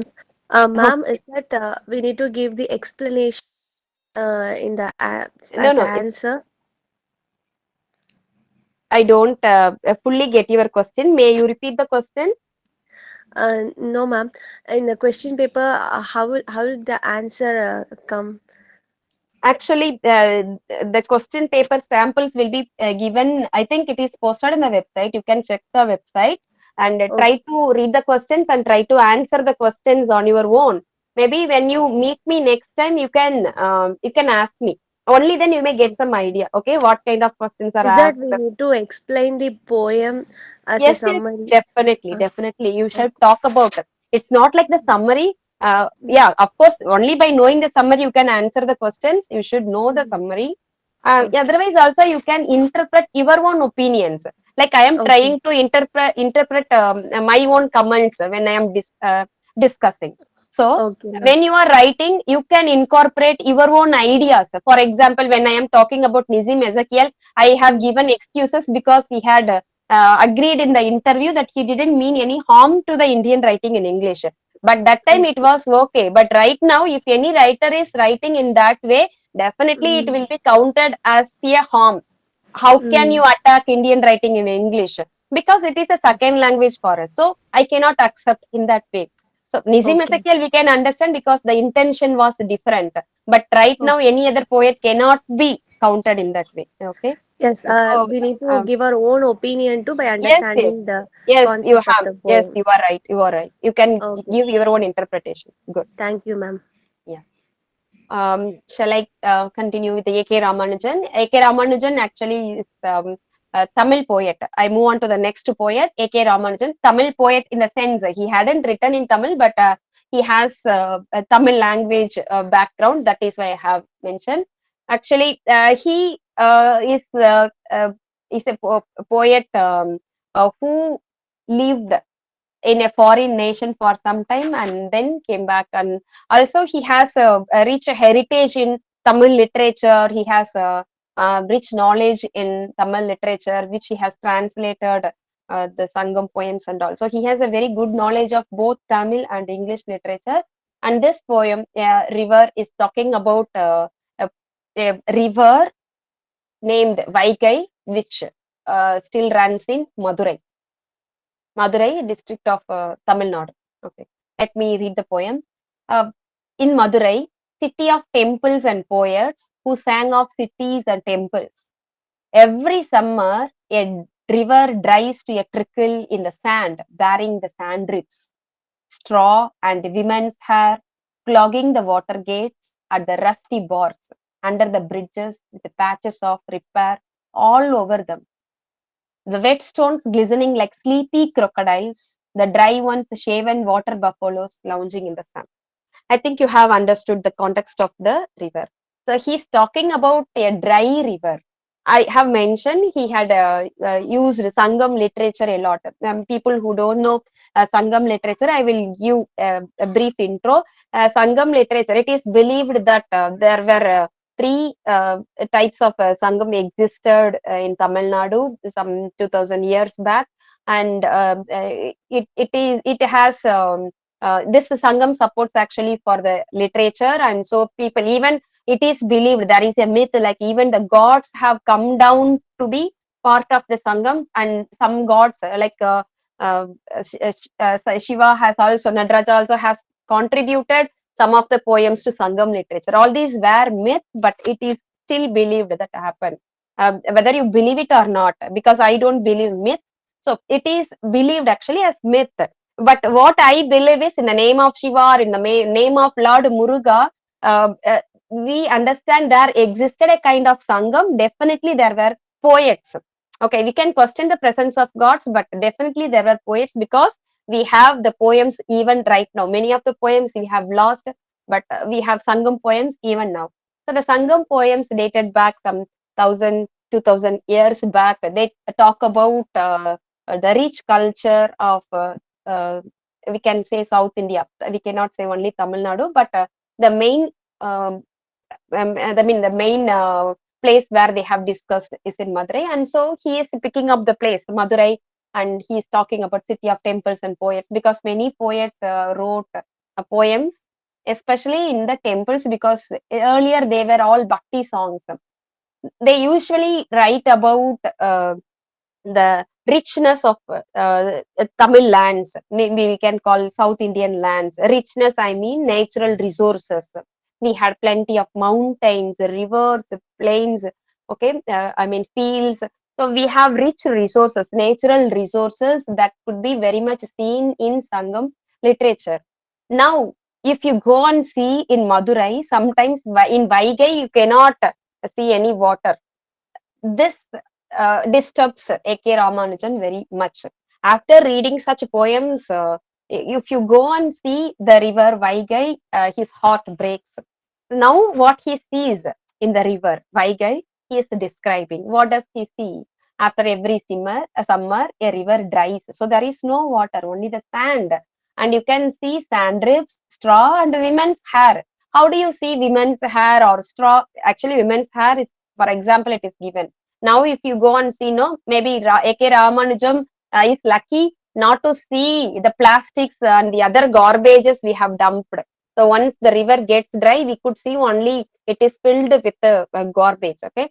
So here he is talking about the dry river which is filled with sand drifts, straw, or women's hair. Okay. So under the bridges with the patches, it should be repaired. Also, he's talking about the stones, the wet stones. Now it looks like a crocodile. It's only the stones you see, but there is no wetness. There is no water. Okay, it's the buffaloes usually, the dry ones, the shaven water buffaloes lounging in the sun. We understand it. The buffaloes are using, maybe the pools of water is used by the buffaloes, but we don't see any river. River means it should be flooded with water as it is prescribed, as it is described in the Sangam poems. But you cannot see that. See, the poet sang only of the floods.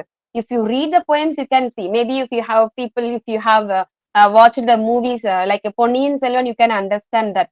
So the rivers are very rich let it be the resources. So it helps for the cultivation of crops, agriculture, and so the civilization. So it is the base for any civilization.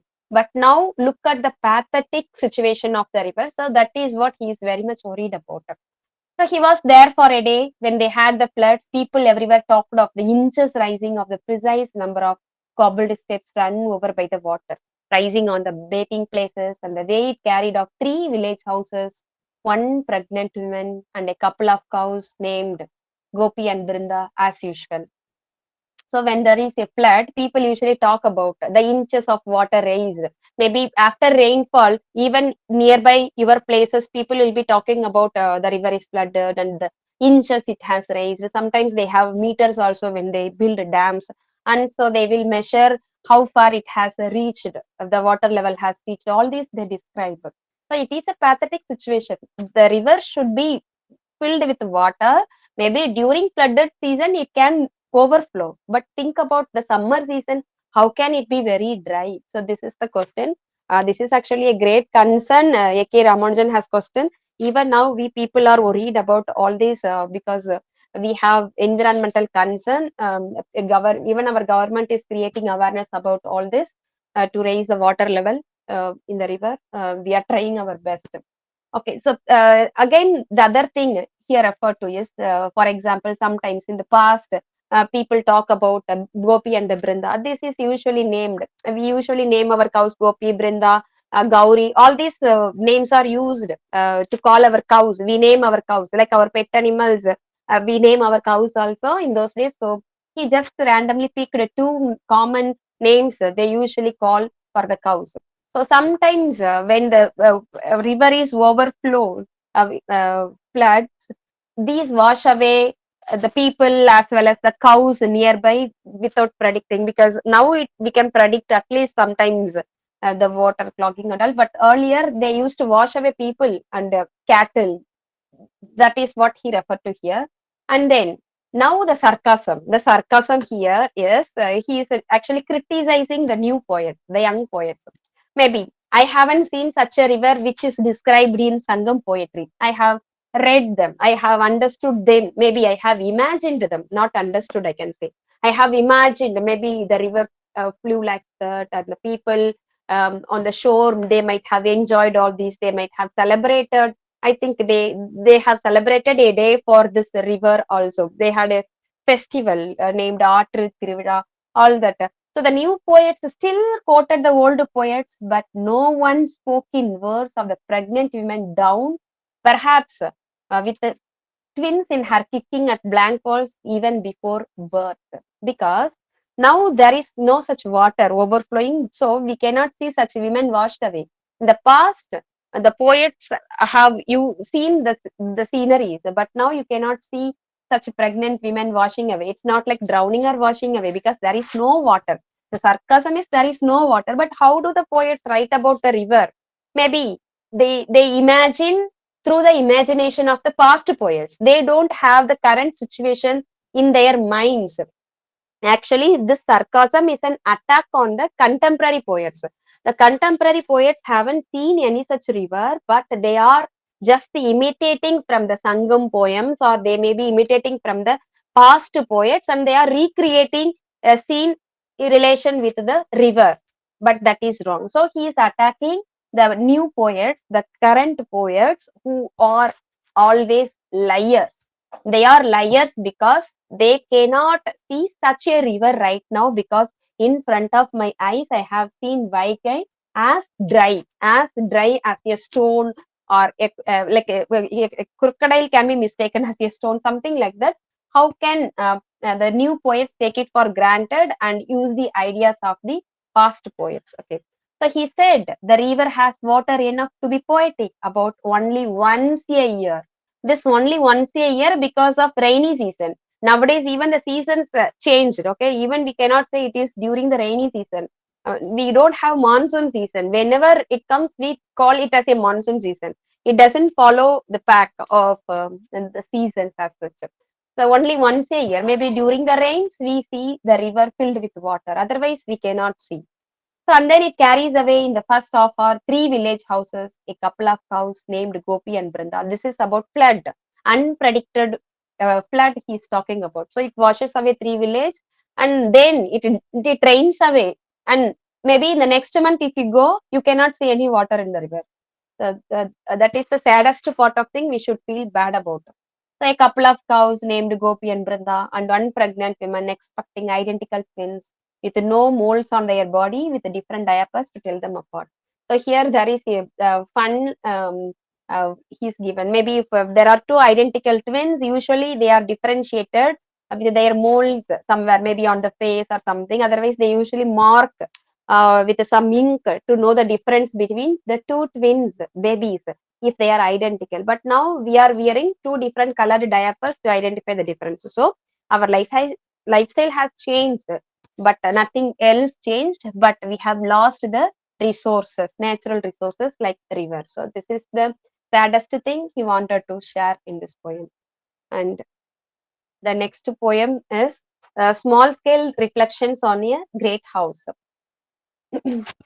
This poem, Small Scale Reflections on a Great House, is about the Indian custom, we can call it sometimes, maybe typical Indian family setup. They usually have it. Like exchanging goods. Maybe if you have neighbors, you exchange things with the others. Maybe if you cook something special in your home, you just give it to the next neighbor, and so you share. And it is talking about relationship, like the daughters in the family, the sons in the law in the family.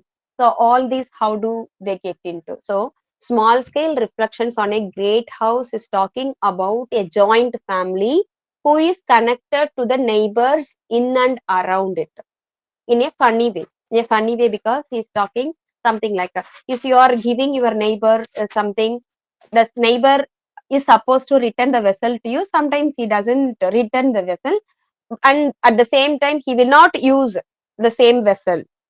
Okay, so that is what.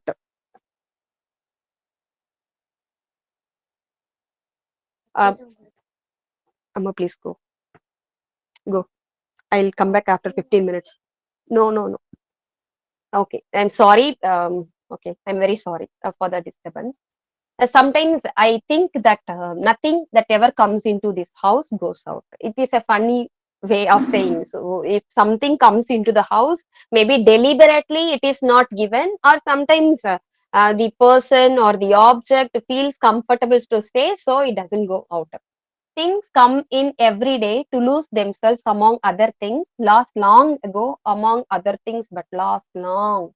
So it happens. Maybe you may understand this when you start cleaning your house. You may not know when things added into the place. So you add on things one after the other, one after the other. After a long time, it will be dumped with so many things, and you may not know what is there. And so it may be aged. I mean, the thing which has entered into your house may get old, but it will not go. It will be lost anyway. Maybe after some time, maybe after some years, you may try to find it. You cannot find it because it will be hiding somewhere, which means it is lost, but it is lost in your house. So this is a kind of we can understand kind of humor in the poem. Okay, lame wandering cows from nowhere have been known to be tethered, given a name, encouraged to get pregnant in the broad daylight of the streets under the elders' supervision.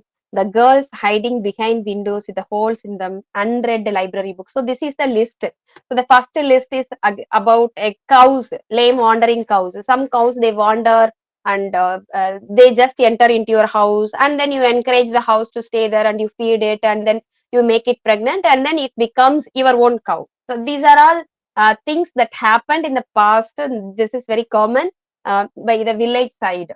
Okay, so first thing.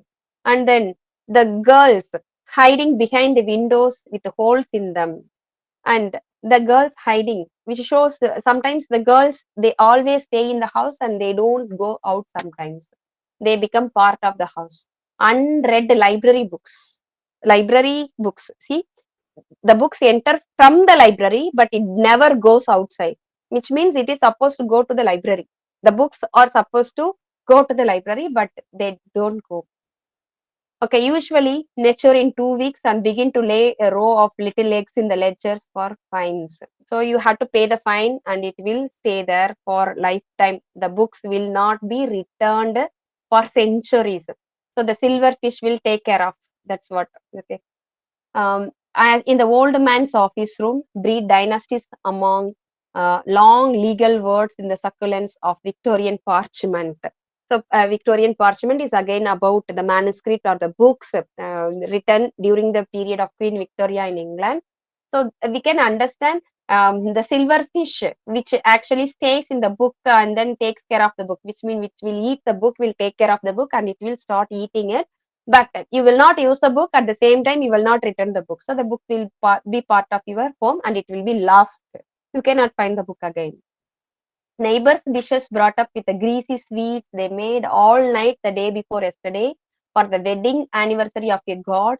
Never ever the house they enter like this. Okay. So the next in the list is the dishes, the vessels of the neighbors which they offered to you with the sweets. They will not go back, but they will be in your house for a long time. You cannot find it also, it will be lying around somewhere. Like the servants, some servants come and they don't go. The phonographs, the epilepsy in the blood, sons-in-law who quite forget their mothers. Epilepsy is a disease, maybe a deceased son-in-law who may be dependent upon your family. They may forget their mothers, their family, and they will stay with you. So once they marry the daughter, they will come and stay with you. Okay, but stay to check accounts or teach arithmetic to nieces. They become part of your family, maybe a servant or maybe a teacher. They will stay with you and they will take care of your family. And then are the women who come as wives from houses who open on one side to rising suns, on another onto the setting, accustomed to wait to yield to monsoons in the mountains calendar, beating through the hanging banana leaves. So this is about the daughter-in-law of the house. Actually, if you have a son, the daughter-in-law enters in the form of after marriage, she enters your house, and then she becomes part and parcel of your house, and then she stays there doing everything. So she becomes part of your house, which becomes the routine. And also anything that goes out will come back. So far he was talking about things that enter the house will not go out. And now he is talking about the things which goes out will come back. That is the contrasting thing. Will come back processed and often with long bills attached, like the hoped bales of cotton, shipped off to invisible Manchesters and brought back milled and folded for a price, cloth for our days, middle class loins and muslins for our richer nights. So we send the cotton. Maybe we send the cotton. Maybe we are selling. Maybe we are farmers and we are selling our cotton, and we are getting back our rich clothes. Maybe we purchase things, no. So he's talking about purchasing things. So we are exporting and then we are importing things again. We are keeping all those things inside our house again, which will be haunted in the house. Letters mailed have a way of finding their way back with many redirections. Suppose if you have written wrong addresses, the letters will be redirected. The postman will give the letter to you if he doesn't understand the address, or if he doesn't find the address which you have written. So redirections to wrong addresses and red ink marks earned in Truvalla and Sialkot. So all these places the postman will write in red ink saying they cannot find the address. So the letters which is sent from the house also gets back. And ideas behave like rumors. Once casually mentioned somewhere, they come back to the door as prodigies, born to prodigal father with eyes that vaguely look their own, like what uncle said the other day. That every Plotinus we read is that somewhere Alexander looted between the malarial rivers. So the Plotinus is the kind of Greek myth they are referring to, and Alexander is the historical character, the king who wanted to conquer the entire world. So whatever you discuss, let it be rumors, let it be gossips, you just share it with someone, but at the same time, you will learn it. You will learn that someone is gossiping about your comments. So whatever you have discussed one day will be repeated in the house another time, which means it will stay there for a long time. A beggar once came with a violin to croak out a prostitute song that our voiceless cook sang all the time in our backyard. Maybe once a beggar fellow came for begging and he sang a song. You catch that song and then you continue singing it, which means the song once heard will not also leave from your house. Nothing says out. For example, he is giving another list. Nothing says daughters. If you are getting married, your daughter, she is supposed to stay in her in-laws place, but she is coming back. Daughter get married to short-lived idiot, so she becomes a widow and then she comes back. Sons who run away come back in grandchildren who recite Sanskrit to approving old men. Maybe the runaway children, those who abandon the family, come back with the grandchildren after getting married. They bring back their children and stay in the house. Okay, or bring betel nuts for visiting uncles who keep them gaping with antidotes of unseen fathers, or to bring Ganges water in a copper pot for the last of the dying ancestors rattle in the throat.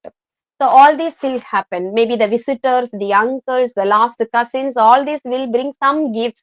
Let it be the holy Ganges water or some gifts like betel nuts or betel leaves. The visitors bring and they talk about the past. So the past stories and the past connections will ever die in the house. And though many times from everywhere, recently only twice. So often some things happen in the house.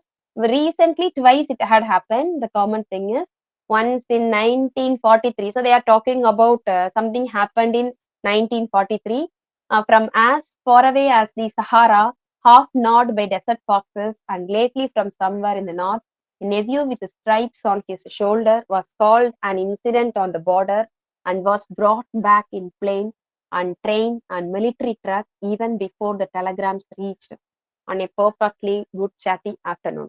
So this is a very touching line talking about a person, a military person who left home as a patriot to serve the nation's military, comes back as a dead body, as a corpse, to be given the last rites. So before the telegram reaches, so before the news reaches the house, the dead body reaches that to be honored for his service to the nation. So whatever goes out of the house just to come back, whatever is in the house, it just stays back. Nothing happened to it. So this is the idea behind the poem Small Scale Reflections on a Great House.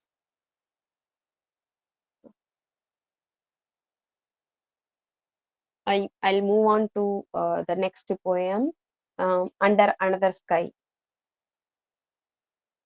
This is by R. Parthasarathi. Again, this is a poet from Tamil Nadu.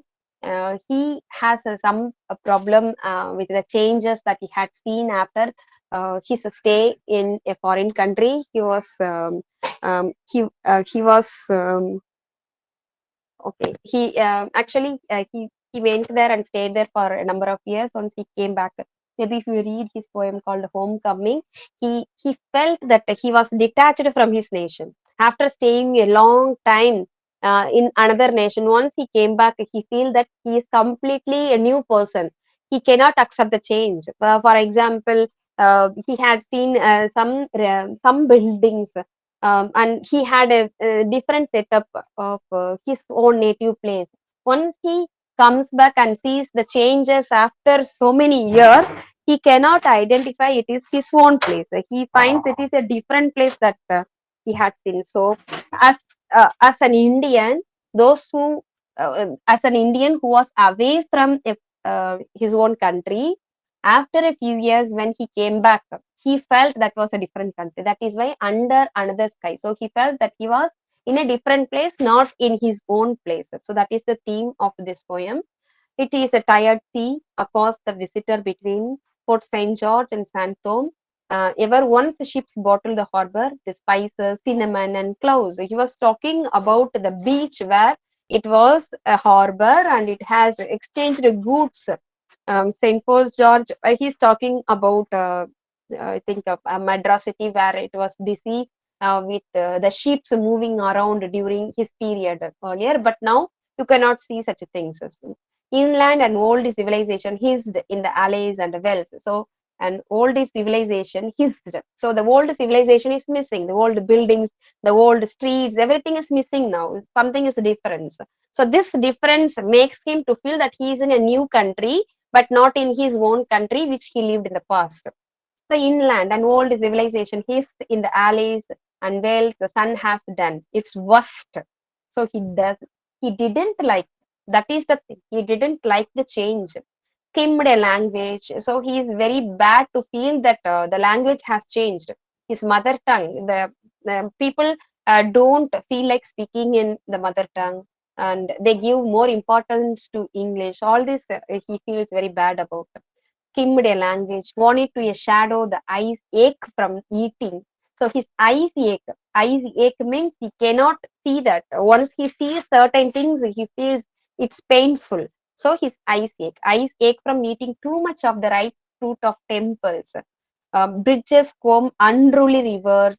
The hourglass of the Tamil mind is replaced by the exact chronometer of Europe. So once he comes to India in Tamil Nadu, he feels that he is seeing a part of Europe, a kind of Europe because it is westernized. The culture is westernized. How people have accepted the English culture and how they become part of it. They wanted freedom. They sent away the foreigners, but yet they accepted the part of their lifestyle. So which he didn't like. The cardboard and paper goddesses, naturally high-breasted, took down on Mount Road. There is no flight left in the old beat. Time has plucked his teeth. Francis, they have seen to that what have come here for from 1,000 miles. So I have come here just to see the change. I don't like it. Now people, gods are worshipped in a different way. The festivals were celebrated in a different way, but now people are using the paper goddesses, cardboard goddesses. Earlier it was used in metals. Metals were used, or sometimes clay was used to construct the statues, but now paper goddesses. He's talking about the changes. In overall, he didn't like the change. So to see this change only, I have crossed the miles. Why did I come? He felt bad about coming back because he didn't accept the change.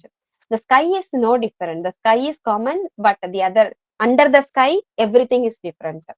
Beggars are the same everywhere. The clubs are there, complete with bar and gold flings. The impact of the West on India is still talked about, though the wax have taken over. A grey sky oppresses the eyes. Porters, rickshaw pullers, barbers, hawkers, fortune tellers, loungers compose the scene. So he was in England as well as in India. Now he says everything it is same. What he sees, the beggars, the porters, rickshaw pullers, everything is it is same. Above them towers the bridge, a pale diamond in the water, trees big with shade, squat in the Maidan as I walk my tongue, lunch packed with words. Towards Jadavpur, to your arms, you smell of gin and cigarette ash. So this is the mixture of culture he's talking about, the English culture he's talking about. Your break sharp with a desire hurt my fingers, feelings beggar description. Shiver in dark, all allays of mind, hungry and alone. Nothing can really be dispensed with. The heart needs all. But poverty is here. Beggars are always there. Problems are always there. But only the culture has stuck here. Nothing changed. With a heavy heart, I feel the change is not accepted. That change doesn't bring anything good. The years have given me little wisdom, and I have dislodged myself to find it. Here on the backs of Hooghly, he's talking about Calcutta, Jadavpur, in the city job Charnock belt. I shall carry this wisdom to another city in the bone urn of my mind. These ashes are all that's left of the flesh and brightness of youth. My life has come full circle. I am 30. I must give quality to the other half. I am alone now, loving only words. Spring is no more. The young season I have forfeited. The embarrassing gift, innocence in my scramble to man. So actually, he is very much vexed about what he had seen, and he feels now he is 30, half of his life is spent. At least in the rest of the half, he can share his wisdom and knowledge to the others.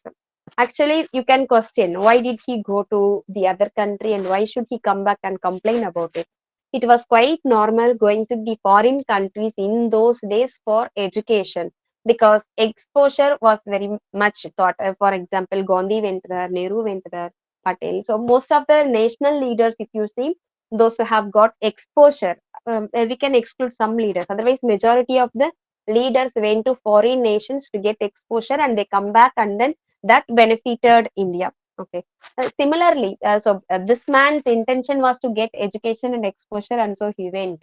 Once he came back, he was very much depressed because the influence of foreigners, this foreign civilization, haunted India, which he didn't welcome. So this poem is a kind of vexation. Okay. So I think with this last poem, River Once, I will conclude my class because already we are running out of time. But anyway, I cannot complete this unit because we have two more writers, P. Lal and Gauri Deshpande. We will discuss in the next class, but with this small poem, River Once, I will complete. Because this River Once is again connection to the poem which we talked about by the earlier poet A.K. Ramanujam. Now we are reading our Parthasarathis poem. With paper boats, boys tickle my ribs, and buffaloes have turned me to a pond. There is the eaglewood in my hair and stale flowers. This is actually the voice of a river. You have to assume that the river is talking. So the river is saying that it is filled with paper boats because boys are playing in that, and the buffaloes come back and there is a eaglewood in my hair. Eaglewood refers to a kind of fragrance used to, okay, a kind of sandalwood or something used to keep the fragrance of someone's hair. So eaglewood in my hair and stale flowers. Usually people throw all those into the river. Every evening as bells toll in the forehead of the temples, I see man on the steps. So during the evening after visiting the temples, people visit and they just sit and watch my show. So I see a man on the steps clean his arse. So sometimes people come and clean their bottoms after they go to the restroom. And then the kingfishers and egrets, the birds which usually are found commonly nearby the riverside, whom I have fed, have flown my paths also, emperors and poets who slept in my arms. So I have seen so many rulers, so many poets, they have slept in my arms, they have embraced me. I am become a sewer now. See, look at my pathetic situation. I become a sewer now. I am not a rich river. I was once upon a time. I am drained now completely. I am dried up. No one has any use for Vaigai river. That is why I connected. We are talking about A.K. Ramanujam's poem also. He was also talking about Vaigai river. So here, this writer also, actually, this poet also is talking about, Parthasarathi is also talking about the Vaigai river, which is dried up. So once of this sweet city, once upon a time, this river was very sweet, but right now it is very much dried. So far we understand in general Indian writing in English. The general theme is talking about the culture and the connections which the Indians feel. So these were the major themes. So far we have discussed three poems. Actually, I would have rushed up the other two poems since they are to be discussed in detail. You may miss something when you write for your exam. Maybe when I discuss the next chapter, I can rush up because the second unit is a non-detailed study. So I advise you to read the text and come back so that we can match up what we have missed today, and maybe the next class we will uh, try to finish the second unit also. So first unit, I am stopping with this. So we have to continue from P. Lal from the first unit. And if you have any doubts, please you can ask me in the next class because already we are running out of time. So thank you so much for your patient listening.